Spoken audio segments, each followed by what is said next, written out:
ꯑꯍꯥꯟꯕꯃꯛꯇꯗ ꯉꯁꯤꯒꯤ ꯂꯥꯟꯊꯣꯛꯆꯔꯤꯕ 90.0 ꯋꯥꯍꯣꯡ ꯔꯦꯗꯤꯑꯣꯒꯤ entertainment programme ꯀꯅꯥꯅ ꯉꯝꯃꯤ ꯌꯦꯡꯅꯁꯤ ꯊꯧꯔꯝ ꯑꯁꯤꯕꯨ ꯁꯔꯨꯛ ꯌꯥꯕꯤꯔꯤꯕ ꯄꯨꯝꯅꯃꯛꯄꯨ ꯇꯔꯥꯝ ꯅꯣꯛꯆꯕꯒ ꯂꯣꯏꯅꯅ ꯃꯤꯁ ꯑꯣꯂꯤꯅꯤ ꯔꯥꯙꯥ ꯑꯥꯔꯅꯣꯟꯅ ꯈꯨꯔꯨꯝꯖꯔꯤ ꯉꯁꯤꯒꯤ ꯊꯧꯔꯝ ꯑꯁꯤꯗ ꯑꯩꯈꯣꯏꯒꯤ ꯁꯤꯖꯤꯟꯅꯖꯔꯤꯕ ꯅꯝꯕꯔ 7005 707808 ꯑꯃꯨꯛꯀ ꯍꯟꯅ 7005 707808 ꯍꯥꯏꯔꯤꯕ ꯅꯝꯕꯔ ꯑꯁꯤꯗ ꯀꯣꯜ ꯇꯧꯕꯤꯌꯨ ꯉꯁꯤꯒꯤ ꯂꯥꯟꯊꯣꯛꯆꯔꯤꯕ इंटरटेनमेंट प्रोग्राम कनान यंगसी मैं पुनः सरुक यामिनसी ngasi से राधा मॉडर्न राधा ने होली से अदुनने थौरम ममिंग असिगा कॉलर लाक्तुरी सिंगसिगा कनान ngami हेक्ते येंगथोकनरसी लांथोकसरिबा थौरम असि खुगी प्लेटफॉर्म निपानदा मी येंग ताबा फंगबिगनी खोंजेलोइना ताबसु फंगबिगनी खोंजेलोइना 90.0 वाहों रेडियो कुसेम radio Manipur online radio visual द आइसकॉम होम चैनल 129 इलाइट टीवी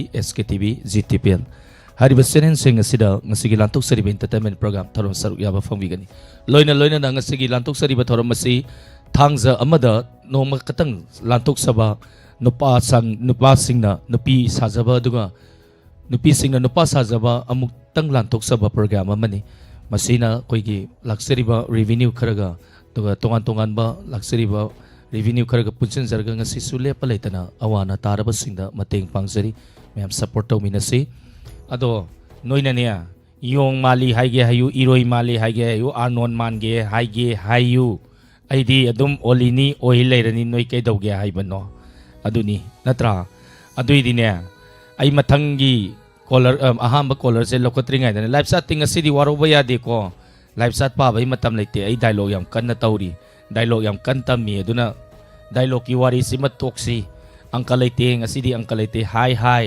जिंदगी ताई हे ngasiदी आई सक्से उथोक न फजखरी त को मॉडर्न राधा एलाइस आर्नोन राधा अनि कौई ngasiदी करीनो सिसुनी लाइसन miss Radha I love you गाइजल चले हे करीनो यम ngन खसल लेदो करीगिनो nga लेर खतपनी हौजिक यम तौरखिनु आई ई सागलक्तरी ई सागलाने दुदैने लोय आई लव यू हाइरा दौनी ngasiदी नत्रने अदुइरदी हौरगे तल्लेदा किरण ngasiदी आई लव यू से यम ngन हाइरखरे तनग्रे दा हिदिया अनु लौथोकरजे खंगदे आई लव यू जॉनसन जे मु इरांग तौसलेन तौरिसे सनाथोय ओइमाव अतोपा मिबे याय फजद्रा इसे अदुनी नोमुता वाइगे वायुनी सुनिया वाइबे याय को कमराम सोफिया हौरसिरंग अतंग पारिसिन लोइदोइने तरुबी नान नालम दong माली नक्से तरुरम दong माली हे कइनो राइम्स मणिपुर याव राइम्स मणिपुर याम फजये सेमगा hi thank you I rhymes Manipur यौरकपसिदि सेम सनिंगे थंबान कौबी लैनुंसी ओलिनी ऐनदि पामजैदो हेक पबुदि ngamjade लाइफ सात सातपना है हंगापान मच्चू अंगांग मच्चू पोमसात नबी मच्चू नत्रा ngasiदी हौरागे हेलो कहीं नोक तभी हेलो है अद्रो नोनी तौर हेलो हरी तो कहीं कईदब यागे नंबो नमिंग करीनो राइम्स मणिपुर यौरे सुद्रो कमाई सौदोरी नंबो नमिंग तहरो नाइखो कईनोमता सेंगतोगीगे नमिंग हाइरक्त्रिङाइदा ngasiदिने ngasiगी थौरमसिदा नंग माना खर सिजनरकनी अदो कनागुंबा कनागुबी मतना वारौबा यारोय वारौरेदना खंद्रेसु वारौरेदना खंद्रेसु मरम अदुनने नमिंग हारो मिंगे लेयों थेनगी ngasiना ahamane ngasina hamro yorse ngasina ahamane adune nungaini na tadi dum da jaba leirong tendagi kari kunjapati aw kunjapati aw ama kauge ra kauro pati kauge kauro kunjam nupai maming ma hapchali nang yam khara sathi bro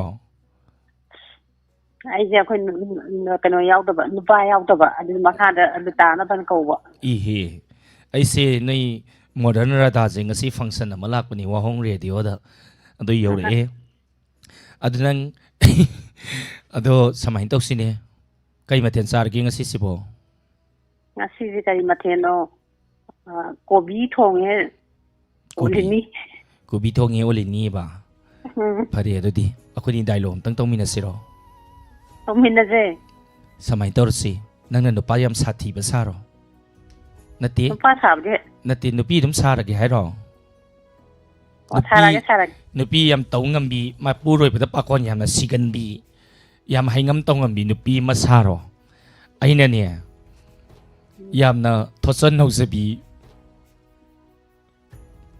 ꯅꯨꯄꯥ ꯑꯃ ꯁꯥꯔꯛꯑꯒꯦꯀꯣ ꯍꯣꯏ ꯌꯨꯝꯗꯨꯗ ꯁꯦꯡꯅ ꯍꯥꯏꯇꯥꯔꯒꯗꯤꯅꯦ ꯅꯨꯄꯤꯅ ꯉꯝꯕ ꯅꯨꯄꯥ ꯁꯥꯒꯦꯕꯀꯣ ꯑꯗꯣ ꯁꯥꯔꯛꯑꯣ ꯍꯧꯔꯛꯑꯣ ꯌꯦꯡꯒꯦ ꯑꯩꯒꯤ ꯅꯨꯄꯥ ꯁꯥꯔꯛꯇꯣꯏꯅꯤꯀꯣ ꯅꯨꯄꯥ ꯁꯥꯔꯛꯀꯗꯣꯏꯅꯤ ꯁꯥꯔꯛꯑꯣ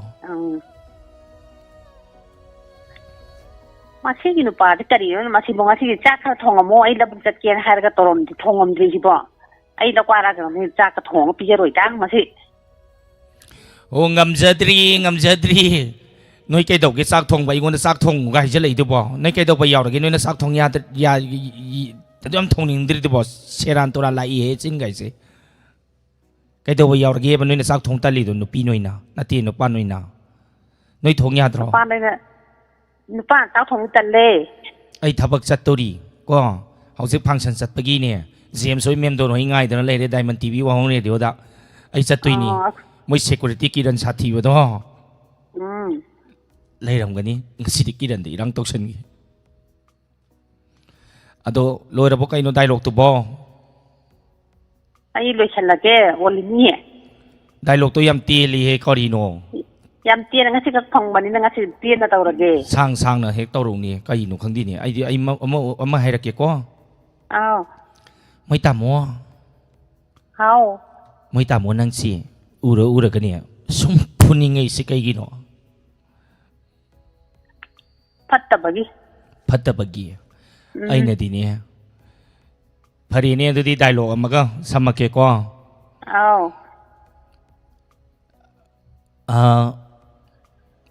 ꯏꯃꯥꯒ ꯅꯣꯏ ꯅꯨꯄꯥꯁꯤꯒ ꯏꯁꯤꯡꯗ ꯇꯥꯔꯦꯅ ꯈꯜꯂꯁꯤꯅꯦ ꯀꯅꯥꯅ ꯀꯟꯗꯣꯔꯤ ꯅꯨꯄꯥ ꯍꯥꯟꯅ ꯂꯧꯈꯠꯄ ꯇꯥꯔꯦ ꯅꯨꯄꯥꯅ ꯂꯧꯈꯠꯇꯣꯏꯕ ꯕꯥꯖꯤ ꯏꯃꯥ ꯍꯥꯟꯅ ꯀꯟꯗꯕꯤꯗ ꯅꯪꯒꯤ ꯊꯃꯣꯏꯗꯣ ꯀꯟꯃꯜꯂꯤꯍꯦ ꯅꯨꯄꯤ ꯅꯪ ꯀꯟꯃꯜꯂꯤ ꯑꯩ ꯃꯤꯅ ꯅꯨꯄꯥꯒ ꯂꯩꯃꯤꯟꯅꯍꯧꯗꯣꯏ ꯅꯠꯇ꯭ꯔꯣ ꯆꯨꯝꯃꯤꯅꯦ ꯑꯗꯨꯕꯨꯗꯤ ꯑꯗꯣ ꯑꯗꯨꯅꯤ ꯃꯤꯅ ꯇꯧꯔꯝꯕ ꯗꯥꯏꯂꯣꯛ ꯃꯩ ꯁꯥꯔꯒ ꯃꯇꯧ ꯇꯝꯃ ꯇꯧꯔꯛꯀꯦ ꯑꯩꯉꯣꯟꯗ ꯍꯪꯉꯧꯅꯦ ꯍꯧꯖꯤꯛꯀꯤ ꯗꯥꯏꯂꯣꯛꯇꯣ ꯍꯪꯉꯒꯦꯀꯣ ꯅꯨꯄꯤ ꯏꯁꯤꯡ ꯇꯥꯕꯒ ꯅꯨꯄꯥ ꯏꯁꯤꯡ ꯇꯥꯕ ꯀꯅꯥꯅ ꯂꯧꯈꯠꯀꯗꯒꯦ ꯑꯩꯗꯤꯅꯦ ꯏꯆꯦꯃ ꯑꯩꯒꯤ ꯅꯨꯄꯤꯗꯨꯗꯤꯅꯦ ꯏꯁꯤꯡꯗ ꯇꯥꯈ꯭ꯔꯁꯨ ꯃꯥꯗꯤ ꯅꯍꯥꯅꯤꯅꯅꯦ ꯏꯔꯣꯏꯕꯅꯤ ꯈꯪꯗꯦ ꯈꯣꯡ ꯊꯤꯟꯕꯅꯤ ꯈꯪꯗꯦ ꯑꯗꯨꯝ ꯀꯥꯈꯠꯆꯔꯛꯀꯅꯤ ꯑꯗꯨꯒꯅꯦ ꯑꯩꯕꯨ ꯀꯗꯥꯏꯗ ꯀꯔꯤ ꯁꯣꯏꯈꯤꯒꯗꯒꯦ ꯀꯔꯤ ꯆꯥꯔꯤꯒꯦ ꯀꯔꯤ ꯊꯛꯏꯒꯦ ꯀꯔꯤ ꯃꯤ ꯑꯣꯏꯅꯕ ꯍꯌꯦꯡ ꯃꯤꯃꯥꯟꯅꯕ ꯉꯝꯍꯧꯅꯕ ꯍꯥꯏꯗꯅꯅꯦ ꯍꯣꯠꯅꯖꯔꯤꯕ ꯏꯃꯥꯗꯣ ꯑꯍꯟꯁꯨ ꯑꯣꯏꯁꯜꯂꯛꯄꯅꯤꯅꯅꯦ ꯀꯥꯈꯠꯄꯁꯨ ꯉꯝꯗꯒꯨꯝ ꯇꯧ ꯃꯈꯣꯡ ꯐꯤꯗꯤꯡ ꯀꯥꯎ ꯂꯩꯕꯗꯣ ꯑꯗꯨ ꯎꯕꯗꯣ ꯑꯩꯅ ꯅꯨꯡꯉꯥꯏꯔꯣꯏꯗꯕꯅꯤꯅꯅꯦ ꯑꯩꯗꯤ ꯏꯃꯥ ꯍꯥꯟꯅ ꯀꯟꯒꯅꯤꯌꯦ ꯄꯦꯝꯃ ꯑꯣ ꯑꯗꯨꯗꯤ ꯌꯥꯔꯦ ꯌꯥꯔꯕꯣ ꯌꯥꯔꯦ ꯑꯣꯀꯦ ꯑꯗꯨꯗꯤꯅꯦ ꯑꯣꯀꯦ ꯑꯩꯈꯣꯏꯅꯤ ꯑꯃꯨꯛ ꯕꯥꯏ ꯕꯥꯏ ꯇꯧꯔꯁꯤꯀꯣ ꯕꯥꯏ ꯕꯥꯏ ꯀꯥꯡꯉꯤꯗ ꯃꯣꯔꯦꯒꯤ ꯒꯣꯖꯤꯂꯥ ꯃꯊꯪꯒꯤ ꯀꯣꯂꯔꯗꯣ ꯑꯃꯨꯛ ꯄꯤꯖꯔꯒꯦ ꯑꯣꯅꯤꯅꯤ ꯐꯅꯤ ngasi kanai masum langi damak olini na yetna chom chingiba ai di khangi haidu oi masigi kenosi dialogue si mu olini na haire ang kalisini ngasi kanai masum langi damak olini gi yetna chom chiliba kanagi oi doino ngasi di live chat hero kanagi oi hendoino I khangdi ado mathangi caller se mu pairage hello Hello. Onthau na nusi na kumakarida. Namin kay kauge. Haunia. Haga sariye. Kariya. Nasa Vilasini na. Bilasini. Karino ay nga si Ming ani ni kau ngak tahan na yaw resi po. Bila kauge kauro sini kauge kauro. Bila da mo sini mo tapsali bi manang si tan mamiyaw he. Talaga na. Ni imay ta thonjaramba. Ming ko tondo. ꯀꯔꯤ ꯍꯥꯏꯅꯣ ꯈꯪꯗꯦ ꯃꯤ ꯃꯇꯦꯛ ꯃꯇꯦꯛ ꯀꯧꯗꯧꯗꯣ ꯕꯤꯂꯥꯁꯤꯅꯤꯅꯦ ꯑꯗꯨ ꯑꯣꯏꯔꯒꯅ ꯕꯤꯂꯥ ꯍꯥꯎ ꯀꯩ ꯃꯊꯦꯜ ꯆꯥꯔꯒꯦ ꯕꯤꯂꯥꯕꯣ ꯑꯗꯨ ꯉꯁꯤꯗꯤꯅꯦ ꯁꯦꯕꯣꯠꯀ ꯑꯂꯨꯒ ꯊꯣꯡꯉ ꯆꯥꯒꯅꯦ ꯊꯣꯡꯉꯒ ꯑꯗꯣ ꯀꯩꯅꯣꯅꯤ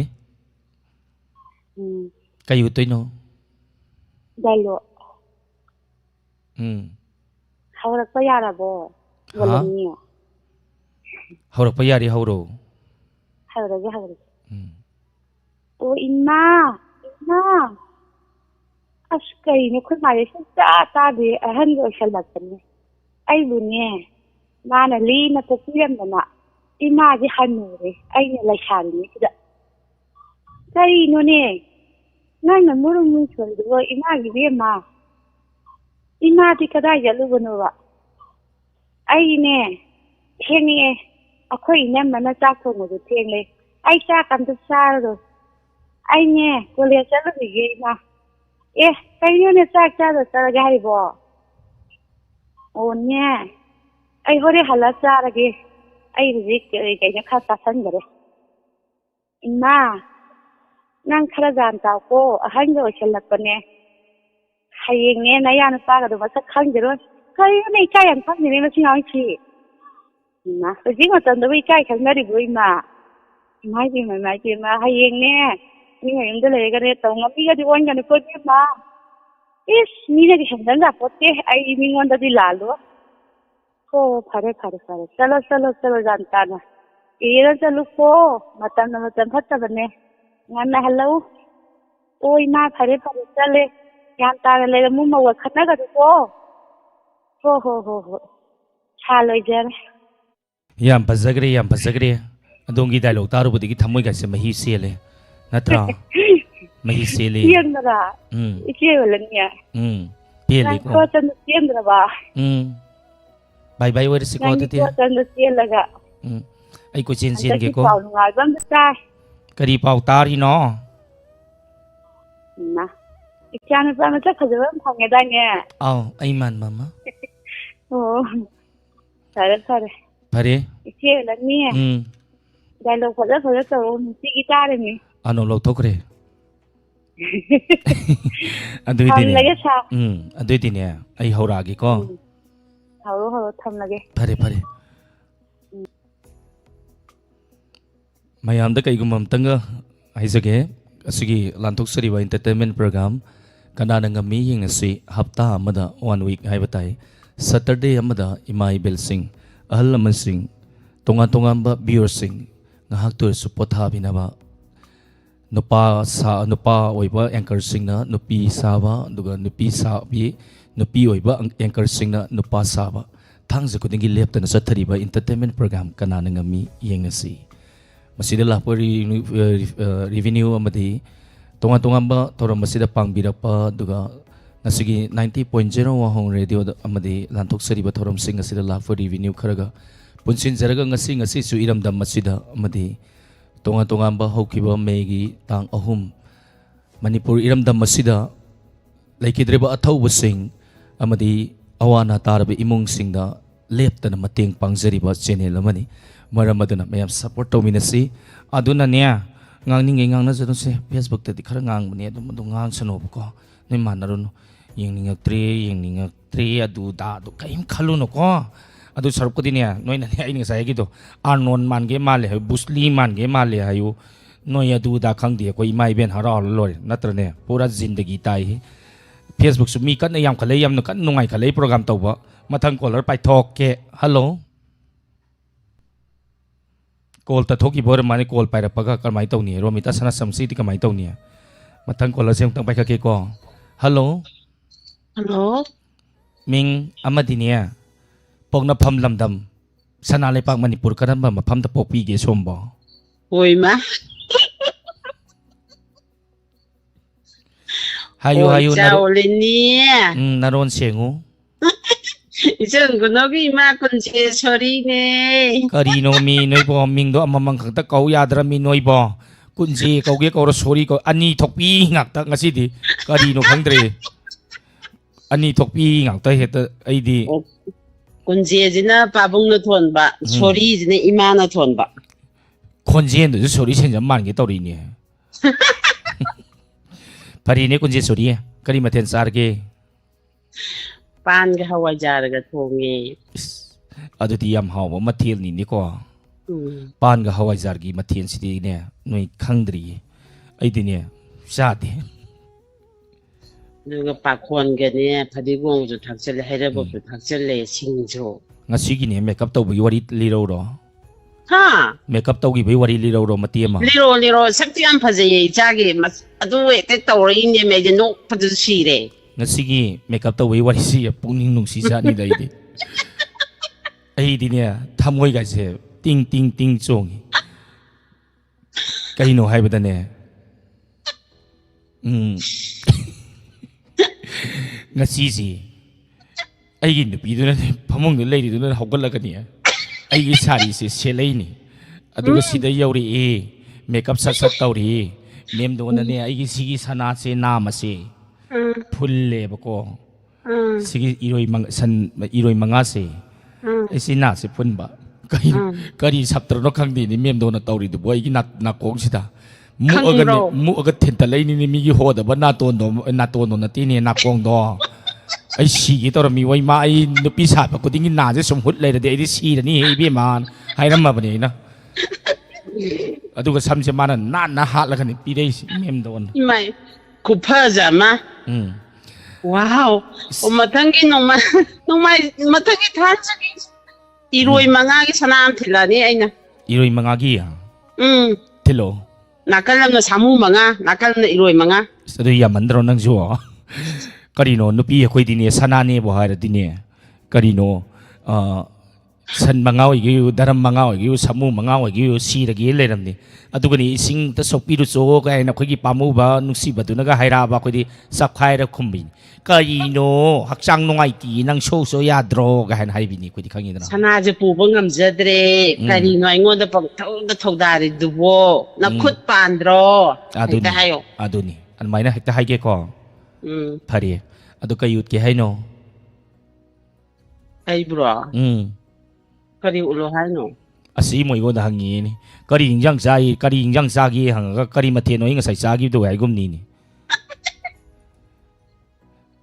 ani thokpia hairo kari ut ke no 아이디 이사가 서우버드다 노고다 강함는 떠오르이네 no la 와리사 ki nu ngai ko facebook ai ji mi so hum so dir boy pham le do ni mi 이마이 share 베마 mi share se yam de mi share tara tare khatang na ga di yaroi pang taw do taw salo sia do pangnam na namun na khot na sa do natar di ne mandila khinga kaning asi na sheran turan yam taw ye facebook live ta mi sa ma ga hum pu dara ni thoi lai re do mi tara ga ta de ka is he mandro sidia 아두디 아이 왕함 항에게 쿠모고 yes 누빠드네 짝 통다 하우데 나 누피드는 까마이도 콩고 하이게니 no pa do na sak thong ba 누피드는 하우데 하바라 아두 까마이도 하이르거니 yam nung si na hai ro saw ra hai ro 차오르가 하이게다 봐 hai ke ye tamo nang na nia thongi ba mathian si kari mai thongi no masigum hingjang ji di saning di ara lak tra lang ga dong ni maning maya da krong rang hara pai dong ni maning maya da yar ba 아두디 누빠드는 까마이는 쿠모거니 no pa do na ro 얌농치나 얌 잉나 농치나. 땀나 isimma nana oi ba ina thongjari ba mathil si sabi daga ni potha biu leita thongjari ba mathil ni masida hawi hauti na yamna tawra ka din he khabai ne kalak kan na mai do yare ko pare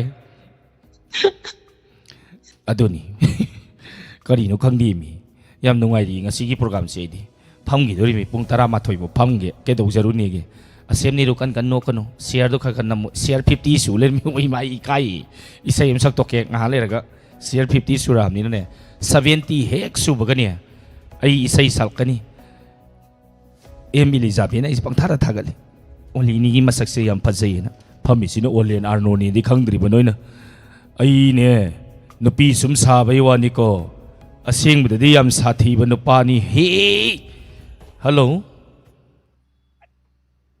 ꯇꯞꯊꯕꯤ ꯈꯨꯝꯃꯣꯗꯅ ꯅꯃꯤꯡꯗꯣ hello Hello, ꯀꯔꯤꯅꯣ ꯑꯃꯨꯛ ꯇꯞꯊ ꯂꯩꯔꯤꯗꯨꯅ ꯅꯃꯤꯡ ꯀꯩ ꯀꯧꯒꯦ Remika. ꯀꯔꯤ Sanam Remika. ꯅꯪ ꯇꯨꯝꯃꯤꯔꯣ ꯀꯩꯗꯣꯏꯅꯣ Yengamasa. ꯉꯁꯥꯏꯗꯒꯤ ꯅꯥꯒꯁꯦ ꯅꯥꯒꯩ ꯍꯨꯠꯇꯅ ꯂꯩꯔꯦ ꯑꯗꯨꯒ ꯅꯪꯅ ꯇꯨꯝꯅꯤ ꯉꯥꯡꯉꯩꯗꯣ ꯀꯩꯒꯤꯅꯣ ꯈꯔ ꯈꯦꯡꯉꯨ ꯌꯥꯗ꯭ꯔꯣ ꯑꯩꯈꯣꯏꯅꯤꯗ ꯈꯟꯅꯖꯩꯁꯦ ꯀꯥꯟꯅꯗꯦ ꯅꯪ ꯀꯩ ꯏꯟꯖꯥꯡ ꯊꯣꯡꯒꯦ Nga sara sana sidi. ꯉꯥ ꯆꯥꯏ ꯅꯁꯥ ꯅꯨꯡꯉꯥꯏꯇꯕ꯭ꯔꯣ Nga desa. ꯅꯨꯡꯉꯥꯏꯌꯦ ꯅꯪ ꯏꯃꯨꯡ ꯂꯩꯔꯤꯔꯣ Imung dalay. ꯑꯗꯨꯅꯅꯤꯅꯦ ꯇꯞꯂꯤ ꯇꯞꯂꯤ ꯈꯨꯝꯃꯦꯗꯤ ꯅꯠꯇ꯭ꯔꯥ ꯐꯔꯦꯅꯦ ꯑꯗꯨꯏꯗꯤ ꯇꯞꯂꯤ ꯇꯞꯂꯤ ꯈꯨꯝꯕꯤ ꯀꯔꯤ ꯉꯥꯁꯨ ꯆꯥꯕꯤꯔꯕꯅꯤꯅ ꯀꯔꯤ ꯎꯠꯀꯦ ꯍꯥꯏꯅꯣ Isay sakwa yabro. ꯏꯁꯩꯗꯤ ꯌꯥꯍꯤꯔꯣꯏ ꯉꯥꯏꯍꯥꯛ ꯂꯩꯔ ꯁꯛꯁꯤ Isay sakning. ꯏꯁꯩ ꯁꯛꯅꯤꯡꯕꯗꯣ ꯉꯥꯏꯍꯥꯛ ꯂꯩꯔ ꯁꯛꯀꯗꯧꯕ ꯗꯥꯏꯂꯣꯛ ꯇꯧꯁꯤ ꯀꯥꯟꯅꯗꯦ ꯁꯨꯃꯥꯏꯅ ꯇꯧꯔꯣ ꯗꯥꯏꯂꯣꯛꯇꯣ ꯅꯣꯏ ꯁꯥꯏꯗꯅꯦ ꯅꯣꯏ ꯁꯥꯏꯗꯅꯦ ꯆꯥꯛ ꯂꯣꯏꯔꯦ ꯆꯥꯁꯤꯜꯂꯛꯑꯣ ꯀꯗꯥꯏ ꯆꯠꯄꯤꯔꯨꯕꯅꯣ ꯊꯕꯛ ꯁꯨꯕ ꯆꯠꯄꯤꯔꯨꯕ꯭ꯔꯥ ꯋꯥꯔꯝꯃꯅꯤ ꯉꯥꯏꯍꯥꯛ ꯄꯣꯊꯥꯕꯤꯔꯣ ꯅꯅꯥꯎ ꯑꯣꯏꯕꯤ ꯑꯩꯅꯅꯦ ꯆꯥꯛ ꯍꯥꯎꯅ ꯊꯣꯡꯉꯕꯅꯤ ꯆꯥꯔꯁꯦꯅ ꯌꯥꯝ ꯅꯨꯡꯁꯤꯅ ꯐꯖꯅ ꯍꯥꯏꯔꯛꯑꯣ Akoy saida. Tamo. Sak loijare. Sabiraro. Nupi Yadri ko sa. Nupi nang adu khwai do nang ne sak sabadi la nang chai han chani karino sairengi type ta thiri de bo tammo sak loijare sabiraro gara nupa do han mamai leigrani adu sarpudi samai hai do ba tammo nungsi ba pamu ba nangi mai thong urubadagi aise sak sum thongamadagi chenthorei nanaw oibi aina thongjari ba saguri thongbase loijaragani ꯊꯕꯛ ꯁꯨꯔꯨꯕ ꯆꯠꯂꯨꯕ ꯋꯥꯅ ꯍꯜꯂꯛꯄꯗꯣ ꯅꯅꯥꯎ ꯑꯣꯏꯕꯤ ꯑꯩꯒꯤ ꯑꯥꯔꯅꯣꯟ ꯃꯥꯜꯂꯕ ꯔꯥꯙꯥ ꯃꯣꯗꯔꯟꯒꯤ ꯔꯥꯙꯥꯁꯤ ꯎꯔꯒꯅꯦ ꯆꯥꯛꯁꯤ ꯆꯥꯕꯤꯔꯔꯣ ꯌꯥꯝꯕꯨꯡ ꯅꯠꯇ꯭ꯔꯒ ꯇꯤꯌꯥꯏꯃ ꯍꯥꯏꯔꯁꯨ ꯌꯥꯏ Sarwalini. ꯏꯁ ꯀꯩꯅꯣ ꯀꯔꯤ ꯈꯨꯀꯧ ꯆꯥꯛꯀꯧꯅꯣ Akoy inempok amta paagi. ꯀꯔꯤ ꯈꯨꯀꯧ ꯆꯥꯛꯀꯧꯅꯣ ꯑꯗꯨꯕꯨ ꯁꯥꯔ ꯑꯣꯜꯂꯤꯅꯤ ꯀꯔꯤꯅꯣ ꯃꯦꯗꯥꯝ ꯀꯧ ꯌꯥꯗ꯭ꯔꯣ ꯅꯥꯀꯟꯗꯩ ꯔꯦꯗꯤꯑꯣꯗꯣ ꯈꯔ ꯂꯩꯊꯔꯗꯤ ꯐꯗꯧꯅꯤ ꯏꯁ ꯑꯣꯏꯃꯥ ꯏꯅꯦꯝꯕꯣꯛꯁ ꯀꯩ ꯍꯥꯏꯅꯤꯡꯒꯦ ꯏꯁꯄꯦꯛꯇ ꯇꯩ ꯑꯩꯗꯤ ꯌꯥꯝ ꯅꯨꯡꯉꯥꯏꯌꯦꯕ ꯑꯩꯗꯤ ꯏꯁ ꯀꯩ ꯄꯨꯛꯅꯤꯡ ꯋꯥꯔꯣ ꯇꯧꯁꯜꯂꯦꯅꯤ ꯃꯁꯤ ꯑꯅꯨꯕꯤꯁꯦ ꯏꯁꯄꯦꯛꯇ ꯇꯩ ꯍꯥꯏꯁꯦ ꯁꯥꯔ ꯑꯁ ꯈꯨꯅꯨꯡꯉꯥꯏ ꯑꯃꯅꯦ ꯑꯩꯗꯤ ꯂꯣꯏꯔꯕꯣ ꯐꯔꯦ ꯑꯗꯨꯗꯤ ꯅꯣꯛꯅ ꯀꯥꯏꯅꯔꯁꯤꯀꯣ ꯑꯧ ꯐꯔꯦ ꯌꯥꯝ ꯅꯨꯡꯉꯥꯏꯔꯤꯌꯦ ꯍꯧꯖꯤꯛꯀꯥꯟꯁꯦ ꯄꯨꯛꯅꯤꯡ ꯋꯥꯔꯣꯟꯗꯤ ꯇꯧꯁꯜꯂꯛꯀꯅꯨꯗꯅ ꯅꯣꯏꯁꯨ ꯏꯟꯇꯔꯇꯦꯟꯃꯦꯟ ꯄ꯭ꯔꯣꯒ꯭ꯔꯥꯝꯅꯦ ꯌꯥꯔꯦ ꯄꯨꯛꯅꯤꯡ ꯋꯥꯔꯣꯟ ꯇꯧꯁꯜꯂꯛꯑꯗꯤ ꯀꯃꯥꯏꯅ ꯇꯧꯅꯤ ꯏꯁꯩ ꯃꯁꯛꯇꯣ ꯁꯤꯌꯔ ꯀꯌꯥ ꯌꯧꯔꯒꯦ ꯌꯦꯡꯒꯦ ꯁꯤꯌꯔ ꯌꯥꯝꯃꯗꯤ ꯑꯩ ꯏꯁꯩ ꯃꯁꯛꯇꯣ ꯔꯥꯅꯤ ꯄꯨꯡ 10 ꯑꯩꯒꯤ ꯖꯨꯛ ꯂꯥꯛꯑꯦ ꯑꯣꯂꯦꯟꯒꯤ ngasi dia tok paisa im sawe koi sargi na to saktoi me 64 me 200 YouTube Facebook ta thagat sari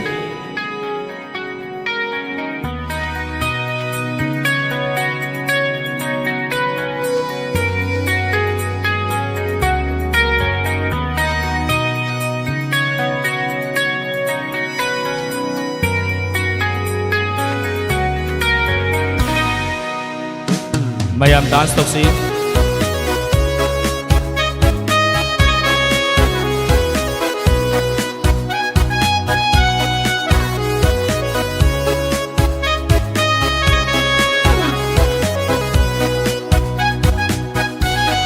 nusi zainabu thamoi seina ahana thinaba mikutudagi ngaurure Hairo kamsi amuka aigi poku bibiu aibiu aibu nungsi haina nungsi bi nangi sinbana nungsi zainabu thamoi seina ahanda thinaba mikutudagi ngào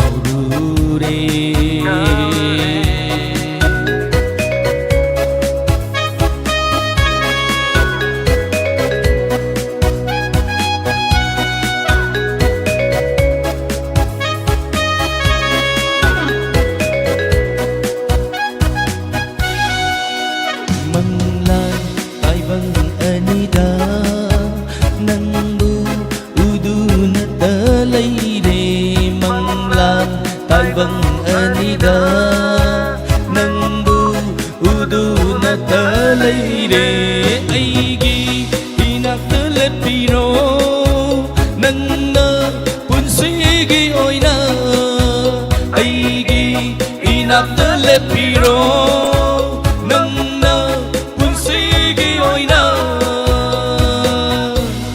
Nung si dây nâng bu thơ môi xinh na ahan ba ting na ba mi kut tu de gi ngao ru re Mayam dance tau si Mayam nong kayu studio tinin nin loi dai na sak pai sai jida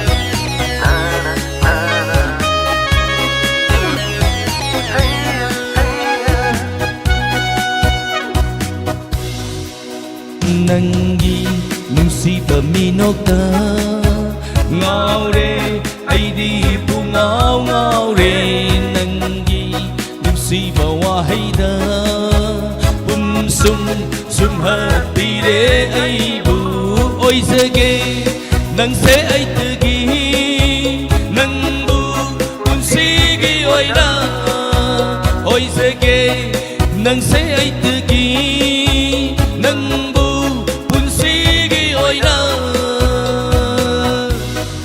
nung si dây nâng bu thơ môi xinh na ahan ba ting na ba mi kut tu de gi ngao ru re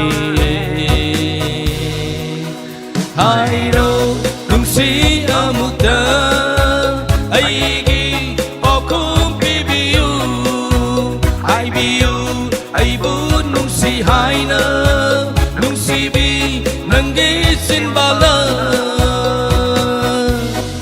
nung si dây nâng bu thơ môi xinh na ahan ba ting na ba mi kut tu de gi ngao ru re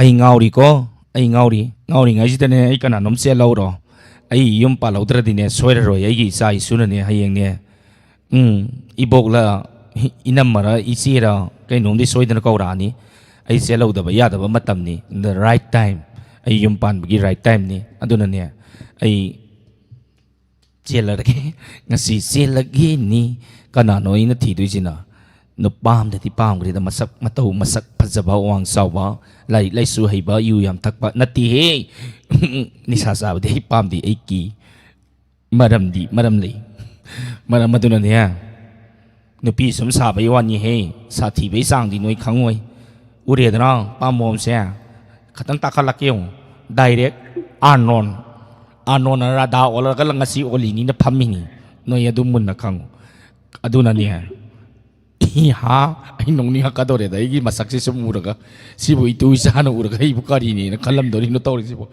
moi thok pani da ai mai ben harau lo re mathang ko lo si kana no sina ong ta pai khake hello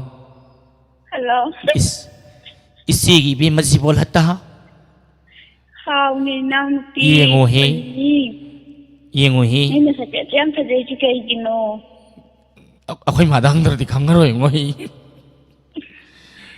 lei na chom dana phajariba ai ko ni lei am na chom phajaba ga lai ri isi gi bi masibol hata na si gi nia na to na chok bu si thongi bo ring sem tang me khayu ni khayo ra ni khaira ke kari khome cha me no nupi ni na anon he ma la da na na khut na sa ni kan kali to kari ki no 우링 메로 하니까 농당도 타락거든 나이네.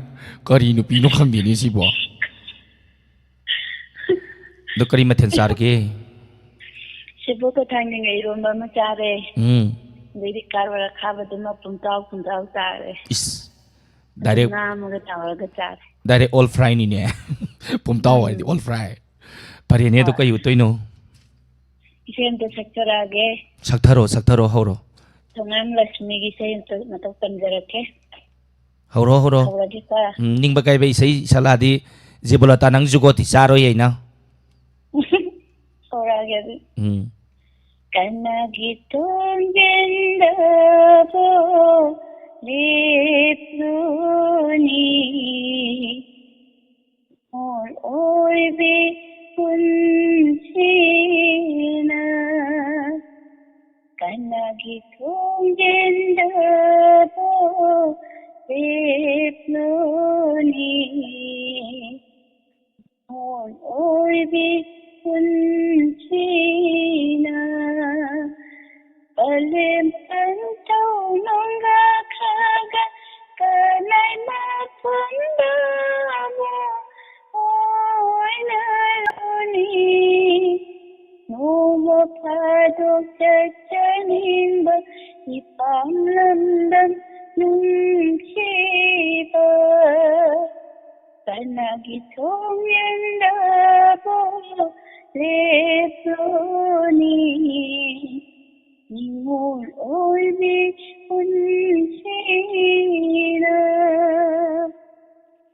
Aigi magi kaiduna kini Sagai amamam oina kini Aigi magi kaiduna kini Sagai amamam Oi nakini ningon ponsilam narani Thank you.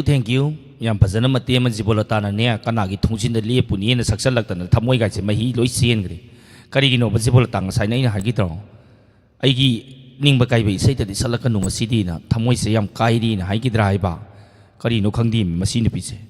Yam pazana salakre doi su mati ma. Thank you. Aduni ai nga si dress se kana gi no ga yam hangjali. Sigi dress na ne masak matau yam pazabi mana pira papuksen saubi mana kana no hero masak pazabai dine mai thong do na teko thamoi sini mara maduna ne akhoi na tine masak matau pazari lairi ba isi pia dasni ne pire ni sigi sari si kangidana kansipur gi se pia dasni awana tar ba sing de leptan mateng pang bidi bai se duna ne ainu nga ye lo sut lai ne na haru do andugi pirei ba 그 프리시디네 파자드라 매암 자리가 야우드라 오이마 파자드라네 파자바니 암나 아코이 시기니 아코이 시기 아코이 시한 브로밀라기니 아이나 리 프리시 파자드라네 프리싱 버스웨이드레 이부디 마탕기 콜라세 뭐 파이라게 할로 아이나 사이드 잉아이 범 라이헤 Naming kay ikaw gi pamu ba? ID 공좀 awang like dagi hipop samurang sayang. Sidi yam nak naler mi yung panjaro ye sidi ya. Ado ID zum kanan ning bugi tawjara ko ne. Ka ay nung si bay na tabak kanan ning bay tawre ba ibom sa? Aw. Ibom sa hawra kano para sa patra zo nang kangi dung ay di ano ni. Ko ado kay matensar kita ibom sa. Tại bom sao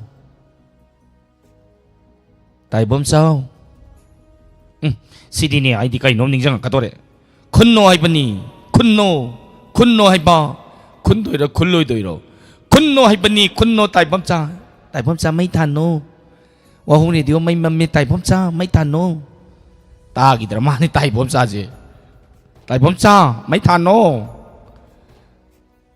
O tai bom cha wangangu ni kai daura ke tai bom cha khanna ni hara maga khanna da na chakri do kai daura ke tai bom cha masi bom cha je innak kan na e masi mayum chal masam phoi ru ni se ngasi ꯀꯤꯔ ꯃꯥꯜꯂꯦ ꯑꯁꯦꯡꯕꯩꯁꯨ ꯀꯤꯔ ꯃꯥꯜꯂꯦ ꯂꯩꯇꯥ ꯌꯦꯡꯈꯣꯝ ꯑꯩꯉꯣꯟꯗꯒꯁꯨ ꯈꯟꯅꯁꯤ ꯀꯥꯏꯅ ꯍꯧꯔꯛꯏ ꯆꯤꯟ ꯍꯥꯏꯐꯦꯠ ꯀꯜꯂꯕꯤ ꯑꯣꯜꯂꯤꯅꯤ ꯁꯦꯟꯗꯣꯏ ꯈꯣꯝꯕꯤ ꯁꯦꯟꯗꯣꯏ ꯆꯥꯕꯤ ꯑꯣꯜꯂꯤꯅꯤ ꯃꯃꯤꯡ ꯁꯦꯛꯀ꯭ꯔꯛ ꯉꯥꯏꯈꯣꯍꯦ ꯋꯥ ꯉꯥꯡꯉꯤ ꯁꯦꯛꯀ꯭ꯔꯛ ꯀꯥꯏꯅ ꯆꯠꯂꯤꯕ ꯃꯣꯗꯔꯟ ꯔꯥꯙꯥ ꯈꯪꯉꯤꯗꯅ ꯍꯜꯂꯣ Hello. ꯅꯣꯛꯀꯅꯨ ꯇꯥꯔꯕꯣ Tare. ꯅꯃꯤꯡꯒꯅ ꯂꯩꯐꯝꯒ ꯍꯥꯏꯔꯛꯑꯣ Yai tóc tột tại vì nào bị công. ꯅꯥꯎꯕꯤ ꯅꯥꯎꯕꯤ ꯀꯩ ꯃꯊꯦꯜ ꯆꯥꯔꯒꯦ Ngasiꯗꯤ ꯀꯥꯡꯁꯣꯏ ꯊꯣꯡꯉꯦ. ꯌꯥꯝ ꯇꯟꯅ ꯍꯥꯏꯔꯤꯗꯣ ꯍꯥꯎꯇ꯭ꯔꯣ ꯎꯝ. ꯇꯨꯝꯃꯤꯔ ꯅꯥꯎꯕꯤ ꯍꯧꯒꯠꯂꯨ ꯅꯁꯝꯗꯣ ꯐꯣꯏꯌꯨꯔꯥ ꯍꯧꯒꯠꯂꯣ ꯍꯧꯖꯤꯛꯀꯗꯤ ꯏꯕꯣꯝꯆꯥ ꯅꯃꯩ ꯃꯨꯠꯊꯠꯂꯒ ꯆꯠꯈꯤꯇ ꯉꯥꯏꯔꯤ ꯅꯪꯅ ꯑꯃꯨꯛ ꯀꯩ ꯇꯧꯔꯛꯀꯦ ꯅꯪꯅ ꯑꯃꯨꯛ ꯇꯨꯝꯆꯠ ꯂꯩꯇꯣꯅ ꯀꯔꯤꯒꯤꯅꯣ ꯉꯁꯤꯒꯤ ꯏꯟꯇꯔꯇꯦꯟꯃꯦꯟ ꯄ꯭ꯔꯣꯒ꯭ꯔꯥꯝ ꯌꯥꯎꯕꯁꯤꯗ ꯇꯨꯝꯃꯒ ꯌꯥꯎꯔꯛꯏꯕꯗꯤ ꯀꯔꯤꯒꯤꯅꯣꯅꯦ ꯄꯦꯃ ꯅꯪꯕꯨ ꯇꯨꯝꯗꯅ. ꯇꯨꯝꯗꯤ ꯍꯥꯏꯔꯣ ꯎꯝ. ꯑꯗꯨꯅꯤꯗꯅ ꯇꯨꯝꯒꯅꯨ ꯑꯗꯨ ꯀꯔꯤ ꯃꯊꯦꯜ ꯆꯥꯔꯒꯦ ꯀꯔꯤ ꯃꯊꯦꯜ ꯆꯥꯔꯒꯦ ꯏꯁꯧ ꯂꯥꯡꯅꯤꯡꯉꯛꯀꯗꯣꯔꯦ Sau lặng nên kangsoi thongꯉꯦ ꯑꯩꯈꯣꯏꯗꯤ. ꯍꯥꯏꯔꯣ ꯀꯩ ꯃꯊꯦꯜ ꯆꯥꯔꯒꯦ Kangsoi thongꯉꯦ. ꯀꯥꯡꯁꯣꯏ ꯊꯣꯡꯉꯤꯔꯣ ꯀꯩ ꯎꯠꯇꯣꯏꯅꯣ Say yun sake. ꯁꯛꯑꯣ ꯁꯛꯑꯣ ꯍꯧꯔꯣ ꯍꯧꯔꯣ Haydi matiem saksak. ꯍꯩꯇ꯭ꯔꯗꯤ ꯀꯃꯥꯏꯅ ꯁꯛꯇꯧꯔꯤꯒꯦ Haydi matiem sakbi haydi. ꯑꯗꯨ ꯍꯩꯔ ꯁꯛꯏꯅꯦ ꯑꯗꯣ ꯃꯇꯦꯛꯇꯣ ꯍꯩꯔ ꯁꯛꯏꯕꯀꯣ ꯍꯩꯇꯦ ꯍꯥꯏꯔꯛꯀꯅꯨ ꯑꯩ ꯇꯥꯕ ꯌꯥꯝ ꯋꯥꯏ ꯍꯧꯔꯣ ꯋꯥꯈꯜꯒꯤ ꯍꯧꯔꯛꯄ ꯅꯣꯡꯃꯇꯁꯨ ꯀꯥꯎꯗ꯭ꯔꯕꯅ ꯑꯩꯅ ꯀꯔꯝꯅ ꯅꯤꯡꯁꯤꯡꯒꯅꯤ ꯋꯥꯡꯃꯦꯟ ꯇꯧꯕꯅꯦ ꯀꯜꯂꯒ ꯂꯣꯏꯔꯒꯦꯗ ꯍꯥꯏꯁꯦ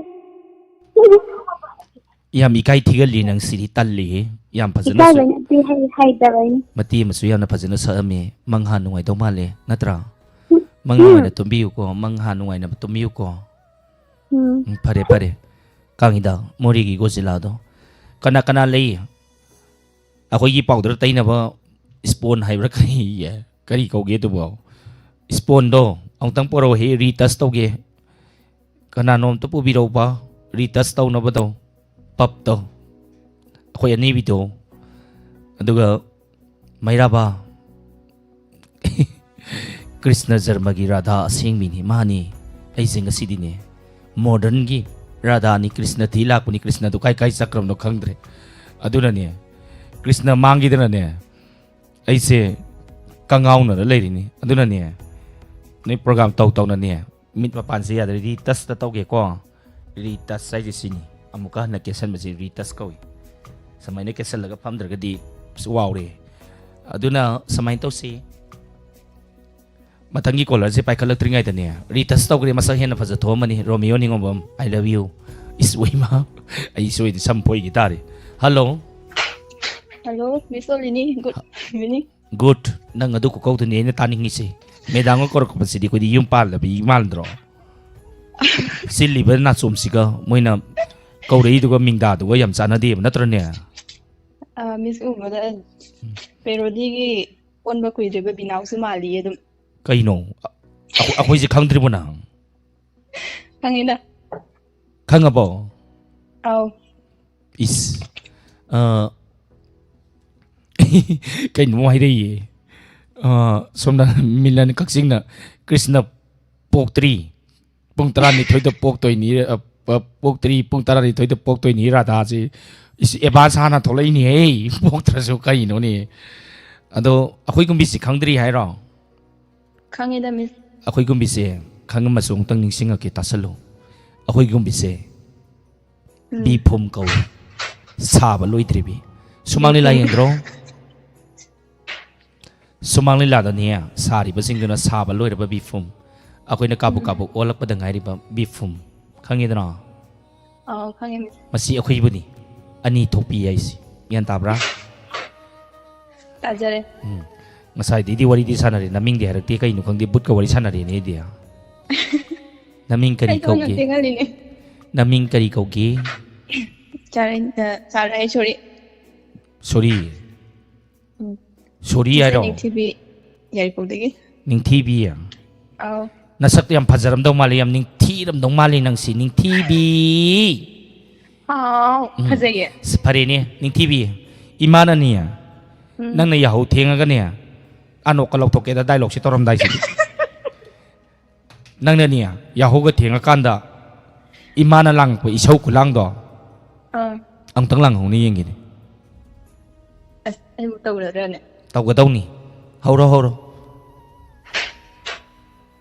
Hey, hojibbo hogotriba hojibbo pung tare ni pandara jibo hogottaga leje ka daw na. As, miss haite da dialogue ti. ning TV ya ning TV Aw. nang yai ay ning yai ay sini nang isaw lang biro ko lampi tari hantag drama namada Ah, yauge. Chawlang budi kara dum pak ko ne. nakong nakut kay do tillagan he nasam na kay do pere alag karino hosi pung tarama thoi daraba si po ko tribon nang kay daw leiri ge ano hay ka daw pa ko pari ni ando kayot kay no Ah, siya mati masal. mati ko ta Ah, para na dum pun na sato ko. sa salo sana je san mari je si be yong wai Ado salo nga han mamanggi Tajman man ba doy na sira uyadro. tasman do Aw. mi na mayam pirak pe ni sin siri ni kay no ni Ado juga dai da. Ado samdo kitang haigalo sanado udre. samse Aw. hay ga lo ri kay no siri yadi siri la pa mali horo ure ba sana se Horage ko miss. Matam amagi nungsiba ningsinglaga aigi thamoina mawon I want to send the miss. kadi kanano ning TV nang isay ngay maning thong no sentok pero konong ngay na tawri do bo kay do lagi nang bo Maning kung miss ay do siya itat kare ngay kung makong tayo doon niya po. kadi no Da pisabam da lay ba ko nga am adu Hangdong jangan ko ni. tanja si hangdong no sangak tardi sangak pam ilay ilay maro so nakana ning singi gan hogi ban matang ginong sinabagan ning singal kanda tanja do hangdong sangay ba Oh, makasam da age. madu hangdong do yai he horo so Matam amagi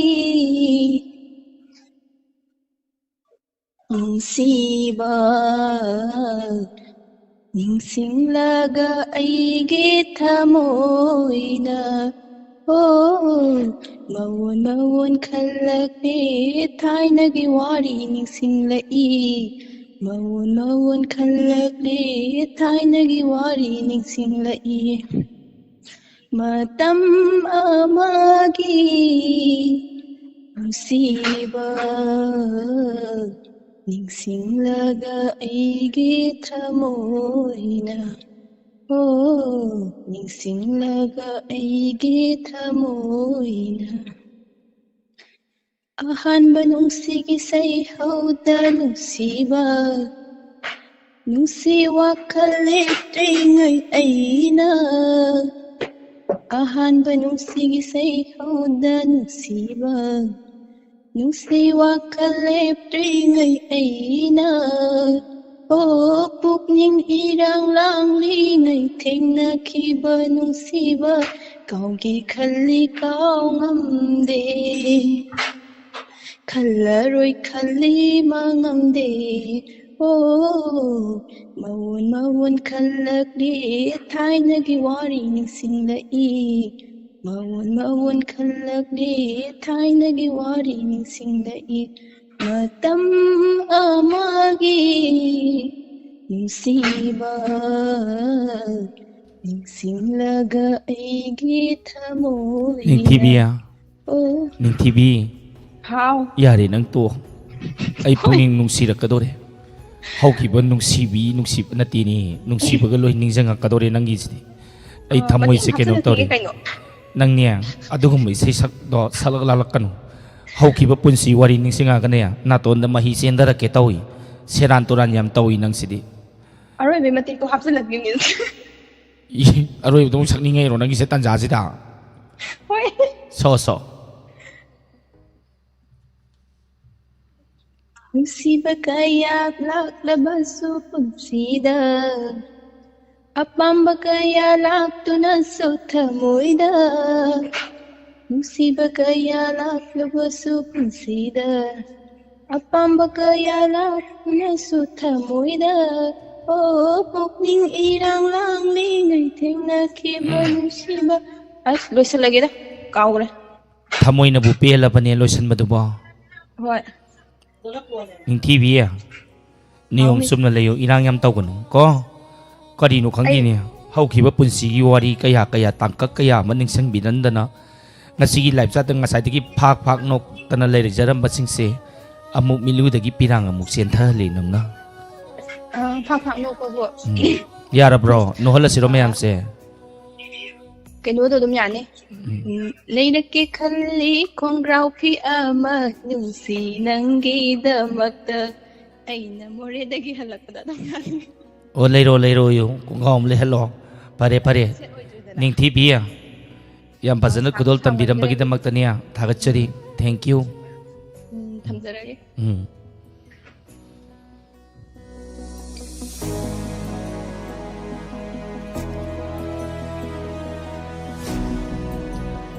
thank you ꯃꯔꯛ ꯃꯔꯛꯇ ꯑꯗꯨꯝ ꯂꯥꯎꯊꯣꯛꯆꯔꯛꯀꯦ ꯉꯁꯤꯒꯤ ꯂꯥꯟꯊꯣꯛꯆꯔꯤꯕ entertainment programme ꯀꯅꯥꯅ ꯉꯝꯃꯤ ꯌꯦꯡꯅꯁꯤ 1 weekꯇ ꯑꯣꯡꯂꯤ ꯑꯩꯈꯣꯏꯒꯤ ꯁꯦꯇꯔꯗꯦ ꯑꯃꯈꯛꯇꯃꯛ ꯂꯥꯟꯊꯣꯛꯆꯕ ꯑꯩꯈꯣꯏꯒꯤ ꯅꯨꯄꯥ ꯁꯥꯕꯤꯁꯤꯡꯅ ꯅꯨꯄꯤ ꯑꯣꯟꯊꯣꯛꯄ ꯑꯗꯨꯒ ꯅꯨꯄꯤ ꯑꯦꯡꯀꯔꯁꯤꯡꯅ ꯅꯨꯄꯥ ꯑꯣꯟꯊꯣꯛꯄ ꯊꯧꯔꯝ ꯑꯃꯅꯤ ꯉꯁꯤꯗꯤ ꯏꯊꯟꯗ ꯐꯝꯈ꯭ꯔꯦ ꯑꯗꯨꯒ ꯂꯣꯏꯅꯅ ꯉꯁꯤꯒꯤ ꯂꯥꯟꯊꯣꯛꯆꯔꯤꯕ ꯊꯧꯔꯝ ꯑꯁꯤꯗ ꯂꯥꯛꯄ ꯔꯤꯚꯤꯅ꯭ꯌꯨ ꯑꯃꯗꯤ ꯇꯣꯉꯥꯟꯕ 90.0 ꯋꯥꯍꯣꯡ ꯔꯦꯗꯤꯑꯣꯒꯤ ꯂꯥꯟꯊꯣꯛꯆꯔꯤꯕ ꯏꯟꯁꯄꯦꯛꯇꯔ ꯇꯌꯩ ꯑꯗꯨꯒ ꯂꯥꯟꯊꯣꯛꯆꯔꯤꯕ ꯊꯧꯔꯝ ꯄꯔꯦꯡꯁꯤꯡ ꯑꯁꯤꯗ ꯂꯥꯛꯄ ꯔꯤꯚꯤꯅ꯭ꯌꯨꯁꯤꯡ ꯈꯔ ꯄꯨꯊꯣꯛꯆꯔꯒ ꯗꯥꯏꯃꯟ ꯗꯣꯅꯔꯁꯀꯤ ꯑꯃꯗꯤ ꯗꯥꯏꯃꯟꯒꯤ ꯑꯩꯈꯣꯏꯒꯤ ꯋꯥꯍꯣꯡ ꯔꯦꯗꯤꯑꯣ ꯇꯥꯕꯤꯔꯤꯕ ꯂꯤꯁꯅꯔꯁꯤꯡꯒꯤ ꯉꯝꯖꯕ ꯈꯔ ꯄꯨꯊꯣꯛꯅꯔꯛꯇꯨꯅ ꯉꯁꯤꯁꯨ ꯂꯦꯞꯄ ꯂꯩꯇꯅ ꯏꯔꯩꯄꯥꯛ ꯏꯔꯝꯗꯝ ꯑꯁꯤꯗ ꯑꯋꯥ ꯑꯅꯥ ꯇꯥꯈ꯭ꯔꯕ ꯑꯗꯨꯒ ꯀ꯭ꯔꯣꯅꯤꯛ ꯗꯤꯖꯤꯁ ꯍꯥꯏꯕ ꯇꯥꯏ ꯅꯥꯔꯕꯁꯤꯡꯗ ꯂꯦꯞꯇꯅ ꯃꯇꯦꯡ ꯄꯥꯡꯖꯔꯤ ꯃꯁꯤ ꯄꯨꯝꯅꯃꯛ ꯉꯁꯤꯒꯤ ꯂꯥꯏꯚ ꯌꯥꯎꯕꯤꯔꯤꯕ 90.0 ꯋꯥꯍꯣꯡ ꯔꯦꯗꯤꯑꯣꯕꯨ ꯅꯨꯡꯁꯤꯕꯤꯗꯨꯅ ꯇꯥꯕꯤꯔꯤꯕ ꯃꯤꯠꯌꯦꯡ ꯇꯥꯕꯤꯔꯤꯕ ꯃꯌꯥꯝ ꯄꯨꯝꯅꯃꯛꯅ ꯃꯥꯒꯤ ꯉꯝꯖꯕ ꯄꯨꯊꯣꯔꯛꯇꯅ ꯈꯥꯏꯒꯠꯅꯔꯛꯄꯗꯒꯤꯅ ꯉꯝꯖꯕꯅꯤ ꯃꯁꯤꯒꯤꯗꯃꯛꯇ ꯂꯥꯏꯚ ꯆꯥꯠꯇ ꯂꯩꯕꯤꯔꯤꯕꯁꯤꯡꯕꯨ ꯍꯥꯏꯅꯤꯡꯉꯥꯏ ꯂꯩꯇꯅ ꯊꯥꯒꯠꯆꯔꯤ ꯑꯗꯨꯒꯅꯦ ꯃꯤꯁꯨ ꯀꯟꯅ ꯌꯥꯝꯈꯠꯂꯛꯏ ꯍꯧꯖꯤꯛꯁꯦ ꯖꯤꯔꯤ ꯑꯗꯨꯒ ꯑꯩ ꯂꯣꯏꯔꯝꯗꯥꯏ ꯌꯧꯁꯜꯂꯛꯑꯕꯅꯤꯅ ꯅꯨꯄꯥ ꯐꯥꯕꯒꯤ ꯇꯥꯟꯖꯥ ꯂꯥꯛꯑꯦ ꯉꯁꯤꯒꯤ ꯌꯨꯝ ꯄꯥꯜꯍꯧꯗ꯭ꯔꯗꯤ ꯑꯩ ꯁꯣꯏꯔꯔꯣꯏ ꯌꯨꯝ ꯄꯥꯟ ꯈꯪꯗꯗꯅ ꯑꯩ ꯗꯤꯁꯤꯗ ꯆꯠꯂꯒ ꯁꯣꯏꯗꯅ ꯂꯩꯔꯨꯔꯅꯤ ꯑꯗꯨꯅꯅꯦ ꯑꯩ ꯌꯨꯝ ꯄꯥꯜꯍꯧꯔꯒꯦ ꯉꯁꯤꯗꯤ ꯑꯗꯨꯅ ꯀꯣꯂꯔ ꯅꯨꯄꯥ ꯑꯝꯇ ꯀꯣꯜ ꯇꯧꯔꯛꯑꯗꯤ ꯐꯅꯤꯗ ꯍꯜꯂꯣ ꯁꯤꯗꯤ ꯅꯨꯄꯥ ꯅꯠꯇꯦ ꯇꯞꯊꯕꯤ ꯃꯥꯜꯂꯤ ꯅꯃꯤꯡ ꯀꯩ ꯀꯧꯒꯦ ꯍꯁꯤꯅꯥ ꯍꯥꯎ ꯍꯁꯤꯅꯥ ꯀꯔꯤꯅꯣ ꯅꯪꯗꯤ ꯀꯥꯡ ꯃꯈꯥꯗꯩꯔꯣ ꯅꯪꯅ ꯋꯥꯔꯤ ꯁꯥꯔꯛꯏꯗꯨꯕꯣ ꯀꯗꯥꯏꯗꯩꯅꯣ ꯑꯗꯨꯝ ꯌꯨꯝꯗꯩꯅꯦ ꯀꯔꯤꯅꯣ ꯀꯥꯡ ꯃꯈꯥꯗ ꯂꯩꯔꯒ ꯋꯥꯔꯤ ꯁꯥꯔꯛꯄꯗꯧ ꯇꯧꯔꯛꯏꯗꯨꯕꯨ ꯀꯔꯤꯒꯤꯅꯣ ꯅꯪꯅ ꯃꯥꯟꯕꯩꯅꯦ ꯅꯨꯄꯤ ꯃꯁꯦꯟ ꯋꯥꯔꯤ ꯁꯥꯟꯅꯕꯅꯤ ꯀꯅꯥꯝꯇꯅ ꯀꯔꯤ ꯍꯥꯏꯔꯣꯏ ꯀꯩꯝꯇ ꯍꯥꯏꯔꯣꯏꯌꯦ ꯈꯔ ꯍꯧꯅ ꯉꯥꯡꯉꯨ ꯌꯥꯗ꯭ꯔꯥ ꯅꯪꯕꯣ ꯏꯕꯦꯝꯃ ꯉꯥꯡꯀꯦ ꯉꯥꯏꯈꯣꯍꯦ ꯀꯅꯥꯅꯣꯝꯇ ꯊꯥꯒꯠꯈꯤꯒꯦ ꯃꯥꯏ ꯗꯤꯌꯔ ꯔꯣꯕꯤ ꯑꯌꯦꯛꯄꯝꯅꯅꯦ ꯉꯁꯤꯒꯤ ꯑꯩꯒꯤ ꯋꯥꯏꯔꯨꯔꯤꯕ ꯁꯅꯥ ꯁꯝ ꯇꯧꯔꯨꯔꯤꯕ ꯃꯦꯀꯞ ꯊꯥꯔꯨꯔꯤꯕ ꯄꯥꯎꯗꯔꯒ ꯊꯥꯗꯅ ꯊꯣꯛꯂꯛꯑꯗꯤ ꯅꯣꯏ ꯈꯪꯅꯤ ꯑꯗꯨꯅꯅꯦ ꯄꯥꯎꯗꯔꯒ ꯊꯥꯔꯤꯕ ꯐꯖꯅꯕ ꯍꯣꯠꯅꯔꯤꯕꯁꯤꯒꯤꯅꯦ ꯂꯨꯄꯥ 200 ꯃꯇꯦꯡ ꯄꯥꯡꯕꯤꯔꯤ ꯃꯁꯤꯒꯤꯗꯃꯛꯇꯅꯦ ꯔꯣꯕꯤꯌꯦ ꯊꯥꯒꯠꯆꯔꯤ ꯊꯦꯡꯛ ꯌꯨ ꯑꯗꯨꯅꯤ ꯃꯦꯀꯞ ꯇꯧ ꯅꯨꯄꯤ ꯁꯥꯎꯗꯤ ꯍꯥꯏ ꯃꯦꯀꯞ ꯂꯩꯅꯕꯗꯤ ꯑꯝꯇ ꯄꯤꯔꯛꯇꯦ ꯀꯔꯝꯍꯥꯏꯅ ꯁꯥꯗꯧꯔꯤ ꯑꯩꯗꯤ ꯀꯩꯅꯣ ꯈꯪꯗꯦ ꯅꯨꯄꯤ ꯑꯣꯏꯕꯤ ꯑꯩꯈꯣꯏꯅ ꯁꯦꯠ ꯆꯥꯔꯤꯕ ꯐꯤꯔꯣꯟ ꯆꯥꯔꯣꯟꯁꯤꯡꯁꯦ ꯌꯥꯝ ꯇꯥꯡꯉꯤ ꯐꯤ ꯑꯃꯗꯅꯦ 8,000 ꯈꯪꯉꯦꯗꯅ ꯑꯗꯨꯒ ꯁꯦꯠꯂꯤꯕ ꯐꯅꯦꯛꯁꯤꯗꯅꯦ 9,000 ꯏꯁ ꯈꯪꯗꯦ ꯃꯃꯜ ꯇꯥꯡꯉꯤ ꯁꯤꯗꯤ ꯑꯩ ꯍꯥꯏꯔꯤꯗꯣ ꯑꯗꯨꯒ ꯀ꯭ꯔꯥꯏ ꯂꯣꯜ ꯑꯃꯗꯅꯦ 1,500 ꯉꯝꯖꯄꯣꯠꯇꯦ ꯑꯩꯈꯣꯏ ꯅꯨꯄꯤ ꯇꯣꯏꯅ ꯁꯥꯕ ꯅꯣꯏ ꯁꯥꯔꯣꯁꯨ ꯁꯥꯔꯣꯏ ꯁꯥꯎ ꯍꯥꯏꯔꯒꯅ ꯃꯦꯀꯞ ꯊꯤꯜꯂꯛꯑꯣ ꯁꯤꯗ ꯀꯣ ꯁꯥꯒꯦ ꯑꯗꯨ ꯀꯩ ꯃꯈꯥ ꯆꯠꯊꯔꯁꯦ ꯀꯥꯡ ꯃꯈꯥꯁꯤꯗ ꯑꯃꯨꯛ ꯂꯣꯛ ꯑꯃꯨꯛ ꯈꯨꯖꯜꯂꯛꯏ ꯃꯥꯅꯦ ꯇꯥꯟꯖꯥꯁꯤꯗ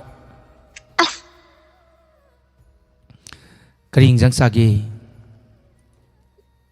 ꯀꯥꯡꯍꯧ ꯀꯥꯡꯍꯧ ꯐꯔꯦ ꯑꯀꯪꯕ ꯑꯃꯁꯨ ꯆꯥꯔꯕꯅꯤꯅꯅꯦ ꯑꯗꯣ ꯇꯨꯃꯤꯟꯅ ꯀꯥꯡ ꯃꯈꯥꯗꯒꯤ ꯋꯥ ꯉꯥꯡꯉꯕꯅꯤꯅꯅꯦ ꯀꯩ ꯎꯠꯇꯣꯏꯅꯣ ꯏꯁꯩ ꯑꯃ ꯁꯛꯆꯔꯛꯀꯦ ꯇꯧꯕ ꯅꯪ ꯏꯁꯩ ꯉꯥꯏꯈꯣꯅꯤ ꯑꯩꯗꯤ ꯈꯨꯗꯥꯡꯁꯦ ꯄꯥꯎꯗꯔ ꯊꯥꯎꯗꯗꯅ ꯈꯨꯗꯥꯡꯒ ꯃꯥꯏꯒ ꯆꯥꯟꯅꯗ꯭ꯔꯦꯅꯦ ꯏꯍꯦ ꯍꯣꯏꯗ ꯁꯤꯅꯤ ꯇꯨ ꯀꯂꯔ ꯔꯥꯙꯥ ꯑꯥꯔꯅꯣꯟ ꯍꯥꯏꯁꯤ ꯅꯠꯇ꯭ꯔꯅꯦ ꯐꯔꯦ ꯏꯁꯩ ꯁꯛꯀꯦ ꯍꯥꯏꯔꯣ ꯍꯧꯔꯣ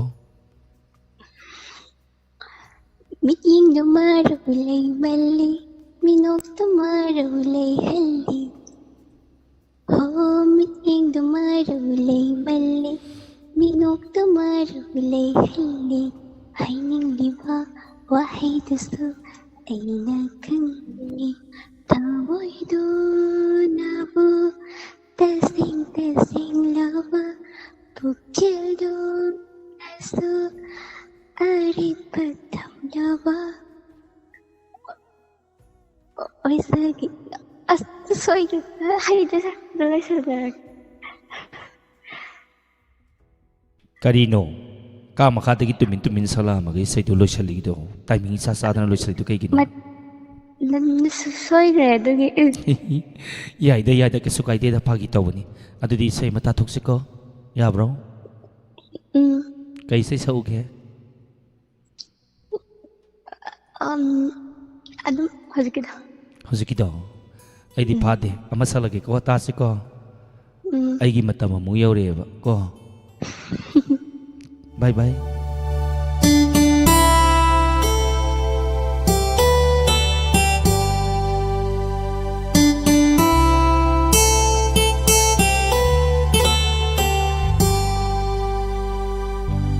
कोई राम रबी मिसना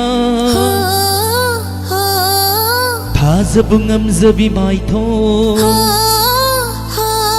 कोई राम रबी मिसना थाजबुंगम जबी mytho कयादा निंथी जरीबा कयादा निंथी जरीबा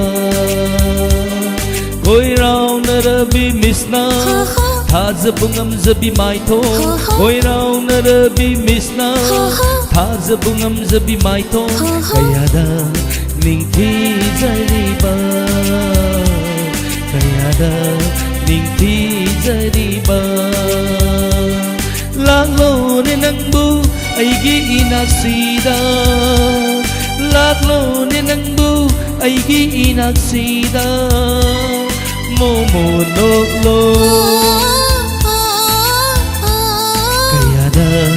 निंथी जरीबा कयादा निंथी जरीबा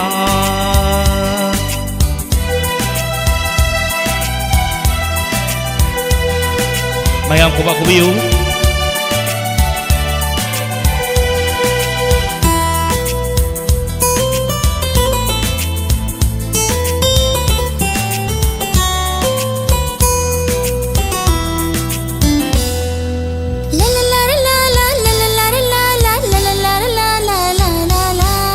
Lairang thambanum ningthi zabi mai to angang ba lairagum tangang la sinba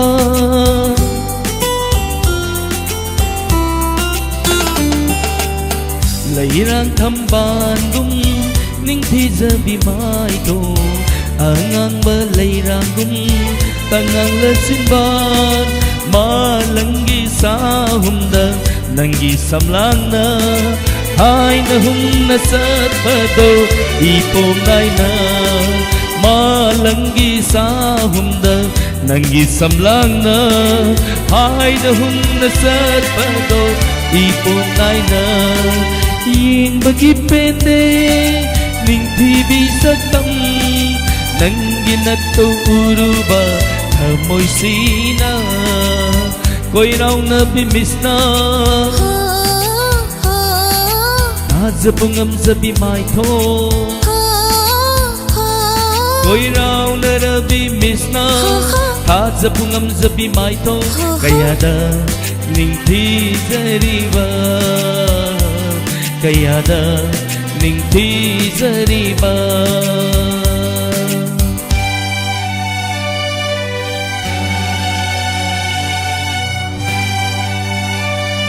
Thank you YouTube ตะมิวย400 Live สรุยาบิบะอมดี Facebook ตะมิวย200 เห็นอะไรบิบะทางสรี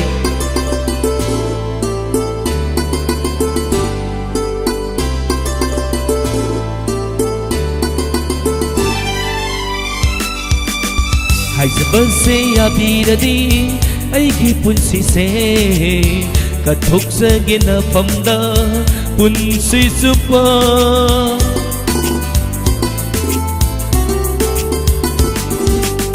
ให้จะเบิร์เซียบีระดีไอ้ขี้ปุ่นสีเสกระทุกเสกินฟมดาปุ่นสีสุปามังลานดสุโตยนะนังนาลักตุนา Wari kaya sarami inatanana Manglanda su toy na Nagnalakto na Wari kaya sarami inatanana Mapokudingi lepsarage Nang su ay gidamagta lepiyuko Ko'y raw na bimis na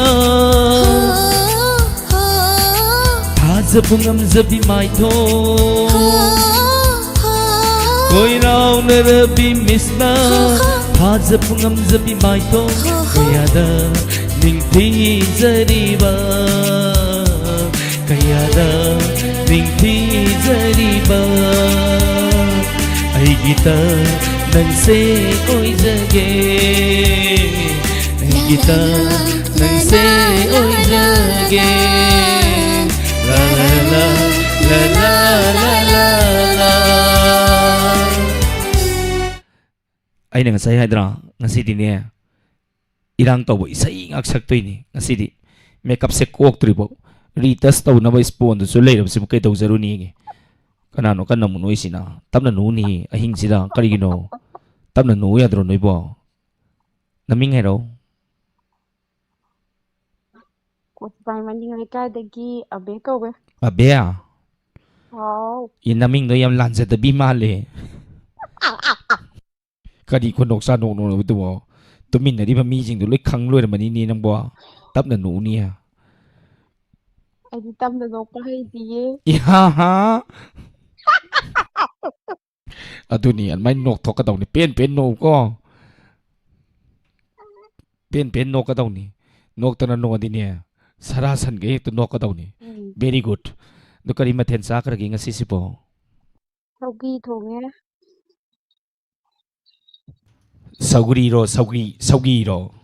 Au saugi thong. Saugi. Au. Ano mathen ni do di saugi di. Saugri ay di kang Saugi ga bora ga thonge. Kay nom ning sang nang ito di. Papong sak loy di sak sabi ro. Kari mathen thonggi ni imong nupi. Babung ngasigi matien si dinya maroy nakopi gania samanjan na ay pati sila niya makupok to na niya kay no hey kari matien thong gana nakopi gan sum thong le do kari no ay bo hay ra sila niya babung hay ro ne sasat maroy nakopi gania babung ga thongi babung bori kau le na me kupok to ai di kau bukan ngamoi ai ikupok se kai gumba bori kau le me khala sini is ai gi ikupok bori ai gi ikupok bori ai tari ne na song kien gari ne ngasi di kari no ando kayu toy no Ngasai dagi sa di kanu pi ing jabane da Charger da sai da kisna de tholak ki do go da. Pung tarain thoi da pok to ri madugi amu bodo. Kai no khang di ma ngai di ni. Sai da lai da kana lai gi thi di ni koi thi di ni khang ni da ha. Ando kai u toi no. Nang kai daw ra ge. Nok ramani ni nok pudi han daw ya da ai ne mi sing ba kai ding amoi karai dei no wa hong ni yogi entertainment program kana nga mi sing na si da nok ki degi han directory za yam pau yam tai khanga ba program sing kan to ne ꯐꯃꯨꯡꯗꯩ ꯇꯥꯕ ꯌꯥꯎ ꯆꯔꯨꯒꯨ ꯃꯔꯛꯇ ꯐꯝꯃꯒ ꯈꯔ ꯏꯁꯩ ꯁꯛꯂꯛ ꯃꯌꯥ ꯄꯥꯏꯊꯣꯛꯈꯤꯗꯅ ꯃꯌꯥ ꯊꯤꯕꯅ ꯃꯔꯣꯜ ꯑꯃ ꯀꯣꯟꯗꯒꯤ ꯂꯣꯡꯅ ꯇꯥꯔꯛꯑꯦ ꯐꯖꯔꯝꯕꯅꯤ ꯑꯗꯨꯒꯤ ꯄꯣꯁꯇꯨꯗꯤ ꯑꯍꯥ ꯍꯥ ꯍꯥ ꯍꯥꯅ ꯁꯨꯝ ꯅꯣꯛꯑꯒꯅꯦ ꯁꯨꯝ ꯂꯣꯡꯊꯣꯛꯈꯤꯕꯗꯨꯅꯦ ꯂꯣꯡꯅ ꯇꯥꯏ ꯈꯪꯉꯕ ꯄꯥꯎ ꯖꯥꯠ ꯖꯥꯠ ꯌꯥꯝ ꯇꯥꯏ ꯑꯗꯨꯅꯅꯦ ꯇꯞ ꯇꯞꯅ ꯅꯣꯛꯅꯧ ꯄꯨꯡ ꯀꯩꯅꯣ ꯇꯥꯁꯜꯂꯛꯑꯕꯅꯤ ꯅꯣꯏꯁꯦ ꯈꯪ ꯄꯨꯡ 1:30ꯗ ꯄꯣꯛꯇꯧꯅꯤ ꯃꯥꯏ ꯗꯥꯔꯂꯤꯡꯗꯣ 1:30ꯗ ꯄꯣꯛꯄꯒ ꯆꯥꯎꯍꯜꯂꯗꯧꯅꯦ ꯑꯩ ꯉꯥꯏ ꯉꯝꯃꯔꯣꯏ ꯃꯥ ꯆꯥꯎꯕꯒꯗꯤ ꯅꯠꯇ꯭ꯔꯅꯦ ꯑꯗꯨꯅꯅꯦ ꯑꯩ ꯉꯁꯤꯗꯤ ꯏꯔꯥꯡ ꯈꯔ ꯇꯧꯍꯧꯒꯦ ꯃꯥꯏ ꯗꯥꯔꯂꯤꯡ ꯀ꯭ꯔꯤꯁꯅ ꯂꯥꯛꯇꯣꯔꯕꯅꯤꯅ ꯃꯨꯔꯒ ꯂꯪꯉꯒ ꯋꯥꯎꯔꯒ ꯂꯥꯛꯇꯣꯏꯅꯤ ꯃꯥꯗꯤ ꯌꯥꯝ ꯅꯨꯡꯁꯤꯒꯖꯥꯠꯅꯤ ꯅꯣꯏ ꯈꯪꯗꯇꯣꯏꯅꯤ ꯑꯩꯈꯣꯏꯗꯤꯅꯦ ꯅꯣꯏ ꯈꯪꯍꯩꯔꯣꯏ ꯎꯔ ꯈꯪꯅꯤ ꯍꯜꯂꯣ ꯍꯜꯂꯣ ꯅꯃꯤꯡ ꯍꯥꯏꯔꯣ ꯑꯣ ꯑꯩꯒꯤ ꯏꯃꯤꯡꯁꯦ ꯁꯂꯨꯡꯐꯝꯗꯒꯤ ꯏꯃꯥ ꯕꯥꯔꯨꯅꯦ ꯕꯥꯔꯨꯅꯤꯌꯥ ꯍꯥꯎ ꯏꯁ ꯅꯪ ꯑꯣꯏꯔꯦ ꯀꯔꯤ ꯃꯊꯦꯜ ꯑꯪ ꯆꯥꯔꯒꯦ ꯕꯥꯔꯨꯅꯤ ꯍꯥ ꯀꯔꯤ ꯃꯊꯦꯜ ꯆꯥꯔꯒꯦ ꯑꯁꯤꯗꯤ ꯍꯥꯎ ꯀꯩꯅꯣ ꯏꯀꯣ ꯆꯠꯂꯦ ꯏꯀꯣ ꯆꯠꯂꯦ ꯅꯥꯀꯟꯗꯩ ꯔꯦꯗꯤꯑꯣꯗꯣ ꯂꯩꯊꯧ ꯑꯣ ꯕꯦꯂꯦꯟꯗ꯭ꯔꯤ ꯏꯔꯣꯝꯕ ꯆꯥꯏꯌꯦ ꯏꯁ ꯐꯦꯂꯦꯟꯗ꯭ꯔꯤ ꯕꯦꯂꯦꯟꯗ꯭ꯔꯤ ꯏꯔꯣꯜꯂꯗꯤ ꯏꯔꯣꯝꯕ ꯑꯗꯨꯗꯤ ꯁꯥꯏꯅꯗ꯭ꯔꯁꯨ ꯌꯥꯕꯅꯤ ꯑꯗꯨꯝ ꯇꯦꯡꯀꯣꯠꯇꯣ ꯊꯥꯡꯀꯠꯂ ꯑꯗꯨꯝ ꯗꯔ ꯍꯩꯖꯪꯒꯣ ꯑꯗꯨꯝ ꯌꯥꯔꯗꯧꯅꯤ ꯑꯥꯎ ꯅꯥꯀꯟꯗꯩ ꯔꯦꯗꯤꯑꯣꯗꯣ ꯂꯩꯊꯔꯣꯏ ꯍꯥꯏꯔꯒꯅ ꯆꯨꯝꯃꯦ ꯔꯦꯗꯤꯑꯣꯗꯣ ꯆꯨꯝꯃꯦ ꯄꯤꯔꯛꯑꯣ ꯁꯤꯗ ꯀꯥꯎꯔꯨꯔꯦ ꯑꯩ ꯇꯧꯒꯦ ꯔꯦꯗꯤꯑꯣꯗꯣ ꯑꯩ ꯊꯕꯛ ꯇꯧꯒꯦ ꯁꯤꯗ ꯄꯤꯔꯛꯑꯣ ꯀꯔꯤꯅꯣ ꯊꯛꯈ꯭ꯔꯦ ꯀꯔꯤꯒꯤꯅꯣꯕ ꯅꯣꯏꯅ ꯑꯩꯁꯦ ꯍꯦ ꯍꯦ ꯏꯁꯧ ꯂꯥꯡꯍꯜꯂꯤꯁꯤ ꯀꯔꯤꯒꯤꯅꯣ ꯑꯃ ꯀꯥꯎꯕꯅꯅꯦ ꯁꯥꯎꯅꯣ ꯉꯁꯤꯁꯤ ꯌꯦꯡꯉꯨ 90.0 ꯑꯍꯣꯡ ꯔꯦꯗꯤꯑꯣꯗ ꯇꯥꯔꯤꯕꯁꯤꯡ ꯃꯤꯑꯣꯏ ꯂꯥꯛ ꯑꯃꯅꯤ ꯇꯥ ꯂꯩꯔꯦ ꯇꯤꯚꯤ ꯆꯦꯅꯦꯜꯗ ꯃꯤ ꯂꯥꯛ ꯑꯃꯅꯤ ꯃꯨꯛ ꯌꯦꯡ ꯂꯩꯔꯦ ꯌꯨꯇ꯭ꯌꯨꯕꯇꯅ ꯍꯧꯖꯤꯛ ꯃꯤꯑꯣꯏ 110 ꯌꯦꯡ ꯂꯩꯔꯦ ꯐꯦꯁꯕꯨꯛꯇꯅ ꯃꯤꯑꯣꯏ 139 ꯈꯔ ꯍꯟꯈꯔꯦ ꯂꯩꯔꯤꯕ ꯍꯣꯏ ꯃꯌꯥꯝꯁꯤꯒꯤ ꯃꯃꯥꯡꯗ ꯑꯣꯂꯤꯅꯤ ꯔꯥꯙꯥ ꯑꯥꯔꯅꯣꯟ ꯑꯩꯕꯨ ꯏꯁꯧ ꯂꯥꯡꯕꯤ ꯇꯥꯜꯂꯤꯁꯤ ꯀꯩꯒꯤꯅꯣ ꯑꯣ ꯇꯥꯍꯜꯂꯔꯣꯏ ꯁꯥꯎꯅꯨ ꯁꯥꯎꯅꯨ ꯑꯩꯗꯤ ꯁꯥꯎꯕ ꯍꯩꯇꯦꯍꯦ ꯐꯥꯒꯤ ꯊꯣꯏꯅꯤ ꯍꯣꯏ ꯑꯧꯁꯛꯄꯨꯗꯤ ꯍꯣꯏ ꯀꯩ ꯎꯠꯇꯣꯏꯅꯣ ꯑꯩꯁꯦ ꯏꯁꯩ ꯃꯇꯦꯛ ꯑꯃꯇ ꯁꯛꯆꯒꯦ ꯑꯁꯥꯡꯕꯗꯤ ꯅꯣꯏ ꯅꯪꯗꯦꯕꯀꯣ ꯑꯩ ꯅꯪꯗꯕ ꯅꯠꯇꯦ ꯃꯊꯟꯇ ꯂꯩꯊꯕꯅꯤ ꯑꯣ ꯃꯤꯅꯤꯠ 1-2 ꯍꯦꯟꯅ ꯏꯁꯩ ꯁꯛꯆꯜꯂꯛꯑꯕ ꯍꯣꯏ ꯑꯩꯈꯣꯏ ꯑꯣꯇꯣ ꯀꯠ ꯌꯥꯎꯕꯅꯤ ꯃꯊꯟꯇ ꯑꯗꯨꯝ ꯄꯠ ꯂꯥꯎ ꯇꯠꯈ꯭ꯔꯗꯧꯅꯤ ꯆꯨꯝꯃꯤ ꯆꯨꯝꯃꯤ ꯃꯇꯦꯡ ꯈꯛꯇꯪ ꯊꯠꯂꯛꯑꯒꯦ ꯍꯧꯕꯤꯔꯣ ꯍꯧꯕꯤꯔꯣ ꯍꯧꯖꯔꯒꯦ ꯎꯝ ꯉꯥꯏꯈꯤꯒꯗꯔꯥ ꯂꯥꯛꯂꯔꯣꯏꯗꯕ ꯃꯥꯕꯨ ꯌꯦꯡꯈꯤꯁꯤꯔꯅꯤ ꯑꯩꯕꯨ ꯊꯥꯖꯅꯨꯡꯏ ꯑꯅꯤꯒꯤ ꯀꯨꯝꯍꯩ ꯀꯛꯈꯤꯒꯗꯔꯥ ꯅꯤꯡꯁꯤꯡꯗꯨꯅ ꯋꯥꯔꯤ ꯆꯠꯂꯁꯤꯔꯅꯤ ꯑꯩꯕꯨ ꯀꯥꯏꯅ ꯃꯩꯁꯥ ꯄꯨꯗꯨꯅ ꯉꯥꯏꯈꯤꯒꯗꯔꯥ ꯂꯥꯛꯂꯔꯣꯏꯗꯕ ꯃꯥꯕꯨ मेराही थाबल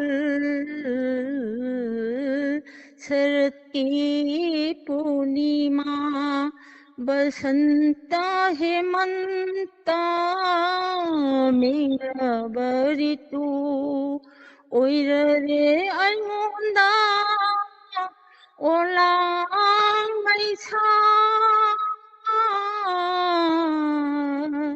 ꯉꯥꯏꯖꯕꯇ ꯉꯥꯏꯍꯧꯔꯦ ꯁꯖꯤꯛꯊꯕ ꯉꯥꯏꯈꯤꯒꯗꯔꯥ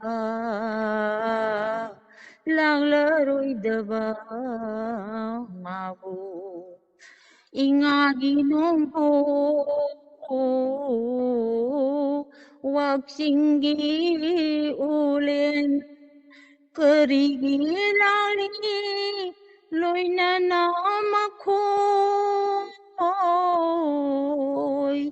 ꯀꯔꯤꯕꯨ ꯀꯥꯟꯅꯅꯤ ꯃꯩꯆꯥꯡꯅ ꯀꯦꯝꯂꯕꯗ ꯄꯨꯕꯤꯔꯛꯎ ꯆꯥꯟꯅꯕ ꯃꯥꯇꯕꯨ ꯅꯥꯛꯇ ꯉꯥꯏꯈꯤꯒꯗꯔꯥ ꯂꯥꯛꯂꯔꯣꯏꯗꯕ ꯃꯥꯕꯨ ꯂꯣꯏꯖꯔꯦ ꯂꯣꯏꯖꯔꯦ ꯂꯥꯛꯑꯔꯣꯏꯗꯨꯗꯤꯅꯦ ꯂꯥꯛꯑꯔꯣꯏꯗꯕ ꯃꯤꯗꯣ ꯑꯪ ꯉꯥꯏꯔꯨꯅꯨ ꯋꯥꯅꯕꯅꯤ ꯑꯣ ꯑꯗꯨꯅꯅꯦ ꯍꯥꯏꯁꯦ ꯅꯠꯇ꯭ꯔꯥ ꯍꯣꯏ ꯂꯥꯛꯂꯔꯣꯏꯗꯕ ꯃꯥꯕꯨꯁꯨ ꯉꯥꯏ ꯂꯩꯇꯅ ꯀꯩꯗꯧꯖꯔꯨꯅꯤꯒꯦ ꯆꯨꯝꯃꯤ ꯆꯨꯝꯃꯤ ꯕꯥꯔꯨꯅꯤ ꯆꯨꯝꯃꯤ ꯊꯝꯖꯔꯦ ꯐꯔꯦ ꯐꯔꯦ ꯕꯥꯔꯨꯅꯤ ꯑꯩ ꯕꯥꯔꯨꯅꯤꯒꯤ ꯑꯍꯤꯡꯗ ꯆꯤꯡ ꯀꯥꯕ ꯂꯥꯛꯇꯣꯏꯅꯤ ꯂꯩꯔꯝꯃꯨ ꯇꯥꯡ 10ꯒꯤ ꯃꯝꯂꯤ ꯃꯝꯂꯤꯕꯗꯀꯣ ꯇꯥꯅ ꯉꯥꯏ ꯂꯩꯔꯝꯒꯦ ꯇꯥꯡ 10ꯒꯤ ꯃꯝꯂꯤ ꯃꯝꯂꯤꯕꯗ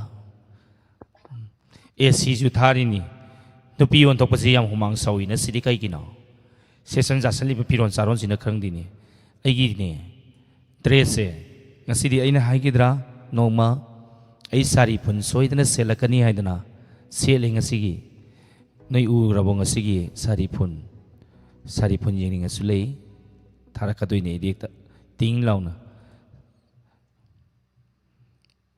ꯁꯥꯔꯤ ꯐꯨꯟꯅꯤꯁꯤ ꯁꯥꯔꯤ ꯐꯨꯟꯒ ꯁꯦꯠꯇ꯭ꯔꯥ ꯃꯁꯛ ꯃꯇꯧ ꯌꯥꯝ ꯐꯖꯕ ꯑꯣꯂꯤꯅꯤ ꯃꯤꯁ ꯑꯣꯂꯤꯅꯤ ꯉꯁꯤꯒꯤ나 ꯃꯤꯁ ꯔꯥꯙꯥ ꯑꯥꯔꯅꯣꯟ ꯉꯁꯤꯒꯤ ꯈꯧꯔꯥꯡꯅ ꯉꯥꯏꯖꯔꯤꯕ ꯀ꯭ꯔꯤꯁꯅꯕꯨ ꯉꯥꯏꯔꯤꯕ ꯇꯟꯍꯧꯔꯕꯤ ꯀꯦꯊꯔꯕꯤ ꯑꯣꯂꯤꯅꯤ ꯉꯁꯤꯁꯦ ꯊꯃꯣꯏꯁꯦ ꯌꯦꯅꯤꯡ ꯌꯥꯝꯅ ꯍꯨꯜꯂꯛꯏ ꯌꯦꯅꯤꯡ ꯌꯥꯝꯅ ꯍꯨꯜꯂꯛꯄꯁꯤꯗꯅꯦ ꯊꯃꯣꯏꯒꯩꯁꯦ ꯂꯩꯐꯝ ꯈꯪꯗꯦ ꯑꯗꯨꯅꯅꯦ ꯅꯣꯏ ꯅꯨꯄा खरा कॉल तौरौबा अई नुपी ngakta कॉल वखटपसे अई मरेंग चटलेबा एलर्जी तौए युम पानदौबा नुमिसिदा नोइनने नुपा बो हेक फोन तौरतबा मसी जान खरीबम काय काय चक्रगे शेक्सपियर गाइदबो काय तौ लेनरिगी नोइबो अई सिमीगी ओहेंगरगे हाइरो मुतुमी मचा अई सिमीगी ओहेंगरगे हाइरो नत्रगना अई हाना चेलो बदम केनोददा इबोचौ अई करी नो ममिंग दिबोम चाददा लैगरगेदा नोइ हे लाक्तरमिनको साउनिंगक्तन जयंतको मादे हे लैसन्नी अइना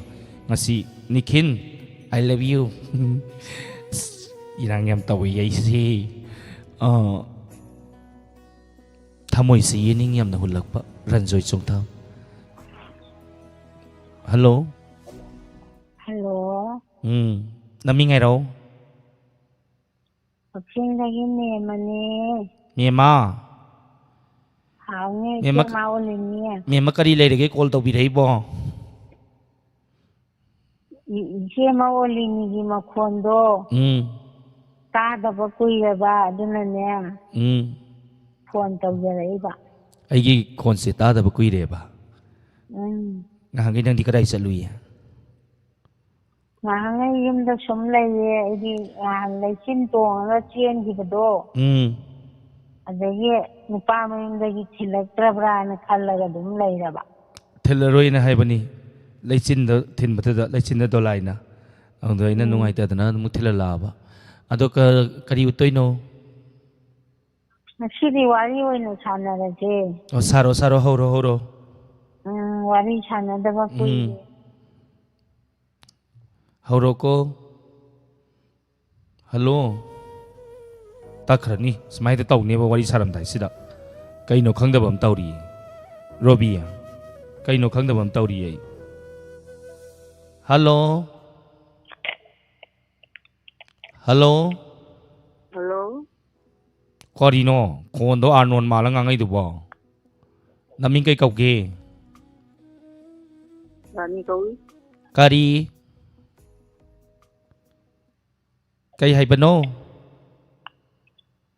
ꯑꯣ ꯔꯥꯅꯤ ꯀꯧꯏ ꯍꯥꯏꯕꯅꯦ ꯏꯁ ꯀꯔꯤ ꯏꯁꯧ ꯈꯨꯂꯥꯡ ꯆꯥꯂꯥꯡꯅꯦꯒꯦ ꯏꯃꯥꯒꯤ ꯏꯕꯦꯝꯃ ꯔꯥꯅꯤꯌꯥ ꯏꯃꯥ ꯅꯪꯗꯤ ꯌꯨꯝ ꯉꯟꯅ ꯄꯥꯜꯂꯨꯔꯤꯁꯤꯗꯤ ꯅꯪꯗꯤ ꯏꯁꯧ ꯂꯥꯡꯅꯕ ꯇꯥꯔꯤꯅꯦ ꯑꯩ ꯏꯁꯧ ꯈꯔ ꯍꯩꯅꯩ ꯑꯗꯨꯅꯅꯤ ꯏꯁꯧ ꯈꯔ ꯍꯩꯅꯕ꯭ꯔꯥ ꯑꯥ ꯇꯧꯔꯝꯅꯤꯌꯦ ꯃꯁꯤ ꯇꯧꯔꯝꯅꯤꯌꯦꯕ ꯌꯥꯔꯣꯏꯕ ꯑꯗꯣ ꯏꯁꯧ ꯂꯥꯡꯉꯒ ꯈꯔ ꯅꯨꯡꯉꯥꯏꯖꯩ ꯀꯩ ꯃꯊꯦꯜ ꯆꯥꯔꯒꯦ ꯁꯦꯕꯣꯠꯀ ꯊꯥꯡꯖꯤꯡꯒ ꯏꯔꯣꯜꯂꯦ ꯁꯦꯕꯣꯠꯀ ꯊꯥꯡꯖꯤꯡꯒ ꯌꯥꯝ ꯍꯥꯎꯗꯥꯏꯅꯦ ꯑꯗꯨꯗꯤ ꯍꯥꯎꯏ ꯐꯔꯦ ꯑꯗꯨ ꯀꯩ ꯎꯠꯇꯣꯏꯅꯣ ꯅꯪꯗꯤ ꯆꯥꯗ꯭ꯔꯣ ꯑꯩꯈꯣꯏ ꯗꯤꯁꯇꯔꯕ ꯃꯊꯦꯜ ꯑꯩ ꯆꯥꯅꯤꯡꯗꯦ ꯍꯥꯎꯇꯦ ꯆꯥꯛ ꯆꯥꯐꯝ ꯉꯥ ꯂꯥꯛꯐꯝ ꯊꯣꯡꯕ ꯈꯪꯗꯦ ꯍꯦꯟꯅ ꯍꯥꯎꯕꯅꯤ ꯃꯨꯁꯨꯃꯨꯒꯩ ꯀꯣꯗꯣꯛ ꯀꯗꯥ ꯆꯥꯛꯄꯨ ꯆꯥꯒꯗ꯭ꯔꯥ ꯊꯥꯡꯖꯤꯡꯕꯨ ꯇꯨꯞꯀꯗ꯭ꯔꯥ ꯁꯦꯔꯥꯟ ꯇꯨꯔꯥꯟꯒꯤ ꯃꯊꯦꯜꯗꯤ ꯑꯩ ꯆꯥꯗꯦ ꯑꯩꯈꯣꯏꯗꯤ ꯂꯦꯝꯕꯤꯅꯤꯅ ꯃꯥꯅꯤ ꯆꯨꯝꯃꯤ ꯍꯩꯗ꯭ꯔꯨꯒꯥ ꯏꯔꯣꯟꯕ ꯆꯥꯏ ꯑꯩꯈꯣꯏꯗꯤ ꯑꯥꯔꯅꯣꯅꯤꯅ ꯀꯣꯗ꯭ꯔꯣꯛ ꯁꯥꯏꯗꯣꯔꯤꯕ ꯈꯪꯉꯤꯗꯅ ꯑꯗꯨ ꯐꯖꯔꯝꯒꯅꯤ ꯅꯃꯥꯏꯗꯨꯕꯨ ꯑꯝꯇ ꯌꯦꯡꯅꯤꯡꯉꯤꯅꯦ ꯑꯩꯁꯤ ꯌꯦꯡ ꯐꯪꯗ꯭ꯔꯣ ꯍꯥꯏꯁꯤꯕꯣ ꯑꯩ ꯎꯗ꯭ꯔꯤꯕꯣ ꯎꯗꯦ ꯅꯪꯅ ꯃꯥꯜꯂꯝꯗꯣꯏꯁꯨ ꯍꯥꯏꯔꯛꯎꯔꯥ ꯃꯍꯧꯁꯥ ꯇꯤꯚꯤꯗ ꯁꯤꯔꯦꯜ ꯑꯃ ꯕꯤꯀ꯭ꯔꯝ ꯕꯦꯇꯥꯅ ꯂꯥꯛꯄꯗꯒꯤ ꯍꯅꯨꯕꯤꯁꯨ ꯃꯥꯜꯂꯝꯒꯅꯤ ꯀꯔꯤꯅꯣ ꯔꯥꯅꯤ ꯅꯪꯕꯣ ꯁꯣꯝꯗ ꯂꯩꯁꯥꯕꯤ ꯊꯣꯠꯆꯟ ꯅꯧꯖꯕꯤ ꯉꯁꯤ ꯀ꯭ꯔꯤꯁꯅ ꯄꯣꯛꯇꯧꯔꯤ ꯌꯨꯝ ꯄꯥꯟꯗꯧꯔꯤꯅ ꯍꯔꯥꯎ ꯂꯩꯔꯤꯕ ꯑꯩꯁꯤꯕꯨ ꯍꯟꯅꯨꯕꯤ ꯃꯥꯜꯂꯝꯒꯅꯤ ꯅꯆꯤꯟ ꯅꯌꯥ ꯀꯦꯟꯗꯧ ꯍꯅꯨꯕꯤꯗꯣ ꯈꯪꯗ꯭ꯔꯣ ꯅꯆꯤꯟ ꯅꯌꯥ ꯀꯦꯟꯗꯧ ꯋꯥ ꯉꯥꯡꯒꯅꯨ ꯔꯥꯅꯤ ꯁꯦꯔꯥꯟ ꯇꯨꯔꯥꯟ ꯇꯧꯅꯨ ꯀꯣ ꯇꯧꯗꯦ ꯖꯦꯝꯁ ꯏꯔꯦꯡꯕꯝꯅ ꯏꯔꯥꯡ ꯇꯧꯁꯤꯜꯂꯦ ꯄꯥꯈꯪ ꯑꯩꯈꯣꯏꯒꯤ ꯖꯨ ꯀꯥꯏꯁꯤꯟꯗꯅ ꯆꯠꯂ ꯍꯥꯏ ꯆꯠꯂꯣꯏ ꯑꯗꯨ ꯔꯥꯅꯤ ꯀꯩ ꯎꯠꯇꯣꯏꯅꯣ ꯀꯔꯤ ꯎꯠꯂꯨꯅꯦꯒꯦ ꯁꯝꯗꯨ ꯐꯣꯏꯒꯦꯅ ꯉꯥꯏꯔꯤꯅꯤ ꯑꯩꯒꯤ ꯁꯝꯁꯦ ꯅꯪꯅ ꯐꯣꯏꯗꯣꯔꯤꯕ ꯀꯅꯥꯒꯤ ꯃꯇꯤꯛ ꯃꯊꯧꯅꯥ ꯂꯩꯗꯅ ꯑꯣꯂꯤꯅꯤ ꯔꯥꯙꯥ ꯑꯥꯔꯅꯣꯟꯒꯤ ꯁꯝ ꯐꯣꯏꯒꯗꯣꯔꯤꯕ ꯑꯩꯅ ꯀꯔꯤ ꯑꯩꯅ ꯒꯥꯏꯅꯦ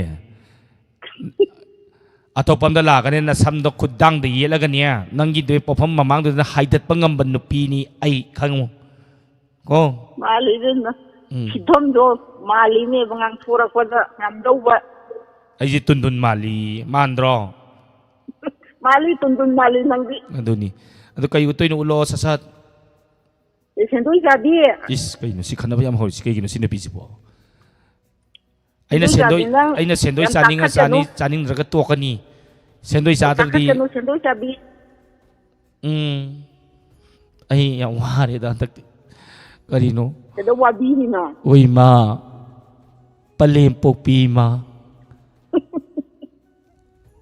ꯅꯆꯥ ꯑꯩꯕꯨ ꯋꯥꯔꯦꯗꯀꯣ ꯃꯥꯏꯔꯥꯅꯤ ꯑꯁꯤꯅ ꯑꯩꯕꯨ ꯁꯝꯐꯣꯏꯒꯦꯒ ꯍꯥꯏ ꯑꯗꯨꯒ ꯀꯔꯤꯅꯣ ꯈꯪꯗꯦꯅꯦ ꯑꯩ ꯁꯥꯎꯒꯦ ꯇꯧꯏꯗ ꯑꯩ ꯑꯥꯔꯅꯣꯟ ꯑꯣꯜꯂꯛꯀꯅꯤꯀꯣ ꯉꯁꯤ ꯌꯦꯡꯒꯦꯔꯣ ꯄꯥꯝꯕꯣꯝꯁꯦ ꯈꯤꯇꯪ ꯇꯥꯈꯠꯂꯒ ꯌꯦꯡꯒꯦ ꯇꯨ ꯄꯥꯝꯕꯣꯝꯗꯤ ꯆꯥꯎꯕꯅꯤꯍꯦ ꯀꯅꯥꯏ ꯃꯆꯨꯝ ꯂꯥꯡꯒꯤꯗꯃꯛ ꯍꯦꯃꯥ ꯃꯥꯂꯤ ꯑꯀꯥꯏ ꯃꯔꯛ ꯖꯒꯣꯏ ꯁꯥꯈꯤꯕꯗ ꯄꯥꯝꯕꯣꯝ ꯇꯤꯡꯊꯣꯛꯑꯒ ꯆꯦꯟꯈꯤꯕ ꯅꯨꯄꯥꯗꯨ ꯅꯠꯇꯦ ꯅꯨꯄꯤ ꯑꯐꯥꯎꯕꯤꯗꯨ ꯑꯣꯂꯤꯅꯤ ꯔꯥꯙꯥꯅꯤ ꯈꯪꯉꯨꯅ ꯌꯥꯔꯦꯀꯣ ꯐꯔꯦ ꯑꯗꯨꯗꯤ ꯅꯣꯛꯅ ꯑꯃꯨꯛ ꯀꯥꯏꯅꯔꯁꯤ ꯉꯁꯤꯒꯤꯗꯤ ꯏꯇꯥꯎ ꯍꯨꯔꯥꯟꯕꯤ ꯏꯇꯥꯎ ꯅꯨꯡꯁꯤꯊꯣꯏ ꯐꯔꯦ ꯏꯇꯥꯎ ꯉꯁꯤꯒꯤꯗꯤ ꯑꯃꯨꯛ ꯀꯥꯏꯅꯔꯁꯤꯀꯣ ꯀꯥꯏꯅꯔꯁꯤ ꯐꯔꯦ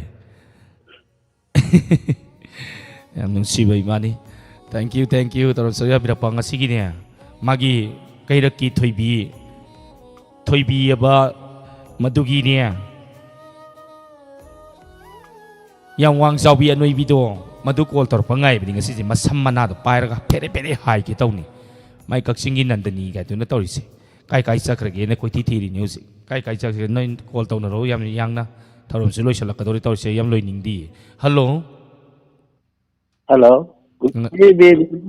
ꯉꯁꯥꯏꯗꯒꯤ ꯅꯪꯒꯨꯝꯕ ꯀꯌꯥꯅꯤ ꯅꯅꯥꯎ ꯅꯨꯄꯤ ꯑꯩꯅ ꯉꯥꯏꯖꯔꯤꯕ ꯅꯃꯤꯡꯅ ꯂꯩꯐꯝꯒ ꯑꯃꯨꯛꯇꯪ ꯇꯥꯛꯄꯤꯗꯣ ꯄꯥꯊꯧ ꯕꯦꯡꯉꯣ ꯑꯩ ꯀꯥꯡꯄꯣꯛꯇꯒꯤ ꯏꯕꯣꯝꯆꯥ ꯇꯧꯏ ꯏꯕꯣꯝꯆꯥ ꯅꯪꯅꯤꯅꯦ ꯑꯩꯅ ꯅꯍꯥꯟ ꯅꯪꯕꯨ ꯉꯥꯏꯕꯗꯅꯦ ꯇꯥ ꯏꯕꯣꯝꯆꯥ ꯏꯕꯣꯝꯇꯥ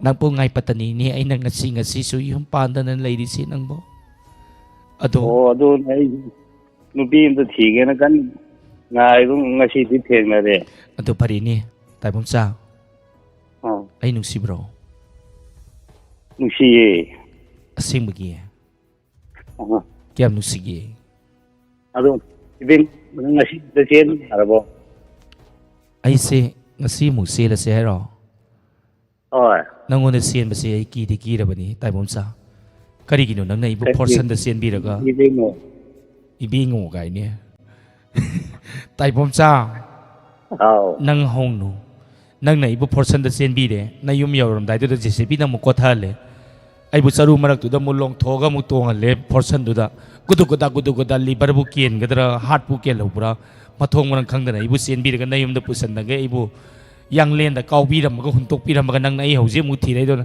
ꯍꯦꯠ ꯏꯕꯣꯝꯆꯥ ꯅꯪ ꯁꯤꯒꯦꯔ ꯅꯪ ꯍꯥꯏ ꯀꯩꯅꯣ ꯑꯗꯨꯗꯤ ꯑꯩ ꯁꯥꯎꯔꯤꯅꯤ ꯅꯨꯄꯥꯗꯨ ꯐꯨꯕ ꯌꯥꯕ꯭ꯔꯣ ꯃꯇꯝ ꯆꯥꯔꯛꯇ꯭ꯔꯗꯤ ꯅꯨꯄꯥ ꯍꯥꯏꯕ ꯅꯠꯇꯦ ꯂꯩꯇꯦ ꯅꯨꯄꯤ ꯍꯥꯏꯕ ꯂꯩꯇꯦ ꯕꯣꯝꯆꯥ ꯃꯩ ꯊꯥꯅꯨ ꯍꯥꯏꯔꯛꯀꯅꯤ ꯑꯩꯅ ꯀꯣ ꯑꯗꯨ ꯀꯩꯅꯣ ꯅꯨꯄꯤꯅꯃꯛꯇꯤ ꯑꯩꯉꯣꯟꯗ ꯐꯨꯕ ꯌꯥꯔꯣꯏꯅꯦ ꯑꯩꯗꯤ ꯐꯨꯅꯤꯡꯗꯕꯅꯤ ꯑꯩꯗꯤ ꯅꯪꯁꯦ ꯃꯕꯨꯛ ꯃꯄꯥꯎ ꯌꯥꯝ ꯐꯔꯝꯗꯧ ꯃꯥꯟꯗꯅ ꯑꯩꯅ ꯅꯪꯉꯣꯟꯗ ꯆꯦꯜꯂꯤꯅꯤ ꯑꯗꯨꯒꯅꯦ ꯇꯥꯏꯕꯣꯝꯆꯥ ai pam no pa yam tole ko nang sekselu take care second made ki yum na lady section bero nang seki yum da lady do is adoi di ai nang ona lening ka dore ngo kamai tong ni ado jikte ngasi rin numit ina jarmane ya ni goi thai da ado ai se ma se kai da lak toino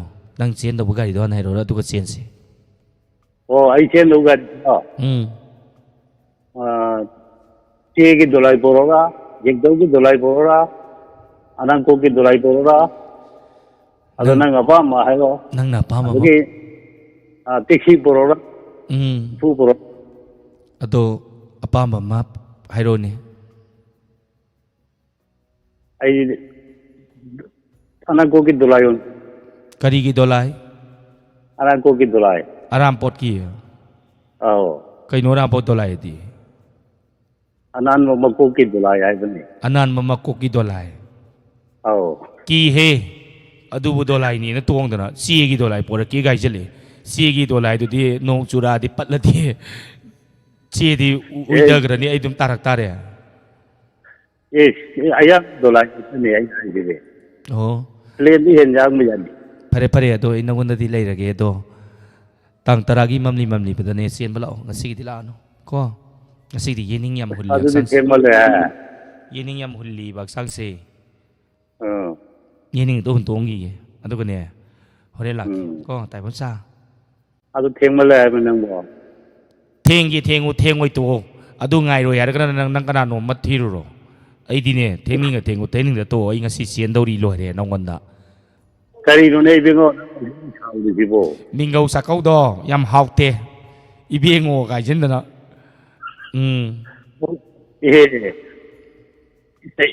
ibin kari choi ro bo pare kari utoi no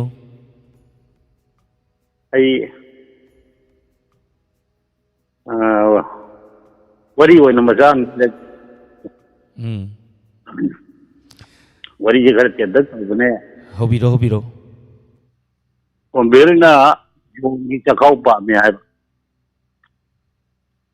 hai na ma ngai da le me le chao je mayam le me hai de ba chao ki manung pa yong ai ba asi je le ma ma da yong mayam si da gi lam hen ba yong ma ko torak pa da at pan da yam hai yam na au ba pan bi hai de ba pan bi si yam na ngai na sang na ya na wai du cha ra ga nei du da hai de pa da du da gumbira ma pro ma si nei rai me ya du da dum tau kat na hai de ba yong si bu yeng na ma na ma ya ka ka lak lai yong si na kum thara da yam hai ma di manga pro ga ma chel du da jin ma ma si yam na hau na sai ja ta ja adagi ma si na ka ma ta ga na ga gumbi ni tau sa na je na ma ko ni tau sa na ni do na sa na tan ja si da nei ko yum na chalu pare na jong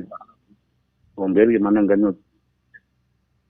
yum yo wo ti gumbi si na ke go ni ti na ja gi mai da ni no na hai ada yong ne sao ke so kai ti ma si no yum ma yum yo mà đầm nó là cái gì gồm hết nó pi xin nào nó tao dùng này thôi này nó cao đấy mà quay ra bên cha cao đấy và mấy cha ra đấy mà chỉ thôi đấy dùng hết cái nhưng mà năng này cái cha cao đấy ai thì năng là sai nó hay nó cao gì rất là lệ hậu đấy anh là cha cao trong tầng đâu từ cái năng cha bây giờ rồi hay ಅದನ್ನ ಜಾಗಿ ಮಪ್ಪೂರು ಚಿನ್ನ ಚಸೆ ನಮ್ಮ ಕೋಗಿ ತೋಂಗಲ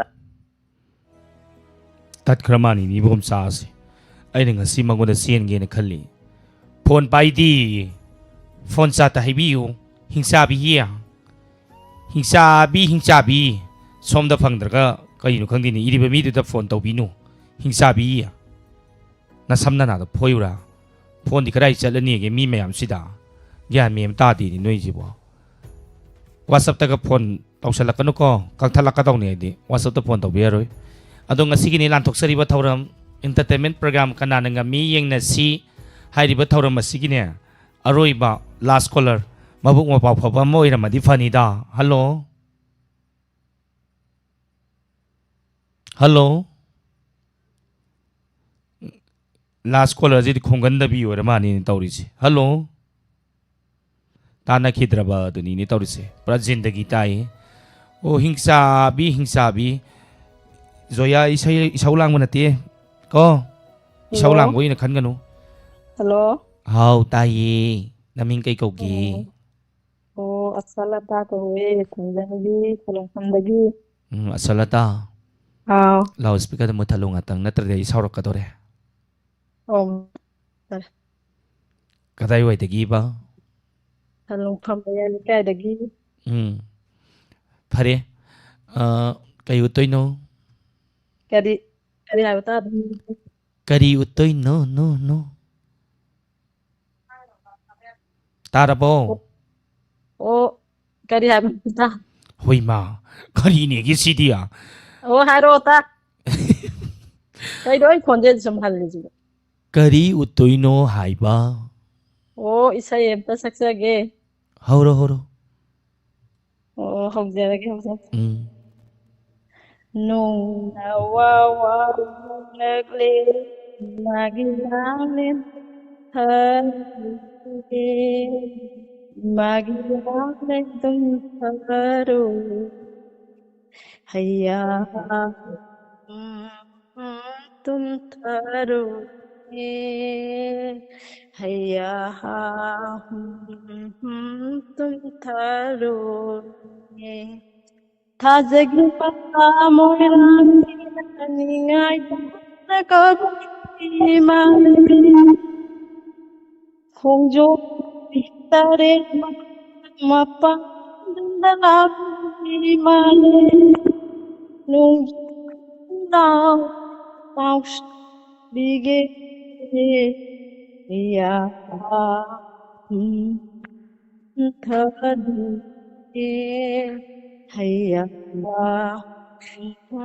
tum taruni nung pasula imagilang taruni imagilang tum taruni hayya tum taruni hayya Taruni Loisan kay daw ba yaure isay lo ra duk kana noksala idona Noning apa yam bazana salakre thank you taram saruya bi rapaginia thagachari ngasigi aroiba caller ni yam bazana salakre tumthoga tumthaga noga ngasi se kay numino khangdita thamoi se yening yam na hulai ngasi se yening khara hulai ringai dane mai tai bom sa dong la ga ne irang mu sagat piram ai gi thamoi se aduna ni yening yam ta hun toke yening hulla di ne panghun da hulla dawni ngasidi kara da lei sige Joy Kumar da lei ra sira khangde da Joy Kumar kana nga mi ngasi entertainment program thangja khudingi lanthok saba program ni pung mapan makai dagi hojaba ko ado gunapati inodo nanaw kurumjari namma ga hai ai nanaw nangon lai ninga kadore ngon nangi bebar ku tau di ai ke nom ni asem ni ruwa kiran mala inaw goro ba khumman is nanaw naw re kai ni gi sidi kai ni gi ya hingsa bi biri tak pi yu thak pi yening hulle hun toke yening hulloi hulning di kusi ni kusi biri thak ni suru thak ni kusi ni kusi yening dum hun toke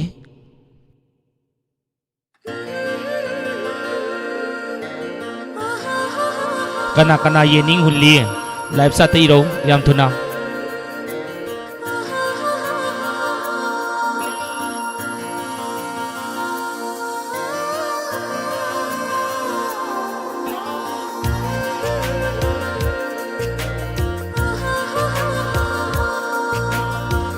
yening hulagle ai gi ꯊꯃꯣꯏꯁꯦ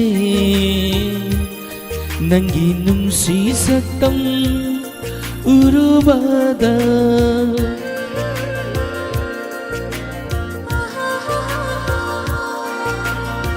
예닝 흘렀래 아이기 타모세 당기 눔시 삭담 우루바다 밥타방 함락들이 아이기 부닝세 밥타방 함락들이 아이기 와kal세 당기 삭담나 야까이 할라레 Nangi saktamna yakai hallare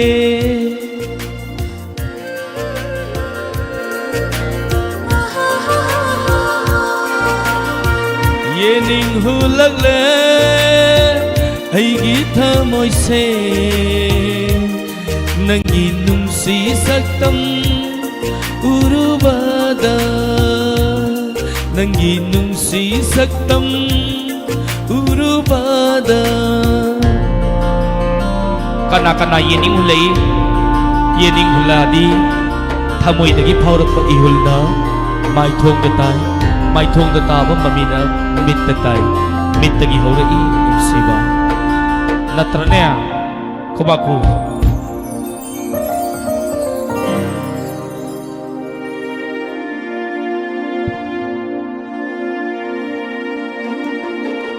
Kangamdraba nungsiba Kanghalle nangna Urubaying lubada Nanggi sumhat pasaktam Ay kita oy ningbana Kamban basuhay ragle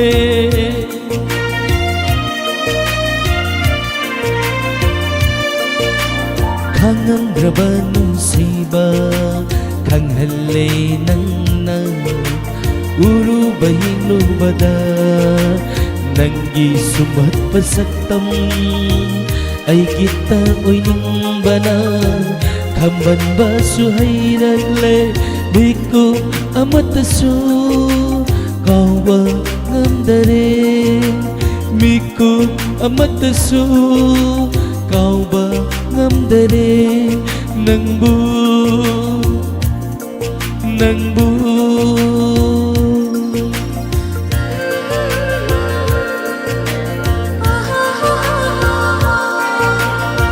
Yening hulagle aigi thamoy se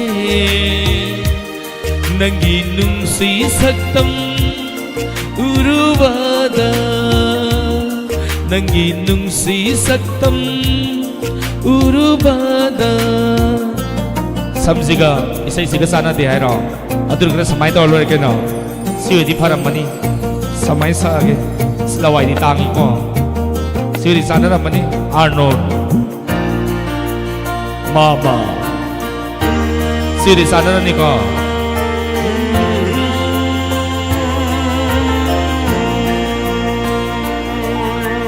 Ingla ba malang sahong na humlag pada Nung siirig na solalle ay gihagsang se Nanggiyatang amabu pangnaba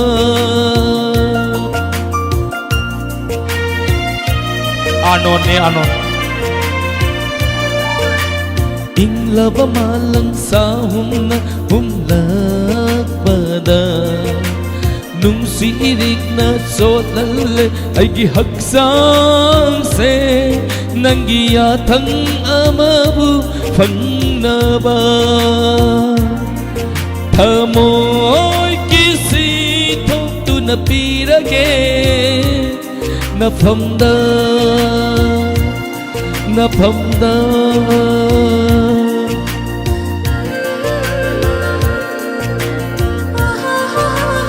Yening yam hulle Yening hulagle Aigi thamoy se Nanggi nungsi saktam urubada Nanggi nungsi saktam urubada ꯉꯝꯂꯛꯇꯔꯦ ꯑꯩꯒꯤ ꯋꯥꯈꯜꯁꯦ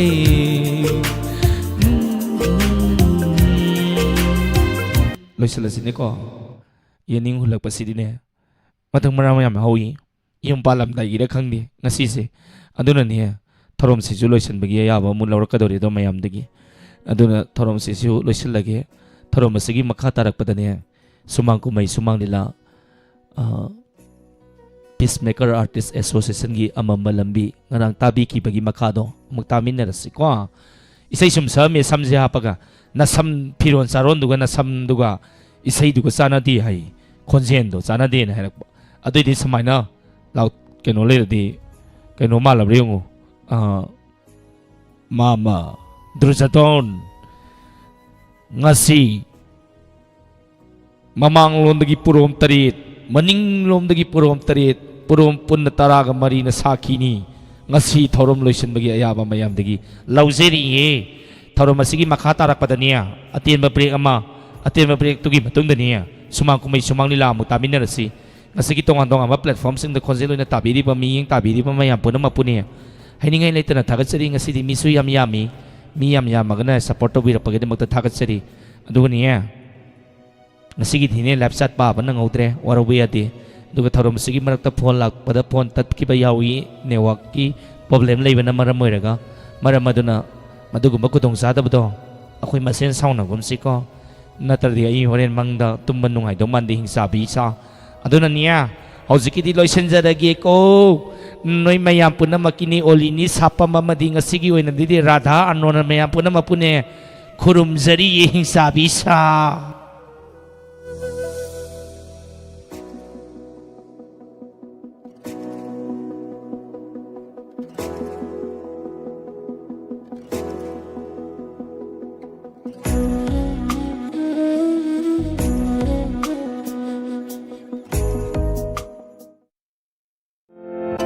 Nungairaba paujel business tawbiriba amadi nauna business start tawbinibu singidamak business loan apply tawba yabagi khudongchaba Apex Finance Advisor na pijari nauna business tawba pamba funding watpana hawdokpa ngamdaba singna khudongchaba si lobiba yagani existing business tawbiriba singna business expansion gidamak loan asi apply tawba yagani akopa marol gidamak 9362665589 natraga office ta laktuna akopa marol gidamak tanabiba yagani office address Apex Financial Advisors Kiam Sipai Babu Bazar near Police Outpost Thoba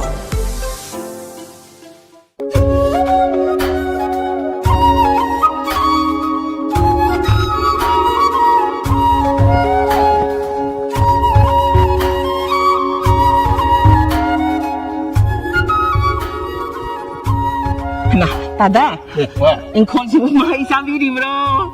Tanbu di liam mang di duni. Mani tada, kong so lagi sin so le hai dini. Ay sune, ingkon sin kare so sari. Asal dia kau kamai tu Hindu ye. Hai, tuai, mai kun hai. Ada lagi. Kum si di, isin di awal si kaya le duman di. Lau singan nampak ni ya duman ni ko. Tanbutan ni tada nang dong kita si. Kau lu begini. Hakum sini ya, paling hai kon ada nak udah kan ya. Mana kon sin video tahu tanah utong loy salah kat tuai. Matam siam hati, mi supati, ting supati, dunia tada. Aduh ini nang kari tu waronu. Pagar me hidam pore. Kari hidang ni tada. Ay di kaya taja di dah. Taja tu tong ni di ma. Taja tu tong nuku. Ay na hai tu isi di ni. Pagar apa? Japan की mummy लड़के company मिकोशो India private limited ने पुथोपा रीनाक्षी GR HYBE दुनी ने रीनाक्षी GR हाइबा रीनाक्षी GR इस तो एक मसीदी magic company है पंबी दो उतोंग छापा उतोंग तापा मनमना कोंसिन भी मयूल चिपी नुजिंग दगी हिंदुक्तना पंबी न मारा सथाबंग नमदबा मदगी बो वही तापा फबोगा से मन लोई न फानमंगमी si lodu da nate mana masing ko gi je si da loi se je ba ya garba phograb ne mi tada pharam do mali bo tada bai ai di ne se je na da khangdana ai ra bi bi ma kadai da bu phan ge tada iroi lai kino kasham pata leiba AR Agro amadi tiraya hidak yomba dukan sin da ne loi phangani adidi kumsi di ai su sizin na ga yeng ta ne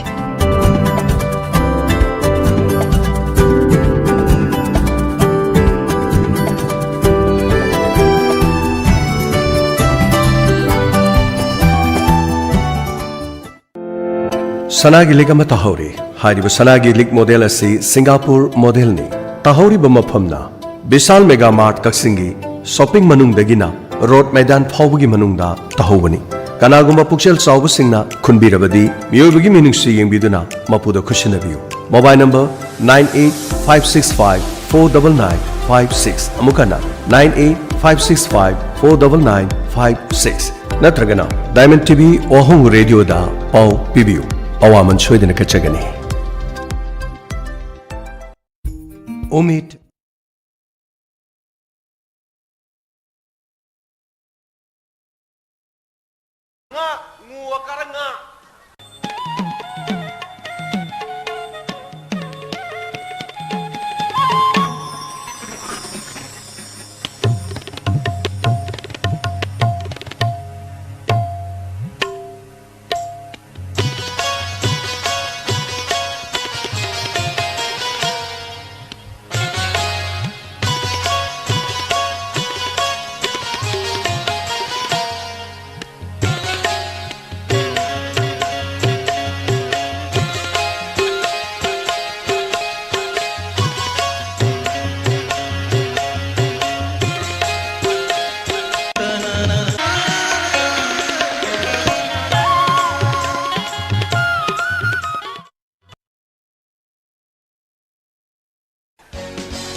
posta le me ngasi dia nango yo tori ngai wat pane ba ai man ro ba ngasi di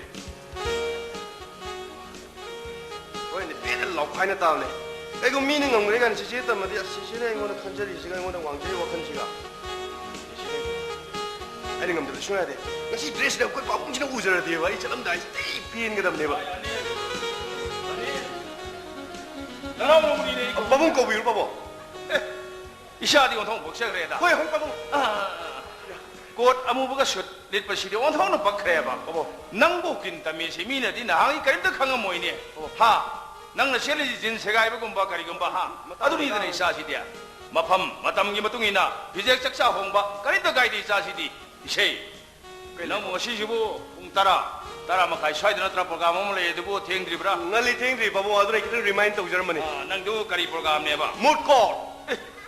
이샤디 그리게디 강아바 이바봉도 강게네 해. 바봉 왜 맞담도 그렇게 해나네. 솔직히 맞담지 그런데 땅디 짜나 보와르네. 아이 방아오바 쇼코도리머니 하영 쇼도이시 난거나 띠네 이바시 형 쇼코도리머니네. 바보 ngasi benu mise agi first time ne adon hoini pene ye khane lo khane agi best level da minga mo shu ya ro babung shene khangbi du ne ba hoine adu bu karam subject no ai bong du khangal loi mi subject hai bu armed forces special force act 1950 se unconstitutional loi ma repeal do dum shine babo good madaki topic du di yam interesting oi bamani ne hauji hauji ai khoi iramdam manipur sigiri burning issue oi bani right babung right ipana delhi university de tamlinge da civil liberty ki society mayam mon polaga supreme court ta ke ga se unconstitutional oi edna challenge do na ba petition fine to khibagi sang ba wari yam ni seng ai ne 아두 이샤기 보이는 업종인지 이빠 거는 와리리게 야이 보면 야이 뭐땀들이 이빠 거는 당길로 공탕도 하우식 많이 뿌리고 어려워 피해 마시다디 라라브라인 칼레네 해 아두 개기로 바보 아 시와리지 또시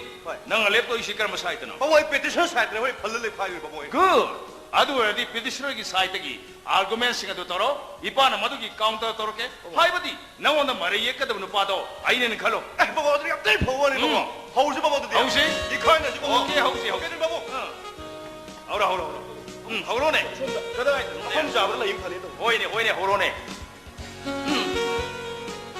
Armed Forces Special Force Act 1950 ase lok thokadamne mache draconian ne mache democracy ke mayap lebe khwali tam thibe law ne ek achun human right violate tawe no madu lali ek asidi lal hobunam thana bagi damaktani ek asi laibana ngasi praja singna ingna tamne hingma ngamli bani insurgency content jogi mahota lalo furup kyam ge horkom hoile शांति थम्बगी मोहता लमदम से मियो बगे हक्को खोंगाउ नंदना मखल मथेल किया गिरा हुदु लेबस्ते इरांग थोन माइ BC इरांग palm इरांग सरपा नखो yum Bakana थोन money एगा सिलेबना ngasi Manipuri बरजा सिंगना तंगदु लाइताना हिंग मंगमली बनी ai कोई इंडिया रे है किलोबदगी ai की पमुंगी मथा बोय फमजन गरम केम तोरेबा वारी के साम ai angauba ipa bu kari da mata panggil ne ha noi khara mana Armed Forces Special Force Act 1958 lakhogadabani khara mana foreigner issue khara mana quality education khara mana maitai sing amuna phangaroi da lairik ari basing abdu khomdan na mai thadokpa wari sarama yadre no hajikani no sumu singa khara mana wa ta pada manipur resource thalaba manipur aina khwaiding ga kom lady ne karibo noi hajikani meeting dogodori bani seminar dogodori bani wari logodori na amuk te bolore wari tri moi khara na mai ne ire pore ne moi ne ko mi sing ma na pathoe ne ko mi sing adi ma na pathobina moi ne yare khoba khore loisan gare khara na ba marai na ba irom de pide bibra as som di intellectual person ne logodino gyanta mission is kamai logodino ba kangi ki pem yaure ba mate mani buji resource lai kar min hai no ai hai jage sahi lising ani hena ning tam ning kha tam lai ba moi me matam dra khoi chara helam de ai gi lai oi khaba ipa ipu singduna nong pong nong chu kha bam da haujik lai ba maps de gi sarok ani hena ai gi civilization chao na sando me sab khaba marang kana mana ai gi tha wang la culture na what the father prithvi sin ma sando ba ngam ni ba tro adu hojik kai oi kai hojik kari oi ba democracy japa achou le ba india le hack dilu de mido mian cha sing ni sing chogom hegal tuna manipur ye proof se mang gi ya phim de le bani asu yam saukal ba computer agency da adu yam conservative oi ge damate manipur ma sa ka yam su bharat ke state ka da khunda lai tari madu ratna america england sin mole ba ka su mai tai ma sa ka khunda I objection mutham dana mani aina hajening badi manipur gu ma apik pa state ma da india government ya chan mirai na policy pok tabi ma chagum ai khoi gu loina dana aina point out toni madu ri karam na hai ai khudam hai jage हाइबियो Jammu Kashmir terrorist की इरांग से अदु हाना कंद्रिंग मतमदा मखोई income से टूरिज्म दे कारप इनकम से ओबे मसिमा अखोई इरम द मणिपुर थोन बियाबले अदु इंडिया गवर्नमेंट चांगनी फिनिबा मयुम म कैलिंग दब खोंते मितांग चिंग चंगल प यानबा इनर लाइन परमिट सिस्टम चनंदर थंबिरे अदु फॉरेन टूरिस्ट के इनकम यान तानगदबा तानबे अबदुना रिस्ट्रिक्टेड एरिया परमिशन सिस्टम चनंदुना फॉरेन टूरिज्म द इरम द मणिपुर से लम कोई बला पछुए यानरे अदु मसिनते सेकंड वर्ल्ड वॉर सुंगा as babu why shor ga tak tori da lo ai wa ba yar oi baga daro ar babu ai point ka yorge ai second world war second world war sungai japanese lishing kama elite force ka lam suna iram da manipur shigi adu japanese lishing yang khai na iram da manipur sibo asem khubam ne lojadra iram da manipur chacha ge na india government one on the visa ta na madam de visa se chubi bidre modu di manipur ngam khai le le state oi bani na lai ba ki security ka mari le lo no totally la le India government akoi namchin ner thakna pambai mane sia machin ner jewel of India Switzerland of the east ka je sari masi was yam lab thai rong thong yam lab thai thong ge akoi ge mai horo le le min ba tina ton ro yam no si chana le min ba chingmi sinau sing ma sing de ma pa na chang mi to na ma sing kya ma hela bane hai ba de singmi sinau sing lak taruk le ma nung da ma pa na chang mi to sing lak tare totally wall ane ma khone hele che ai na je phek ne adu da after 10 years sahi trai ma tu akoi kari hoye ne kini ai ma sang mo re bane अदु मसिनते याम नोनिंग खुदम मनि दंग हाइजगी अखोइ जि tourism ने लेबा Shendra फुबाला लोकोट ai अस बाबू क्या यावरे ai sana batau thenge sana batau अदु बाबू हलगरी खाने जुटिक pen होइने थेंगे ने salone isha mongolo ai ko nang sai sing di kam do ba चाक ते sai चिचिन तलो साउ बिजम दai okay gula अदु बाबू kai dau ra lupa chani gi da yaw bi nang gi hauna bi tau ra ba ye बाबू चिचिन बिबे याव रे से like तोंद सुम पक खिबिसरा बाबू याव जरे ai tam na salu ko golak gari ga do tam na thau ishi hai mak de gari ji kan ne ga thau bani ne odo paisa ne de mangau thi ra ba adu mangau thi hai badani mai masingi lam dadi mama na basing makok thong ne hekta lai ma gi bul pasani ni basim di leptri ne ai le kom na thigali ma han brai na ma halam de beng de account hangamba ma gi lai showar pa lai ba apha bai sham di oi dori ne Nanaudi.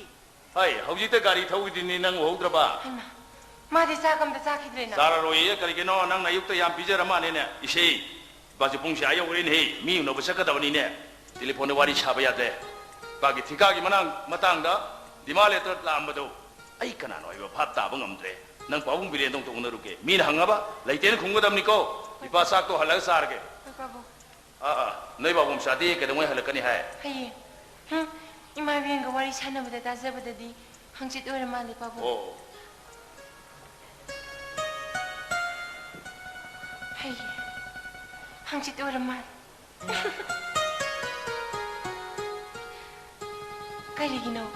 Ma gi wai khangaga ꯃꯄꯨꯡ ꯐꯥꯅ ꯈꯨꯝꯕ ꯉꯝꯗ꯭ꯔꯤꯕ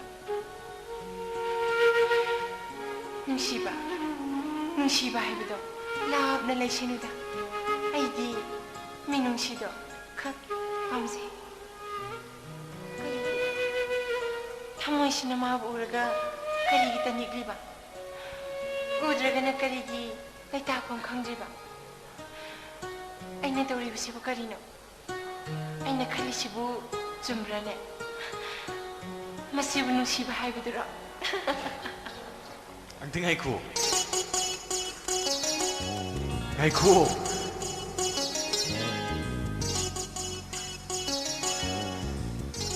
ꯀꯔꯤ ꯍꯥꯏꯗꯣ ꯋꯥꯠꯂꯤꯒꯦ ꯐꯝꯃꯨ ꯂꯥꯛꯑꯣꯁꯤꯗ ꯂꯥꯛꯑꯣꯕ ꯃꯤ ꯑꯃꯠꯇ ꯂꯩꯇꯦ ꯇꯜꯂꯦꯕ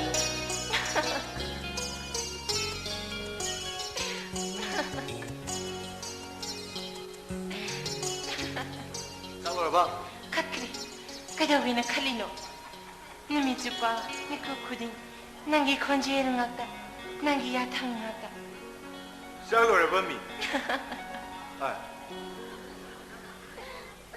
ꯀꯩꯅꯣ ꯈꯨꯝꯅꯤꯁꯤꯕꯣ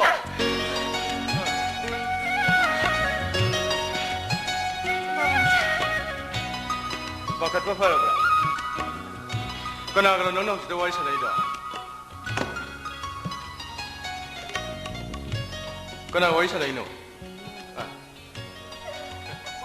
ꯀꯅꯥꯒ ꯋꯥꯔꯤ ꯁꯥꯟꯅꯩꯅꯣ ꯍꯥꯏꯕꯅꯤꯅꯦ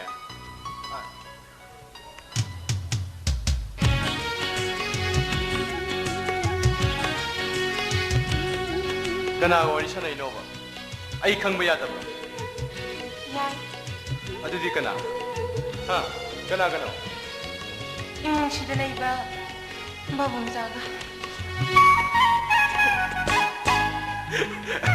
ꯑꯩꯗꯤ ꯍꯜꯂꯛꯇ ꯉꯥꯏꯔꯤ ꯏꯃꯥ ꯈꯣꯏꯗꯤ ꯊꯥꯡꯃꯩꯕꯟꯗ ꯀꯩꯗꯧꯕ ꯀꯩꯅꯣ ꯍꯥꯏꯕꯤꯔꯤꯗꯨꯕꯣ ꯍꯦꯛ ꯁꯥꯎꯅꯤꯡꯉꯛꯄ ꯁꯥꯎꯔꯒꯁꯨ 이마ꯗꯕꯣ 미기 ꯉꯟꯇꯥꯅ ꯃꯉꯥꯅ ꯆꯥꯛꯀꯧꯕ ꯌꯥꯎꯅꯤ ꯍꯥꯏꯗꯨꯅ ꯀꯨꯏꯔꯤ ꯆꯠꯈꯤꯕ ꯀꯩꯒꯤꯅꯣ 이몽시대 레이바 ꯃꯤ ꯑꯃꯃꯝꯇ ꯑꯣꯏꯅ ꯍꯪꯕꯤꯔꯤꯁꯤꯕꯣ ꯀꯅꯥꯝꯇꯁꯨ ꯂꯩꯇꯅ ꯀꯔꯤ ꯇꯧꯖꯔꯣ ꯍꯥꯏꯗꯨꯅ ꯀꯩꯁꯨ ꯅꯠꯇꯦ ꯆꯥꯛ ꯌꯥꯝ ꯂꯥꯝꯕ ꯆꯥꯛꯇꯤ ꯍꯥꯞꯁꯨ ꯍꯥꯞꯇꯅ ꯕꯥꯕꯣꯝꯆꯥꯒꯤ ꯆꯥꯛ ꯍꯥꯞꯇꯤꯌꯦ ꯑꯣ ꯂꯩꯔꯦ ꯀꯔꯤ ꯆꯥꯛ ꯆꯥꯗꯨ ꯃꯈꯣꯡꯈꯛ ꯂꯩꯌꯦ ꯃꯁꯤꯗ ꯏꯟꯖꯥꯡ ꯈꯖꯤꯛꯇꯪꯒ ꯌꯥꯍꯧꯋꯤ ꯃꯗꯨꯅꯕꯨ ꯄꯨꯛ ꯊꯟꯕ ꯉꯝꯒꯗ꯭ꯔꯅꯦ ꯆꯥꯛ ꯆꯥꯗꯨ ꯃꯍꯨꯝꯈꯛ ꯀꯩꯗꯧꯕꯩ ꯆꯥꯗꯨꯝ ꯂꯝꯐꯩ ꯆꯠꯈ꯭ꯔꯕꯅꯤꯅ ꯆꯠꯈ꯭ꯔꯤꯕ ꯃꯤꯗꯨꯒꯤ ꯁꯣꯏꯉꯥꯝ ꯊꯣꯛꯇꯅꯕ ꯍꯥꯏꯗꯅ ꯆꯥꯛ ꯆꯥꯗꯨꯝ ꯑꯍꯨꯝꯈꯛ ꯈꯥꯛꯏ ꯅꯨꯡꯇꯤꯒꯤ ꯅꯪꯅ ꯑꯩꯒꯤꯗꯃꯛ ꯈꯥꯛꯇꯗꯤ ꯀꯩꯅꯣ 이마ꯏꯕꯤꯃꯅ ꯊꯣꯡꯉꯁꯨ ꯈꯥꯍꯜꯂꯤ ꯅꯣꯡꯃꯁꯨ 이마ꯏꯕꯤꯃ ꯅꯉꯣꯟꯗ ꯍꯪꯈꯤ ꯈꯪꯅ ꯍꯪꯉꯤꯖꯥꯠꯅꯤ ꯅꯨꯃꯤꯠꯇꯣ ꯑꯁ ꯑꯩ ꯌꯥꯝ ꯏꯀꯥꯏꯈꯤ ꯃꯩꯇꯩ ꯑꯍꯜ ꯂꯃꯟꯁꯤꯡꯅ ꯍꯥꯏꯅꯩ ꯍꯥꯏꯅ ꯈꯨꯝꯈꯤ ꯅꯨꯃꯤꯠꯇꯣ 이마ꯏꯕꯤꯃ ꯁꯤꯁꯤꯅ ꯅꯣꯛꯈꯤꯕꯅꯤ ꯄꯥꯎꯈꯨꯝꯒꯗꯤ ꯏꯁꯤꯡ ꯂꯤꯠꯄꯖꯥꯠ ꯅꯠꯇꯦꯅꯦ ꯂꯥꯛꯀꯅꯤ ꯍꯥꯏꯗꯣ ꯍꯥꯟꯅ ꯇꯥꯛꯄꯤꯔꯗꯤ ꯐꯗꯧꯕ ꯐꯣꯟꯁꯨ ꯂꯩꯔꯤꯕꯅꯤ ꯄꯥꯏꯕꯅꯤ ꯃꯣꯕꯥꯏꯜꯁꯨ ꯑꯉꯥꯡ ꯑꯣꯏꯔꯗꯤ ꯀꯩꯗꯧꯗꯣꯏꯕ ꯐꯨꯗꯣꯏꯕ ꯀꯤꯖꯔꯦꯗ ꯁꯔꯄ꯭ꯔꯥꯏꯖ ꯑꯣꯏꯅ ꯅꯃꯥꯡ ꯂꯦꯜꯅꯤꯡꯕ ꯑꯗꯨꯅꯅꯦ ꯆꯥꯛ ꯊꯥꯡꯗꯣꯛꯎꯔꯒꯦ ꯁꯤꯗ ꯆꯥꯒꯗꯕ ꯁꯨꯃꯥꯏꯅ ꯁꯨꯝ ꯀꯅꯥꯝꯇ ꯂꯩꯇꯦꯗ ꯑꯩ ꯆꯩꯕꯤꯅꯕ ꯀꯅꯥꯝꯇ ꯂꯩꯇꯦꯕ ꯑꯩꯉꯣꯟꯗ ꯅꯪ ꯅꯠꯇꯅ ꯍꯥꯟꯅ ꯏꯔꯨꯖ ꯃꯥꯏꯊꯕꯤꯈꯣ ꯑꯌꯨꯛ ꯉꯟꯇꯥꯅ ꯂꯨꯔꯤ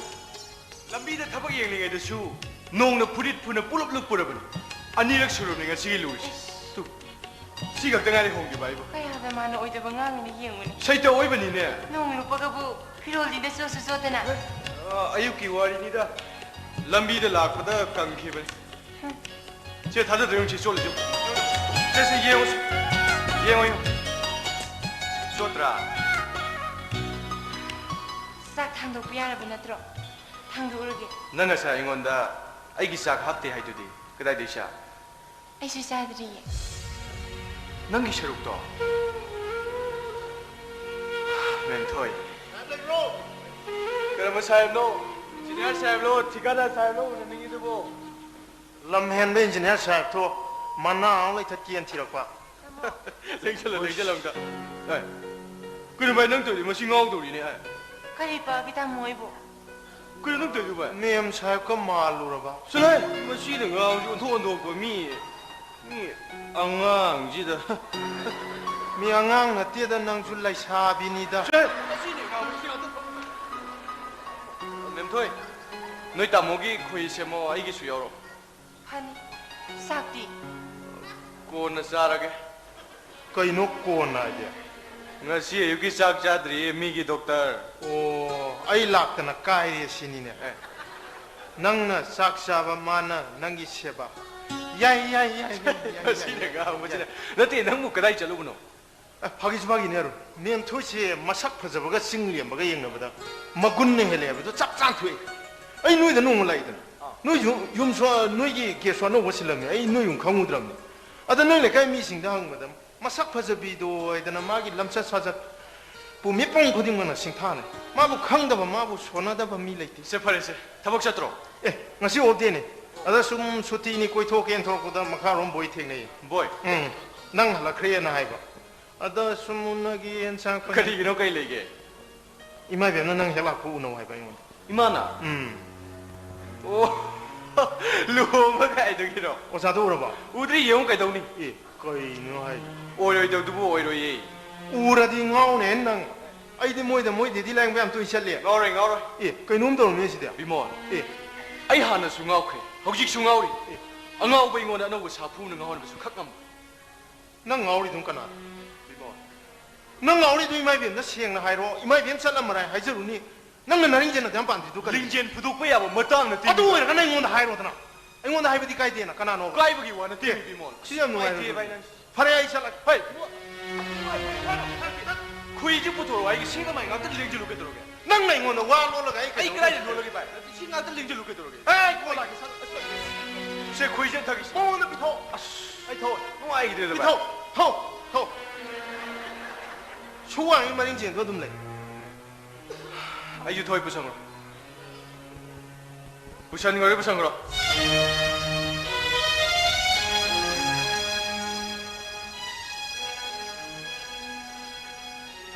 arun masana khan maning basi mama mapana yam lai na khang especially mama oi bising na at least nangonda imai bem na ching na bai maram yam lai man 이마나 문나디 캉데 imai bem cha yang waru ko yam cha 이마나 너 오늘 거리 하이노 mem thoisi kanada no ma thase ki tari si 거리게 ha 마부 셈비 사비라 니나 마 톡시 마 방콕 기 땀 노토 아이 와디 까남타 따로 이거 타제 드레고 낭수 칼루니 이마이 뱅거 빠봉은 왕자리바 낭기다 뭐 혼나리바 떠우리바 타고 고디 막다 예뻐 피노 마차 아마 뭐 티보다 마마 빠기 달까 양다 그러는 하양 이몽 만웅다 레라 칸다 마얌 티나 바이비 이몽 만웅이 매네스멘다 하이싱비 이런 고딩 막다 포지티브 띵킹 간방가 미누 피 모이 바이비샤 양 달까 너들보디 패밀리 샤티 방로 신이네 좀 들어 누피도가 이게 못 자나람들이 감독다 낭지리 레미나가도리도 이마 빠봉 그런 너들가 아이게로 까나나 해는 임포텐 오이게 할배도 낭수 칼루네 에라바야 두디 페나 아무 라이와니세 아이기 컨트롤 마카다 모두 야로이네 아이디엔 게스트로글 홍바이비세 아이기 오이네 숙밤밤 내시 그리게 분시 숙박이 오이네 레미나가도리도 누피도부 아할라면 싱그는 밤이 해르게 헥달로바 아이 밤 내시 아할라면 싱그는 마반 통이 그라 우르가 레가이기 빠우 그라 따라가 헥달 터져버 탐마 낭나 판 너비 머름다 이건데 문낭 텍스텐 도루네 비모 타모이 마샤 강나라가 힝민나바 분시 쿨레너를 해는 밤 그리와네 아예도다 강데 루옹 공동 바이브제 홍동 홍진 야보나티 팍이 이네티네 바이 에라바이 낭기 두디 원 사이드 티완이다 이마이 베 모이 빠봉 오이주 그렇게 루가 이노네 뭐야 빠마다 그 삿버주 페이가 이노네 뭐이게 밤마 비모 아이기 능시자바 누비 라우보다 이마 빠봉부 헥타 미라이라가 들었네 마코이부 나타이름나게 할베나티네 비모 아론 낭 까나다 와칸 타도 와양 까이나라니 얌 투는 타도 있잖아 에이 비모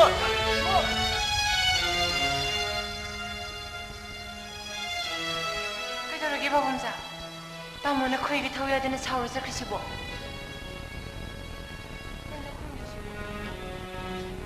그저러게 하비니 강대 뭐이 매암 시내이 루홍오이 뭐이나 할배 일로이 뭐이나 할배 일러가는 헥타 페이 하이게 봐 야 들어가나 이마 숭아래 바봉 숭아래 탁 됐어 바봄사. 그노. 마마 아빠 오이비싱나 마사하고 뭉시다바 하나디. 그대로 봐. 루홍나바 떠비. 그래. 루홍비. 능 먹나. 아이고 루홍아. 능 쉬어오나. 아이고 루홍아 해봐. 능이네 독가이라이.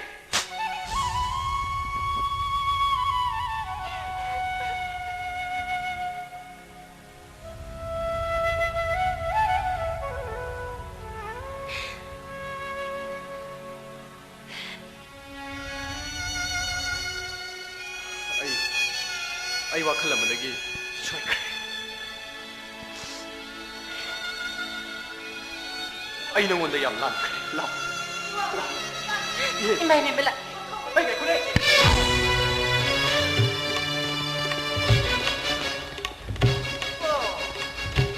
미는 안 나오지 좀 믿으나 미나이 낭나 아하고 한동 싸바가 맨날 보라 제가 살이 낭나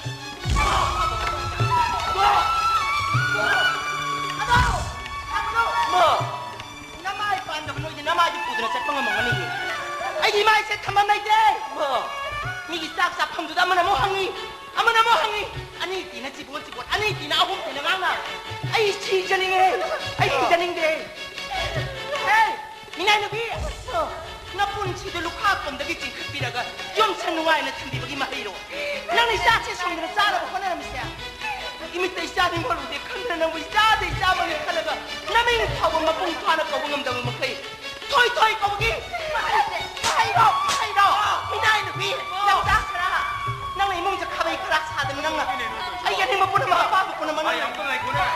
미나이 누비 그이도록이 내내 가이 따라 너 땀나 큰나버 야들었냐.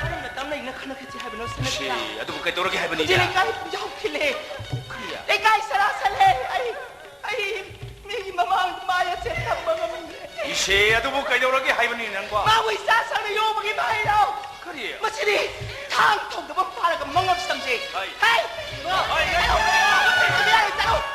따로 약토를 쌓고 남 이사대 이사머니 카나가 나와 아이 난나 하니 농시루베야 이낭나루베야 마도 파우도 이만한 원다 팅디 윤반 먹이 마땅다디 마시나 분치기 아니에 볼버디 가다이도 미야가다디 낭마뿐이니 해 마나 미나이니. 낭마뿐이니 이뭉치기 타박 주는 거라 이거 미나이니 가론. 왜? 미나이 누비. 넌 아영직 타박 막너 말라네. 아우직가 통화라가. 아이까는 능차도 있어. 나. 아직도 콜다기 타박만 펌다기 통화보다 망아리 가다이도 못 살게 아이 풍린이 야닝데 뭐 험슬레가. 그이 마이 밤시. 아니 와야 nangangan nganu nang halaga luhomagi numitibre na ba Luhoma. mina pau manam ay ka nganu ko ay waya 그이는 루홍 마이고.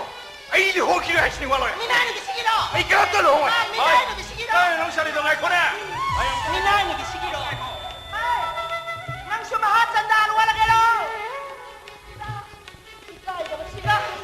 ay di masip na mag nahana thol ka nena sa marak uja kharabani ay ko sanang kya na minung si jawbi nena yung sa pusin bila ko tagi masip na magse toy ba natro kung di ka isara ke sele kay mamangda ay si janige na topic raw ay ni siuhan bila no pagda de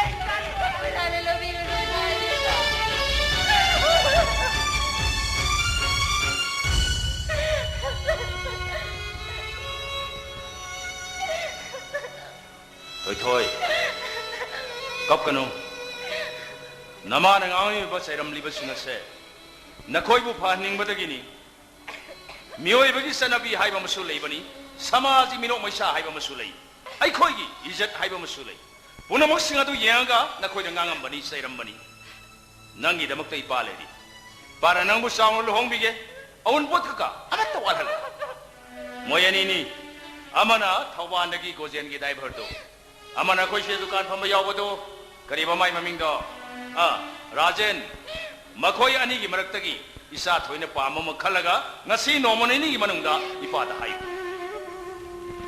솔로 이몽도 상어 너미슈 따레 나마이 나미카도 다 톡쇼 이파 예eng 마누아이티 아이나디 낭부 ꯑꯩꯒꯤ ꯄꯣꯛꯆꯕꯤ ꯏꯆꯥꯅꯨꯄꯤꯒꯨꯝꯅ ꯈꯜꯂꯤꯅꯦ ꯅꯪ ꯑꯗꯦ ꯑꯁꯤ ꯅꯪꯒꯤ ꯑꯄꯣꯛꯄ ꯅꯄꯥꯒꯨꯝꯅ ꯈꯟꯕ ꯉꯝꯗ ꯃꯥꯅꯦ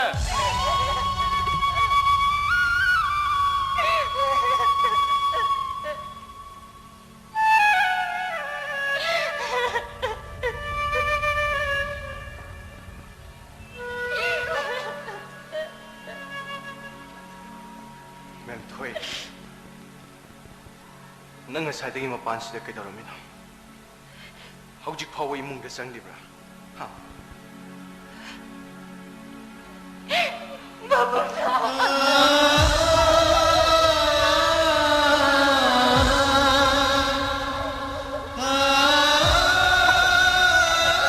ꯀꯞꯀꯅꯨ ꯅꯪꯒꯤꯗꯃꯛꯇ ꯑꯩ ꯂꯩꯁꯤꯗꯤ ꯀꯞꯀꯅꯨ ꯑꯩ ꯍꯧꯖꯤꯛ ꯆꯠꯂꯒꯦ ꯀꯗꯥꯏꯗ ꯎꯈ꯭ꯔꯨꯜꯗ ꯍꯧꯖꯤꯛꯄꯣ ꯑꯃꯝꯕꯁꯤꯗ ꯆꯠꯄꯤꯈ꯭ꯔꯕ ꯕꯨꯡꯖꯥ ꯏꯃꯥ ꯏꯕꯦꯝꯃꯅ ꯑꯃꯨꯛ ꯇꯥꯈ꯭ꯔꯕꯗꯤ ꯎꯈ꯭ꯔꯕꯗꯤ ꯋꯥꯊꯣꯛꯄ ꯇꯥꯔꯦ ꯆꯠꯄꯤꯈ꯭ꯔꯕ ꯑꯩ ꯍꯨꯔꯥꯟꯕ 이munꯁꯤ다 ꯑꯩ ꯀꯅꯥꯅꯣ ꯆꯠꯈ꯭ꯔꯁꯤ 그다이다. 그다이다 놈의 핵다. 북민씨는 부부 마파 마마다면 타이. 이거 뭘 바봉차 아무큰 오해로 할비가다. 그래. 아이 쇼들 랑제가 바봉가. 바봉의 마이비가들 랑제부터. 이거 뭐예 바봉차. 에이 내시 밑다기 따레이버 비시. 그리기나. 그나기나.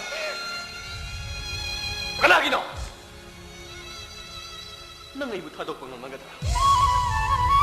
Come on. Kari khomde. Oh, nang imaga pabung na thajabi ba nupa da. Chani. Natra. Lepa ba natra? Ay bini bu kari no. Kung namamate ko ay di minano bine.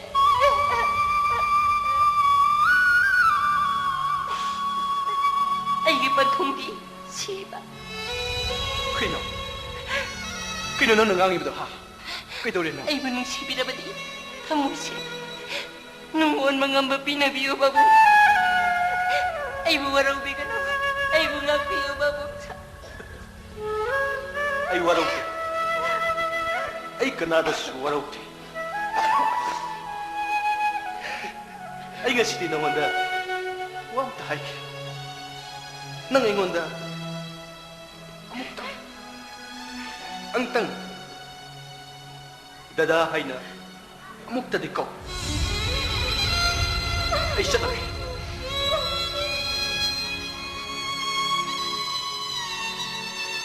Please, Emtoy. Dadahay na. Amukta di ko. Please.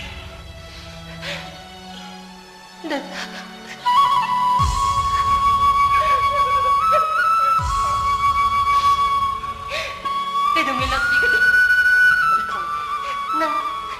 Ay kamu kanuna ba pangarodro?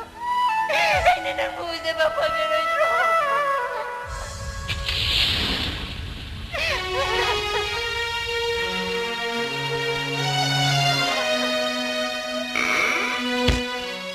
Hey, minay na biya! Nakuling si Dulok Hakam na gitsi pinag iyong sa nungay na ipahay no! Nang nasa sa sana! Natong bikraw! Hare! Sana mo kay! Ay gimisaw ang pinanaw! Nasi may beta!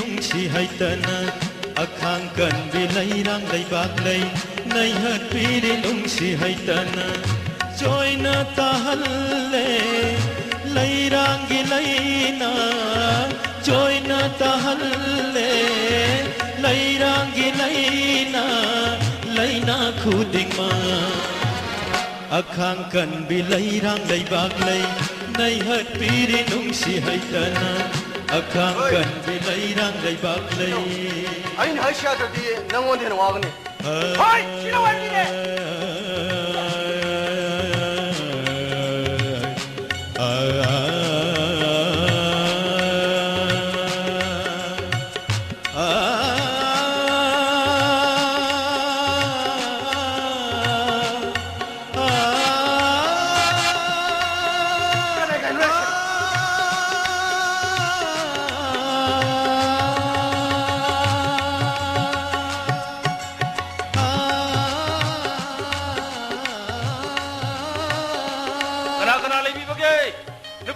मफमसे तानु ले गए आई गाड़ी ने थे मनते hospital वो तो पुमी न से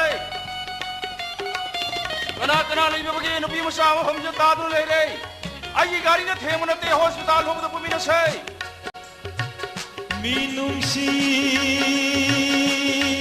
खमंदे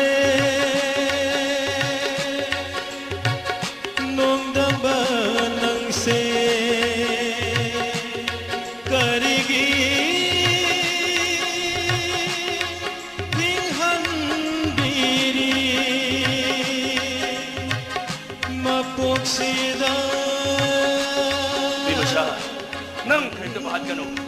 मसे पागी यम यौरबनी पागी इशान बिस याउयदे नंग बई इशान बिनी खनैने योक्सगदोरिबनी नमा कौथौगे नंग हाक्ते लेरमुको पामलुरनु ताइबंग कनागी मिनुंगसी पामलुरनु ताइबंग कनागी मिनुंगसी अरे बनी पुन्नमा नमधाग्नि चिरोलनी अरे बनी पुन्नमा नमधाग्नि चिरोलनी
Bye bye negiti tago palatena kana sulaite nangdi aye matanga bi bungne khangidana mana commando thobi thar ko hum subini piu jagrap chu moile kai ma chak phachabi nupim lo ꯈꯥꯏꯔꯒ ꯑꯃꯨꯛ ꯈꯥꯏꯒꯦꯕ ꯑꯁꯦꯡꯕꯩꯅꯤ ꯑꯩꯅ ꯂꯨꯍꯣꯡꯗ꯭ꯔꯤꯉꯩꯗ ꯇꯥꯒꯣꯄꯥꯜ ꯂꯨꯍꯣꯡꯗꯣꯏꯅꯤ ꯑꯩꯈꯣꯏ ꯕꯕꯥꯅꯁꯨ ꯂꯣꯏ ꯌꯥꯗꯅ ꯂꯣꯏꯔꯕꯅꯦ ꯇꯥꯒꯣꯄꯥꯜ ꯉꯥꯏꯈꯣꯅꯦ ꯕꯦꯝꯃ ꯒꯥꯏꯇ꯭ꯔꯤ ꯀꯩꯅꯣ ꯅꯪꯕꯨ ꯂꯩꯕꯥꯛ ꯄꯨꯡꯖꯥꯎ ꯊꯤꯟꯗꯅ ꯋꯥ ꯋꯥ ꯂꯥꯎꯅꯔꯕ ꯅꯥꯝꯃ ꯁꯣꯏꯕꯗꯨꯕꯨ ꯅꯪꯕꯨ ꯂꯨꯍꯣꯡꯈꯤꯗꯧꯔꯤꯕꯅꯤ ꯅꯁꯦꯅꯣꯛꯄꯥꯗꯤ ꯀꯔꯤ ꯍꯥꯏ ꯏꯕꯦꯝꯃ ꯀꯩꯗꯧꯔꯤ ꯏꯆꯥꯗꯅ ꯃꯥꯏꯅ ꯃꯤꯀꯥꯏ ꯁꯨꯛ ꯇꯧꯔꯤꯗꯨꯕꯨ ꯍꯥ ꯀꯩꯗꯧꯔꯒꯦ ꯁꯥꯔꯁꯦ ꯃꯅꯨꯡ ꯍꯥꯏ ꯅꯪ ꯁꯨꯡꯉꯥꯏꯈꯣꯅꯦ ꯈꯕꯔꯗꯨꯗꯤ ꯒꯣꯄꯥꯜ ꯏꯕꯦꯝꯃ ꯃꯣꯏꯒꯤ ꯋꯥꯊꯣꯛ ꯑꯁꯤ ꯁꯨꯝ ꯆꯥꯎꯊꯣꯔꯛ ꯍꯧꯖꯤꯛꯇꯤ ꯅꯦꯁꯅꯦꯜ ꯄꯦꯄꯔꯗ ꯐꯥꯎ ꯌꯥꯎꯔꯦꯅꯦ ꯀꯔꯤꯕꯨꯅꯣ ꯁꯥꯔ ꯑꯩꯈꯣꯏꯒꯤ ꯅꯨꯄꯥ ꯃꯌꯨꯝ ꯍꯥꯏꯒꯗ꯭ꯔꯥ ꯑꯔꯨꯟ ꯍꯣꯏꯒꯤ ꯋꯥꯊꯣꯛꯇꯣ ꯁꯨꯝ ꯆꯥꯎꯊꯣꯔꯛ ꯑꯩꯈꯣꯏꯒ ꯃꯈꯣꯏꯒ ꯀꯔꯤꯒꯨꯝꯕ ꯈꯔ ꯉꯥꯡꯅ ꯁꯛꯅꯔꯨꯔꯕꯅꯤ나 ꯍꯧꯖꯤꯛꯇꯤ ꯑꯩꯈꯣꯏꯁꯨ ꯌꯥꯎꯅ ꯋꯥꯗꯕꯗꯤ ꯉꯝꯗ꯭ꯔꯦꯗꯅ ꯀꯩ ꯍꯥꯏꯅꯣ ꯏꯕꯦꯝꯃ ꯀꯩꯁꯨ ꯅꯠꯇꯦ ꯇꯥꯒꯣꯄꯥꯜ ꯃꯦꯝꯊꯣꯏ ꯁꯤꯕ ꯃꯥꯟꯗꯦ ꯁꯨꯁꯥꯏꯠ ꯇꯧꯕꯁꯨ ꯃꯥꯟꯗꯦ ꯑꯁꯨꯛꯀꯨꯏꯕꯁꯤ ꯁꯦꯀ꯭ꯌꯨꯔꯤꯇꯤ ꯗꯤꯄꯥꯔꯠꯃꯦꯟ ꯑꯃꯗꯤ ꯒꯣꯚꯔꯟꯃꯦꯟꯠ ꯐꯦꯃꯤꯂꯤ ꯌꯥꯎꯅ ꯊꯤꯕꯗ ꯐꯪꯗ꯭ꯔꯤꯕꯁꯤꯅꯗꯤ ꯑꯁꯤ ꯅꯥꯗꯤ ꯊꯣꯝꯗꯕ ꯌꯥꯏ ꯍꯥꯏꯕꯅꯤ ꯃꯗꯨꯒꯤ ꯔꯤꯄꯣꯔꯠꯅꯤ ꯑꯁ ꯃꯣꯏ ꯈꯕꯔꯗꯤ ꯍꯥꯏꯕꯗꯤ ꯍꯥꯏꯕꯅꯦꯕꯨ ꯑꯩꯗꯤ ꯃꯥ ꯁꯣꯏꯗꯅ ꯁꯤꯔꯝꯃꯅꯤ ꯁꯤꯅꯤ ꯃꯔꯝꯗꯤ ꯃꯔꯥꯏꯕꯛ ꯌꯥꯝ ꯊꯤꯅ ꯍꯧꯔꯛꯈꯤꯕꯤ ꯑꯗꯨꯒꯤ ꯃꯊꯛꯇ ꯅꯨꯃꯤꯠꯇꯣ ꯃꯣꯏ ꯏꯃꯨꯡꯒꯤ ꯃꯤꯑꯣꯏꯁꯤꯡꯅ ꯌꯥꯝ ꯑꯣꯠꯄꯤꯈ꯭ꯔ ꯃꯥꯅꯦ ꯌꯥꯝ ꯅꯩꯕꯤꯈ꯭ꯔ ꯃꯥꯅꯦ ꯁꯥ ꯑꯩꯅ ꯉꯩꯛꯇꯤ ꯇꯥꯏꯉꯣ ꯁꯅꯥꯖꯥꯎ ꯁꯥꯍꯦꯕꯇꯨꯅꯤꯅꯦ ꯅꯨꯃꯤꯠꯇꯨ ꯅꯨꯄꯤ ꯃꯆꯥꯗꯨ ꯀꯔꯤꯅꯣ ꯑꯦꯛꯁꯤꯗꯦꯟ ꯑꯃ ꯊꯣꯛꯀꯦ ꯇꯧꯕꯗꯒꯤ ꯀꯟꯕꯤꯗꯅ ꯄꯣꯔꯛꯑꯕ ꯃꯇꯨꯡꯗ ꯍꯣꯁꯄꯤꯇꯥꯜꯗ ꯄꯨꯈꯠꯇꯅ ꯂꯥꯏꯀꯠꯅꯔꯦ ꯑꯗꯨꯒꯤ ꯃꯇꯨꯡꯗ ꯅꯨꯄꯤ ꯃꯆꯥꯗꯨꯒꯤ ꯏꯒꯤ ꯃꯔꯤ ꯊꯤꯔꯛꯄꯗ ꯃꯄꯥ ꯃꯃꯥꯗꯤ ꯂꯩꯈꯤꯗ꯭ꯔꯕꯅꯤꯅ ꯃꯄꯥꯒ ꯄꯣꯛꯃꯤꯟꯅꯔꯝꯕ ꯃꯅꯦ ꯑꯃ ꯂꯩ ꯍꯥꯏꯕ꯭ꯔꯥ ꯀꯔꯤꯅꯣ ꯃꯗꯨꯗ ꯇꯥꯏꯉꯣ ꯁꯅꯥꯖꯥꯎ ꯁꯥꯍꯦꯕꯁꯤꯅ ꯏꯆꯥ ꯁꯛꯅ ꯌꯣꯛꯆꯔꯒꯦ ꯍꯥꯏꯔꯝꯃꯒ ꯅꯨꯄꯤ ꯃꯆꯥꯗꯨ ꯌꯨꯝꯗ ꯄꯣꯔꯛꯈꯤꯕꯅꯤꯁꯨ ꯍꯥꯏꯔꯦ ꯏꯃꯨꯡꯗꯨꯗ ꯁꯤꯖꯗꯨ ꯃꯊꯟꯇ ꯉꯥꯏꯕꯅꯤꯅ ꯏꯃꯨꯡꯗꯨꯗ ꯊꯕꯛ ꯏꯪꯈꯥꯡ ꯁꯨ ꯅꯣꯝꯕꯗ ꯃꯇꯦꯡ ꯄꯥꯡꯕꯤꯅꯕ ꯅꯨꯄꯤ ꯃꯆꯥ ꯑꯃ ꯑꯣꯏꯅ ꯊꯝꯕꯤꯔꯕꯁꯨ ꯂꯩꯗꯨ ꯃꯆꯥ ꯄꯥꯈꯪ ꯉꯥꯛꯇꯅꯤ ꯅꯨꯄꯤ ꯃꯆꯥꯗꯨꯁꯨ ꯂꯩꯁꯥꯕꯤ ꯐꯥꯔꯦ ꯍꯧꯖꯤꯛꯀꯤ ꯃꯇꯝꯗꯕꯨ ꯃꯄꯥ ꯑꯃꯅ ꯍꯥꯏꯕ ꯏꯟꯕ ꯃꯆꯥ ꯀꯅꯥ ꯂꯩꯔꯤꯒꯦ ꯁꯥꯔ ꯅꯨꯄꯥ ꯉꯥꯛꯇ ꯂꯩ ꯍꯥꯏꯗꯅꯕꯨ ꯁꯅꯥꯖꯥꯎꯕ ꯁꯥꯍꯦꯕꯅ ꯀꯗꯥꯏꯗꯅꯣꯅꯦ ꯃꯥꯕꯨ ꯇꯥꯟꯊꯣꯛꯄꯤꯗꯣꯏꯁꯦ ꯑꯗꯨꯒꯤꯕꯨꯗꯤ ꯃꯥꯅ ꯂꯨꯅ ꯆꯥꯅ ꯌꯣꯛꯑꯦ ꯍꯥꯏꯔꯕꯅꯤꯅ ꯃꯥꯒꯤ ꯏꯃꯛ ꯅꯠꯇ꯭ꯔꯒꯁꯨ ꯅꯨꯄꯤ ꯃꯆꯥꯗꯨꯁꯨ ꯃꯄꯨꯡ ꯃꯔꯩ ꯐꯥꯔꯦ ꯅꯨꯄꯥ ꯐꯕ ꯑꯃ ꯌꯦꯡꯉꯦꯔꯒ ꯑꯋꯣꯡ ꯈꯔ ꯇꯝꯕꯤꯔ ꯀꯣꯛ ꯂꯨꯍꯣꯡꯊꯣꯛꯈ꯭ꯔ ꯂꯣꯏꯔꯦꯅꯦ ꯃꯥ ꯍꯦꯟꯗꯣꯛꯅ ꯁꯦꯟ ꯄꯥꯏꯔꯤꯕ ꯃꯤꯅꯤꯅꯦ ꯒꯣꯄꯥꯜ ꯁꯥꯔ ꯍꯦꯟꯗꯣꯛꯅ ꯁꯦꯟ ꯄꯥꯏꯗꯅꯕꯨ ꯁꯥꯔ ꯅꯨꯄꯥꯅ ꯍꯥꯏꯗꯤ ꯕꯣꯔꯗꯨ ꯐꯪꯗ꯭ꯔꯒꯗꯤ ꯀꯗꯥꯏꯗꯅꯣꯅꯦ ꯁꯥꯔ ꯑꯩ ꯈꯪꯉꯤ ꯒꯣꯄꯥꯜ ꯑꯩꯒꯤ ꯏꯆꯥꯅꯨꯄꯤꯕꯨ ꯃꯥꯒꯤ ꯃꯃꯧ ꯑꯣꯏꯅꯕꯒꯤꯗꯃꯛ ꯍꯥꯏꯔꯕ ꯅꯨꯃꯤꯠꯀꯤ ꯅꯣꯡ ꯅꯤꯅꯤ ꯂꯩꯔꯒ ꯀꯅꯥꯅ ꯀꯔꯤꯅꯣ ꯀꯝꯗꯧꯕꯅꯣ ꯑꯩꯒꯤꯗꯤ ꯁꯣꯏꯕ ꯌꯥꯗꯕꯅꯤꯅ ꯍꯥꯏꯗꯤ ꯅꯆꯜꯁꯦ ꯃꯊꯟꯗꯅꯤꯅ ꯑꯩ ꯍꯪꯉꯨꯏ ꯊꯤꯔꯨꯏ ꯃꯇꯝ ꯑꯗꯨꯗ ꯍꯥꯏꯔꯤꯕ ꯃꯔꯥꯏꯕꯛ ꯊꯤꯔꯕ ꯅꯨꯄꯤ ꯃꯆꯥꯗꯣ ꯀꯔꯤ ꯑꯌꯦ ꯃꯥꯏ ꯃꯦꯝꯊꯣꯏ ꯃꯦꯝꯊꯣꯏ ꯍꯥꯏꯔꯤꯕ ꯅꯨꯄꯤ ꯃꯆꯥꯗꯣ ꯂꯩꯀꯥꯏꯗꯨꯗ ꯂꯩꯔꯤꯕ ꯅꯨꯄꯤ ꯑꯉꯥꯡ ꯄꯨꯝꯅꯃꯛꯅ ꯃꯥꯕꯨ ꯊꯥꯒꯠꯇꯕ ꯌꯥꯎꯗꯦ ꯃꯗꯨꯗꯒꯤ ꯍꯦꯟꯗꯣꯛꯇꯅ ꯂꯩꯀꯥꯏꯗꯨꯗ ꯃꯆꯥ ꯃꯁꯨ ꯋꯥꯔꯛꯄꯗ ꯐꯥꯎ ꯃꯦꯝꯊꯣꯏꯒꯤ ꯃꯇꯧ ꯇꯝꯖꯧ ꯍꯥꯏꯗꯅ ꯍꯥꯏꯅꯩ ꯃꯁꯤꯗ ꯃꯥ ꯄꯥꯝꯃꯣꯏꯗꯧ ꯃꯤ ꯂꯩꯔꯝꯃꯣꯏꯗ ꯁꯥꯔ ꯃꯣꯏ ꯃꯅꯥꯎ ꯅꯨꯄꯥꯗꯨꯅꯁꯨ ꯌꯥꯝ ꯂꯨ ꯇꯧꯖꯩ ꯍꯥꯏ ꯉꯁꯤ ꯐꯥꯎꯕꯁꯤ ꯆꯥꯕ ꯊꯛꯄ ꯆꯪꯗ ꯃꯈꯩ ꯃꯅꯥꯎꯄꯥꯗꯨꯅ ꯃꯁꯤꯗꯨ ꯊꯤꯕ ꯂꯦꯞꯇꯦ ꯍꯥꯏꯅ ꯇꯥꯖꯩ ꯁꯥꯔ ꯑꯔꯨꯟꯗꯨꯁꯨ ꯗꯣꯛꯇꯔꯗꯒꯤ ꯍꯣꯁꯄꯤꯇꯥꯜꯗꯒꯤ ꯗꯥꯛꯇꯔꯅ ꯗꯤꯁꯆꯥꯔꯖ ꯇꯧꯗꯅ ꯌꯨꯝꯗ ꯂꯩꯔꯕꯁꯤ ꯐꯥꯎꯕ ꯋꯥ ꯂꯥꯟꯁꯨ ꯉꯥꯡꯗꯦ ꯆꯥꯎ ꯊꯑꯣꯏꯁꯨ ꯌꯥꯗꯦ ꯃꯌꯥꯡꯒꯛꯁꯨ ꯀꯪꯇ꯭ꯔꯤꯛ ꯀꯪꯈ꯭ꯔ ꯃꯥꯅꯤꯅꯦ ꯑꯩꯈꯣꯏꯁꯨ ꯑꯗꯨꯃꯥꯏꯅ ꯇꯥꯖꯔꯦ ꯁꯥꯔ ꯃꯣꯏ ꯏꯃꯨꯡꯗꯨ ꯁꯦꯕꯥ ꯇꯧꯕꯤꯅꯕ ꯃꯤ ꯏꯔꯩ ꯂꯩꯇꯕꯗꯒꯤ ꯗꯣꯛꯇꯔ ꯕꯤꯃꯣꯜꯅ ꯁꯤꯟꯗꯅ ꯅꯔꯁꯅ ꯁꯤꯟꯗꯣꯛ ꯁꯤꯟꯖꯤꯟ ꯇꯧꯗꯅ ꯂꯩꯔꯦ ꯉꯁꯥꯏ ꯑꯌꯨꯛꯇꯣ ꯗꯥꯛꯇꯔ ꯕꯤꯃꯣꯜ ꯊꯦꯡꯅꯕꯗ ꯃꯥꯅ ꯇꯝꯕꯕꯨ ꯑꯔꯨꯜꯒꯤ ꯃꯈꯣꯡꯗꯨ ꯀꯩꯁꯨ ꯊꯣꯏꯗꯣꯛꯄ ꯇꯧꯔꯣꯏꯗ꯭ꯔꯥ ꯍꯥꯏꯅ ꯈꯜꯂꯝꯃꯤ ꯁꯦꯞꯇꯤꯛ ꯑꯣꯏꯁꯜꯂꯛꯄꯗꯒꯤ ꯃꯈꯣꯡꯗꯣ ꯀꯛꯊꯠꯂꯒ ꯍꯥꯏ ꯑꯩꯕꯨ ꯆꯥ ꯑꯝꯇ ꯊꯛꯀꯦꯅꯦ ꯇꯥꯒꯣꯄꯥꯜ ꯑꯩ ꯁꯦꯝꯃꯛꯑꯒꯦ ꯕꯥ ꯑꯩ ꯄꯨꯔꯛꯑꯒꯦ ꯅꯪ ꯁꯦꯝꯃꯨꯔꯒꯦꯔꯣ ꯁꯥꯔ ꯅꯨꯄꯤꯗꯨ ꯍꯤꯡꯉꯝꯃꯔꯣꯏꯗ ꯁꯤꯔꯝꯃꯅꯤꯗ ꯁꯥꯔ ꯁꯤꯔꯝꯃꯣꯏ ꯃꯍꯥꯛ ꯁꯣꯏꯗꯅ ꯍꯤꯡꯒꯅꯤ ꯀꯔꯝꯕ ꯍꯥꯏ ꯅꯪꯅ ꯀꯃꯥꯏꯅ ꯍꯥꯏꯔꯤꯕ ꯔꯦꯗꯤꯑꯣ ꯇꯦꯂꯤꯚꯤꯖꯟꯗ ISTVꯗ ꯈꯕꯔ ꯈꯨꯗꯤꯡꯗ ꯃꯥꯕꯨ ꯊꯤꯅꯕꯒꯤ ꯁꯦꯀꯨꯔꯤꯇꯤꯒꯤ ꯄꯨꯂꯤꯁꯀꯤ ꯄꯥꯎ ꯉꯁꯤ ꯐꯥꯎꯕ ꯂꯦꯞꯇ꯭ꯔꯤ ꯃꯥ ꯁꯤꯔꯝꯗ꯭ꯔꯗꯕꯨ ꯀꯗꯥꯏꯗꯅꯣ ꯃꯥꯅ ꯂꯣꯠꯇꯨꯅ ꯂꯩꯗꯣꯏꯁꯤꯕꯨ ꯁꯥꯔ ꯃꯥ ꯐꯪꯗꯦ ꯍꯥꯏꯗꯅ ꯑꯩꯈꯣꯏ ꯏꯕꯦꯝꯃꯒꯤ ꯂꯨꯍꯣꯡ ꯈꯣꯡꯗꯣꯡꯕꯗ ꯗꯤꯁꯇꯔꯕ ꯇꯧꯕꯁꯤꯃꯗꯤ ꯌꯥꯖꯅꯤꯡꯗꯦ ꯏꯕꯦꯝꯃꯒꯤ ꯂꯨꯍꯣꯡꯕꯒꯤ ꯄꯥꯎꯁꯦ ꯂꯩꯕꯥꯛ ꯄꯨꯡꯖꯥꯎ ꯊꯤꯜꯂꯕ ꯃꯤꯌꯥꯝ ꯄꯨꯝꯅꯃꯛꯅ ꯋꯥ ꯋꯥ ꯂꯥꯎꯅꯔꯕꯅꯤ ꯏꯗꯨꯀꯦꯁꯟ ꯗꯥꯏꯔꯦꯛꯇꯔꯒꯤ ꯑꯃꯠꯇ ꯉꯥꯏꯔꯕ ꯃꯆꯥꯅꯨꯄꯤ ꯑꯗꯨꯅꯤꯅꯦ ꯑꯩꯅ ꯅꯍꯥꯟꯗꯒꯤ ꯕꯦꯝꯃ ꯅꯪ ꯃꯦꯆꯣꯔ ꯑꯣꯏꯔꯕꯅꯤ ꯈꯜꯂꯨ ꯍꯪꯒꯣꯏꯒꯅꯨ ꯏꯄꯥꯗ ꯁꯦꯡꯅ ꯍꯦꯛꯇ ꯍꯥꯏꯌꯨ ꯍꯪꯒꯣꯏꯅꯤꯡꯉꯥꯏ ꯀꯔꯤꯁꯨ ꯂꯩꯇꯦ ꯅꯪ ꯄꯤꯝꯆꯥ ꯕꯥ ꯑꯩ ꯋꯥ ꯉꯥꯡꯕ ꯍꯥꯏꯗꯣꯛꯄ ꯌꯥꯝ ꯂꯨꯏ ꯍꯧꯖꯤꯛ ꯃꯦꯝꯊꯣꯏ ꯀꯧꯕꯤ ꯑꯃ ꯃꯥꯡꯗ ꯊꯤꯐꯝ ꯈꯪꯗꯅ ꯂꯩꯔꯤꯕꯁꯦ ꯃꯍꯥꯛ ꯁꯤꯔꯝꯃꯣꯏ ꯁꯣꯏꯗꯅ ꯍꯤꯡꯒꯅꯤꯌꯦꯕ ꯍꯧꯖꯤꯛꯄꯨ ꯀꯗꯥꯏ ꯂꯣꯠꯇꯣꯔꯤꯕ ꯕꯥ ꯑꯔꯨꯟꯅ ꯗꯤꯁꯐꯤꯒꯔ ꯑꯣꯏꯕ ꯉꯥꯛꯇꯒꯤ ꯅꯠꯇꯅ ꯀꯔꯤꯒꯨꯝꯕ ꯅꯨꯄꯤꯗꯣ ꯀꯣꯟꯁꯤꯞ ꯑꯣꯏꯗꯅ ꯂꯣꯠꯄꯔꯝꯕꯁꯨ ꯌꯥꯏ ꯃꯗꯨ ꯑꯣꯏꯔꯕꯗꯤ ꯃꯍꯥꯛ ꯁꯣꯏꯗꯅ ꯑꯃꯨꯛ ꯍꯜꯂꯛꯈꯤꯒꯅꯤ ꯃꯗꯨꯅ ꯇꯨꯡꯗ ꯑꯆꯧꯕ ꯋꯥꯊꯣꯛ ꯑꯃꯃꯨꯛ ꯑꯣꯏꯔꯛꯄꯁꯨ ꯌꯥꯏꯌꯦꯕ ꯀꯔꯤꯅꯣ ꯍꯥꯏꯔꯤꯗꯨ ꯕꯦꯝꯃ ꯀꯣꯁꯦꯞ ꯑꯃꯨꯛ ꯀꯩꯅꯣ ꯑꯁ ꯅꯨꯡꯉꯥꯏꯈꯤꯗ꯭ꯔꯦꯗꯀꯣ ꯒꯣꯄꯥꯜ ꯅꯪ ꯉꯁꯤꯗꯤ ꯑꯣꯟꯊꯣꯛ ꯑꯩꯕꯨ ꯑꯝꯇ ꯇꯥꯗꯦ ꯑꯗꯨꯅꯤꯅꯦ ꯍꯦ ꯕꯦꯝꯃ ꯍꯧꯖꯤꯛꯇꯤ ꯑꯩꯈꯣꯏꯒꯤꯁꯨ ꯏꯖꯠꯀꯤ ꯑꯣꯏꯕ ꯋꯥꯐꯝ ꯑꯃ ꯂꯥꯛꯑꯕꯅꯤꯅ ꯃꯤꯅꯨꯡꯁꯤ ꯌꯦꯡꯕ ꯌꯥꯗ꯭ꯔꯦ ꯅꯪ ꯑꯩꯈꯣꯏ ꯏꯃꯨꯡꯒꯤꯗꯤ ꯆꯣꯞꯄ ꯌꯥꯗꯕꯅꯤꯅ ꯑꯩꯈꯣꯏꯁꯨ ꯀꯩꯅꯣꯝ ꯇꯧ ꯇꯥꯔꯦꯗꯅ ꯍꯧꯖꯤꯛ ꯍꯥꯏꯅꯔꯤꯁꯦ ꯑꯩ ꯚꯥꯞꯅꯦꯅ ꯑꯝꯇ ꯇꯥꯕ ꯉꯝꯗ꯭ꯔꯦ ꯃꯁꯤꯗꯤ ꯇꯥꯒꯣꯄꯥꯜ ꯑꯔꯨꯟꯅ ꯅꯨꯄꯤꯗꯣ ꯌꯥꯝ ꯅꯨꯡꯁꯤꯖꯕꯗꯨꯗ ꯀꯔꯤꯒꯨꯝꯕ ꯅꯨꯄꯤꯗꯣ ꯃꯁꯥ ꯋꯥꯏ ꯁꯪꯗꯕ ꯍꯥꯏ ꯏꯕꯦꯝꯃ ꯅꯪ ꯏꯄꯥ ꯏꯆꯥ ꯂꯧꯔꯨꯅꯦꯗ ꯕꯥ ꯑꯩ ꯄꯨꯖꯔꯛꯑꯒꯦ ꯁꯥꯔ 이베만 하시 주민이 사. 어떻게 로홈시 까이다래. 이베만 로홈시 까이다라 사. 그래도 왜 까이더라네 고파. 마파일레리 시우드로. 아이나 혹시 할라 입시. 닥터 난데께 소호이요. 고야라면 승훈으로 보니. 아이 이샤는 비기 와팜 하이펫 아우도보다 뭐이디 하나오거나 묵도글로 해오래더라. 뭐이디 하나 마망득이 호나. 아이기 시대 라에레가 이샤는 비시마 뭐 왜나버기다 막 하이저벌라 개가가 아니면 토랑 떠오르는 잖아. 뭐이니 수사. 사. 거기 뵈면 소리가 아니 사. 사. 나 한도 누미다가 마이는 내 셔누피다 하이펫 아우도보니. 까리 하르게 사. 아 곰대 뚜밀레. 곰대 뚜밀레. 소이잖아. 사. 이베만 소리가 아니 사.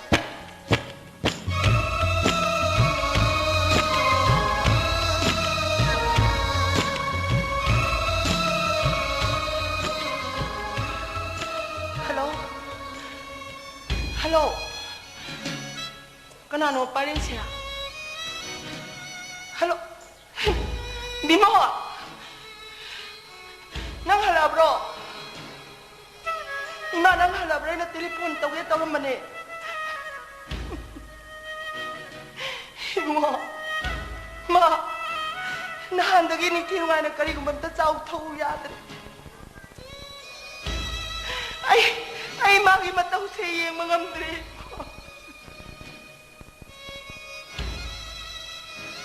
Ha, nang lagi. Hoy, what? Ano di makamagi ko?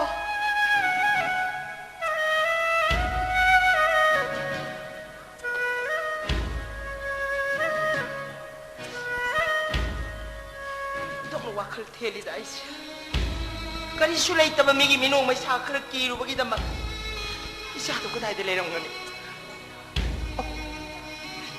Imagi toy!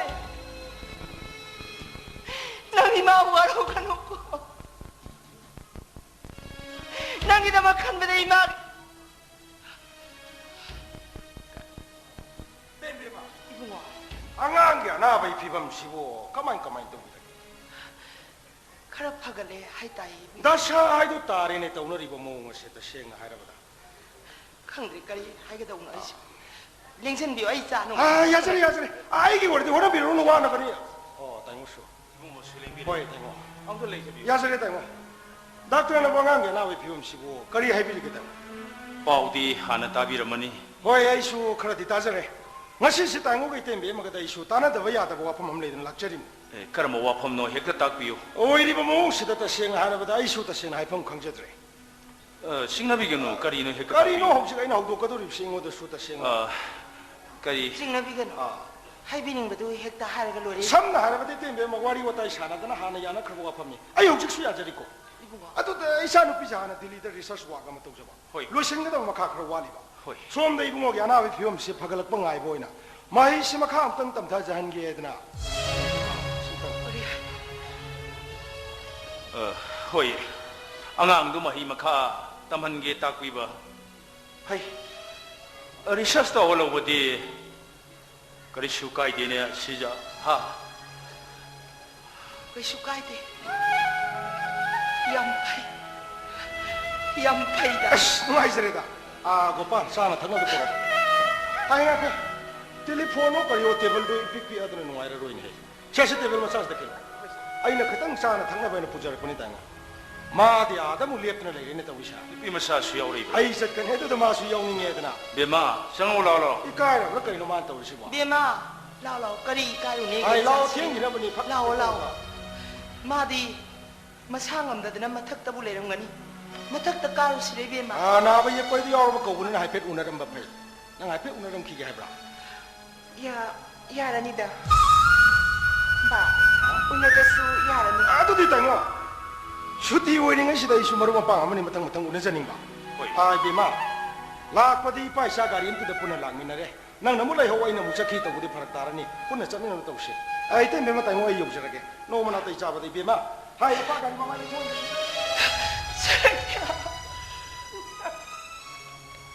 Imay bema. Karigumba potsakam tang sinazaramgi. Mahaki photo ni. Yam phase. Adubu aingona sumlai rabadi. Hayeng tungda. Kashibudi kaide haibabu.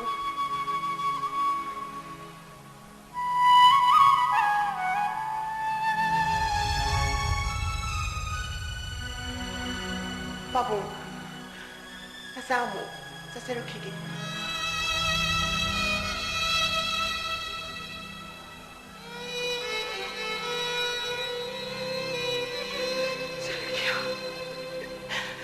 satkribase matam karadagin andre matam puna makiway na satkribane sinakya 감독니 시자 아이코기 라이박다 춤도 하이나 담만바나니 또시 ay loire ay tingjaningdre maray tirabi marala jadrabi sadugi damang isol ay mo na pinagpatandini ay haraw na lawgani ay 누미뚜드네 마라이박 히레비샤 토이도 마두는 강 세루바 마두기 마하이니 나시에 코이나 방이세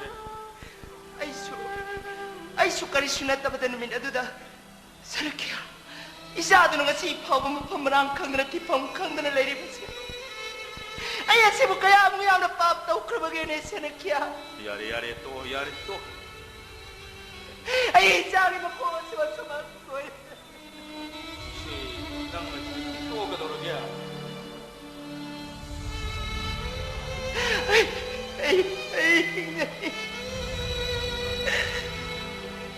nang buto ay ba ni Numidado sana mamit na mapina pumtan na layraga. Imabi may lansak kita ba ni ay mamatama doon ay karigit tumin na layong manoy. nang nasi Ay karigit kanta bang kita manoy. panira ko siya nang siya Papi na may kuna sila. Nang sarili sabi na ulo mababaya doon naman sa kanta na.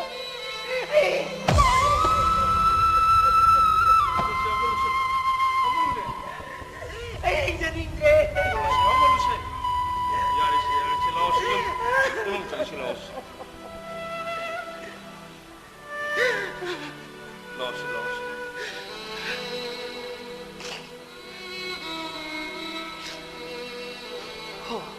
Adunita na jasiri. Mapanda ngahak. Hagsik lang na supay na. Nangbo, imana haibisi suin mag ilaroidro. Imana wonda lan kre haidedana. Imawu dolar matagsidagi jongta na imawu si kroro. Nangina sase patribane. Nasado kajik tam thagana ba. Doctor na irammiba. Pirammiba hidak singsi nang. Sang na chaba phawdi yaidana. Nang ne. Nang imana haiba indradine. Imana.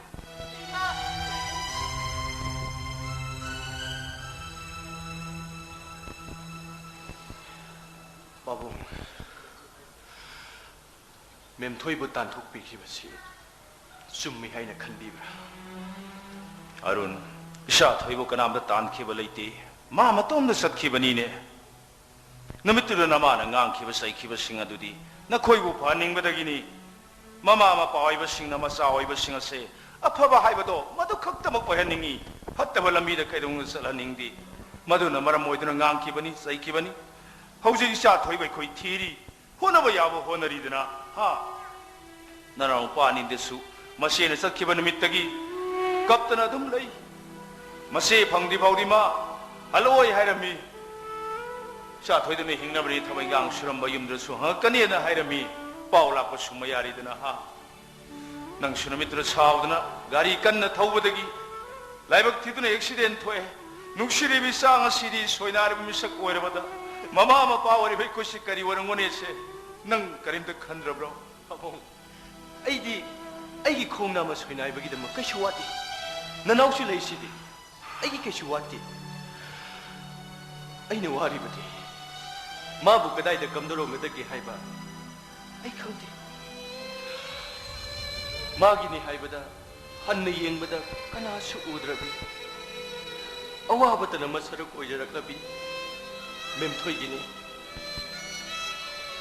마 할라키니 이빠나 타제이 라미드 고동 티바 낭마다기 이빠가 마가 탱나락거니 마기 와리와 콩캉아가 염시다 마 부이샤마니 카나 당키바니 마나 수마 빠이보 해꼬꼬마 빠금나 칼랑거니 이빠나 타제이냐 빠 와하이게 나마나 하이베로 ꯗꯥꯛꯇꯔꯅ ꯍꯥꯏꯕꯤ ꯗꯥꯛꯁꯤꯡ ꯆꯥꯗꯕ ꯇꯧꯅꯨ ꯅꯪꯅ ꯆꯥꯕ ꯌꯥꯕ ꯀꯔꯤꯅꯣ ꯑꯩ ꯀꯩꯊꯦꯜꯕꯨꯔꯨ ꯆꯠꯂꯒꯅꯦ ꯑꯩ ꯌꯦꯡꯉꯨꯈꯤ ꯑꯩꯒꯤ ꯑꯔꯥꯝ ꯈꯧꯔꯥꯡꯕ ꯀꯣꯛꯅꯅꯕꯒꯤꯗꯃꯛ ꯆꯥꯕ ꯊꯛꯄ ꯑꯩꯒꯤ ꯍꯛꯆꯥꯡ ꯐꯅꯅꯕꯒꯤꯗꯃꯛ ꯅꯈꯣꯏꯒꯤ ꯍꯤꯗꯥꯛ ꯂꯥꯡꯊꯛ ꯆꯥꯕ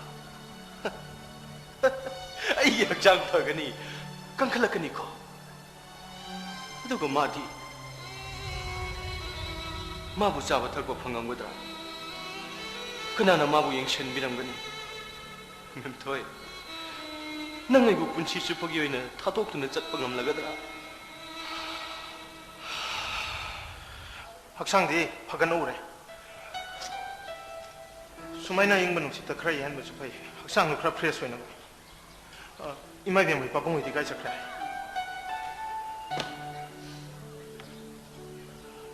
낭기 피밤치다 누아이다나 떠오르네. 마셔. 낭는 토리고 났다니. 밤.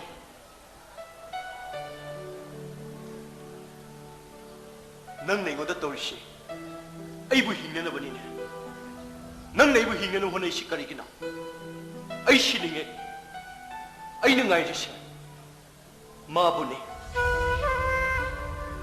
마기 땅당 못던 강비는 아이리. 미껍두기네. 엉직 파오가 있는 힘이지. 넌 큰구나. 하. 넌 아이기 마루네. 넌 힘들어야 하다보네. 그나기다 마. 능기다 마. 마코이기다 마. 마합기다 마. 그나. 하. 그나기다 마 뜨노. 하이오니 낭쇼하래. 또 오세. 능기 공 함나 갔다 오세. 근데 왜 합두리 마. 아이나 하리버스니. 낭는 니가 아야 함다 오드네 하더라 소. 아이나 능기 공 합하니. 아두고 낭고 쫑을 로항거네. 그나가. 마하카. 마이디. 또 시대 야오리 버세. 시다.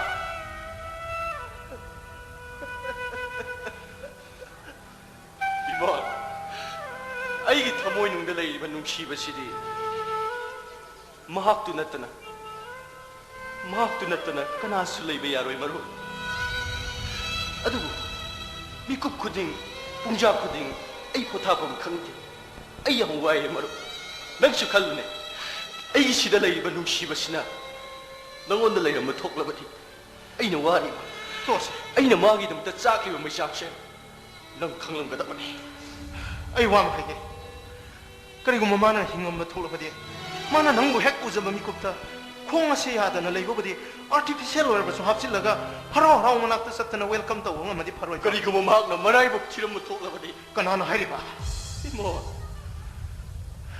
아론 그이는 넌 하이닝이부터 그이는 넌 하이닝이부터 아이는 호스피탈 나이 듀티 타가는 놈이네 미호이 크라나 누피 마사마 토리 야누나 레이버 탱나보다기 끝나보기다막 보라키 아이는 와판 마싱아시 포가 까나다수 딱 독트리 마람디 마기 와칼 마기 와리다기 마나 탐호이 생는 농시자바 미호이 막각 레나미 그리 아이 강이 미양복 시크리티 감면 영어 티리바 미호이 마보 까나수 강한다나 로신드나 탐바이버세 저러고 악비펌 톡 들어봐 룸러버던디 펑간이 해버세 아이 강이 강나 마기다 막 야시 포와 혹시 포와 이실라시나 까나다수 딱 톡드나 강어데 뭐 아론 딸방반나 레이바 미호이 코딩망 레인 톡 빌어봤어 마루키 더와이기만 이니 칸누나 짝친나 탐리 이기 더와이기만이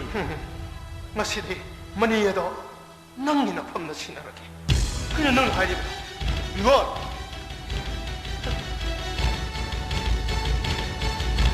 딸방반 미호이 먹어야 하나 이톡 빌어봐 아이 더와이기 마니 그이는 와나 시다 하려면 딸방반 미호이 먹어야 하나 이톡 빌어봐 아이기 더와이기 마니 비만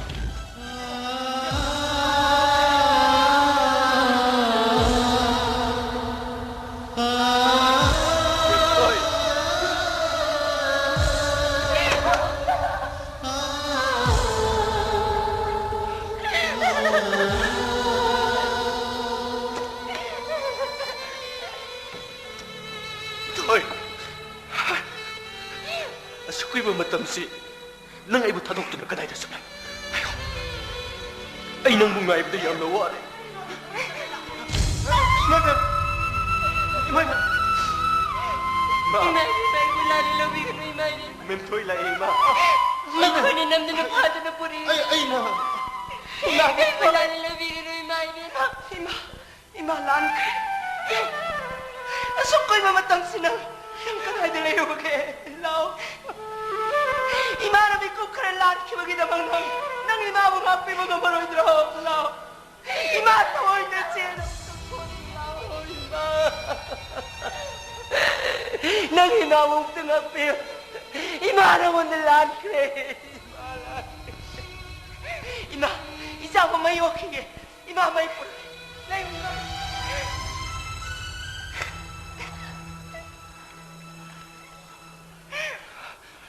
혹직티 아이나 해비야 바다바 낭이 콩 하프다바 바이 아이기디 이 돈떠네 그나슬레이티 이실리노 이시이션 하도 마시디 아이기 살람레 마살람마기다마 마붕마마나 또펌 톡비 타우드네 아이나 마시 빵 톡비 바세 뭐 낭맴 토이가 로홍아 비몰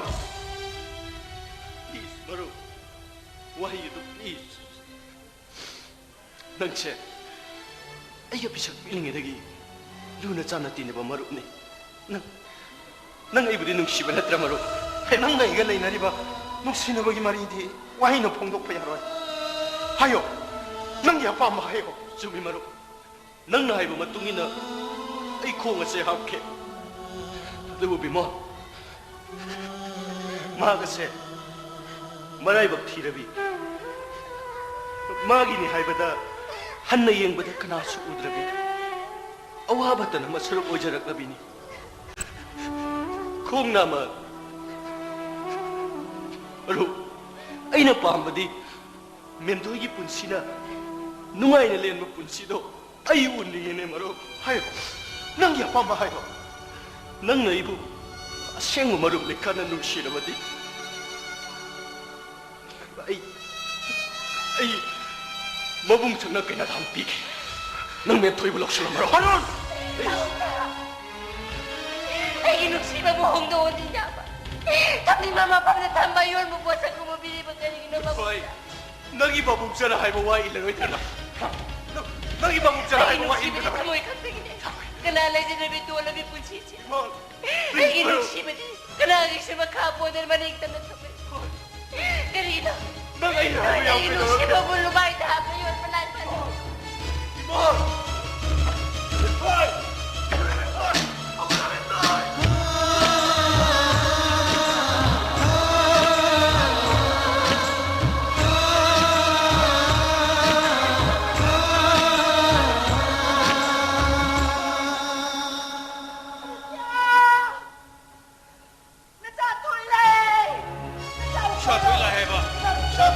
Satoy! Babagi toy toy!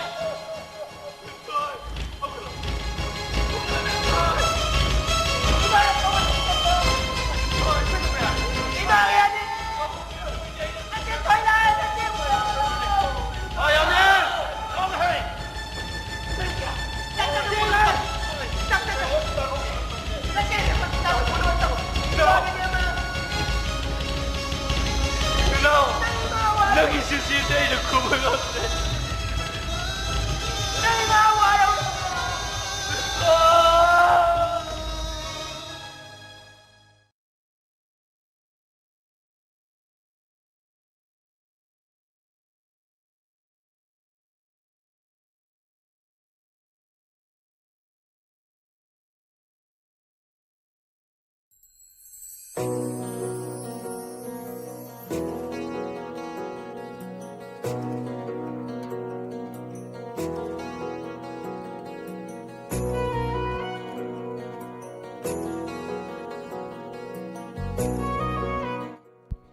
Thoram la thok tuna tahanjari basi megahertz 90.0 da sandok chariba wahong radio gi thoram paring singni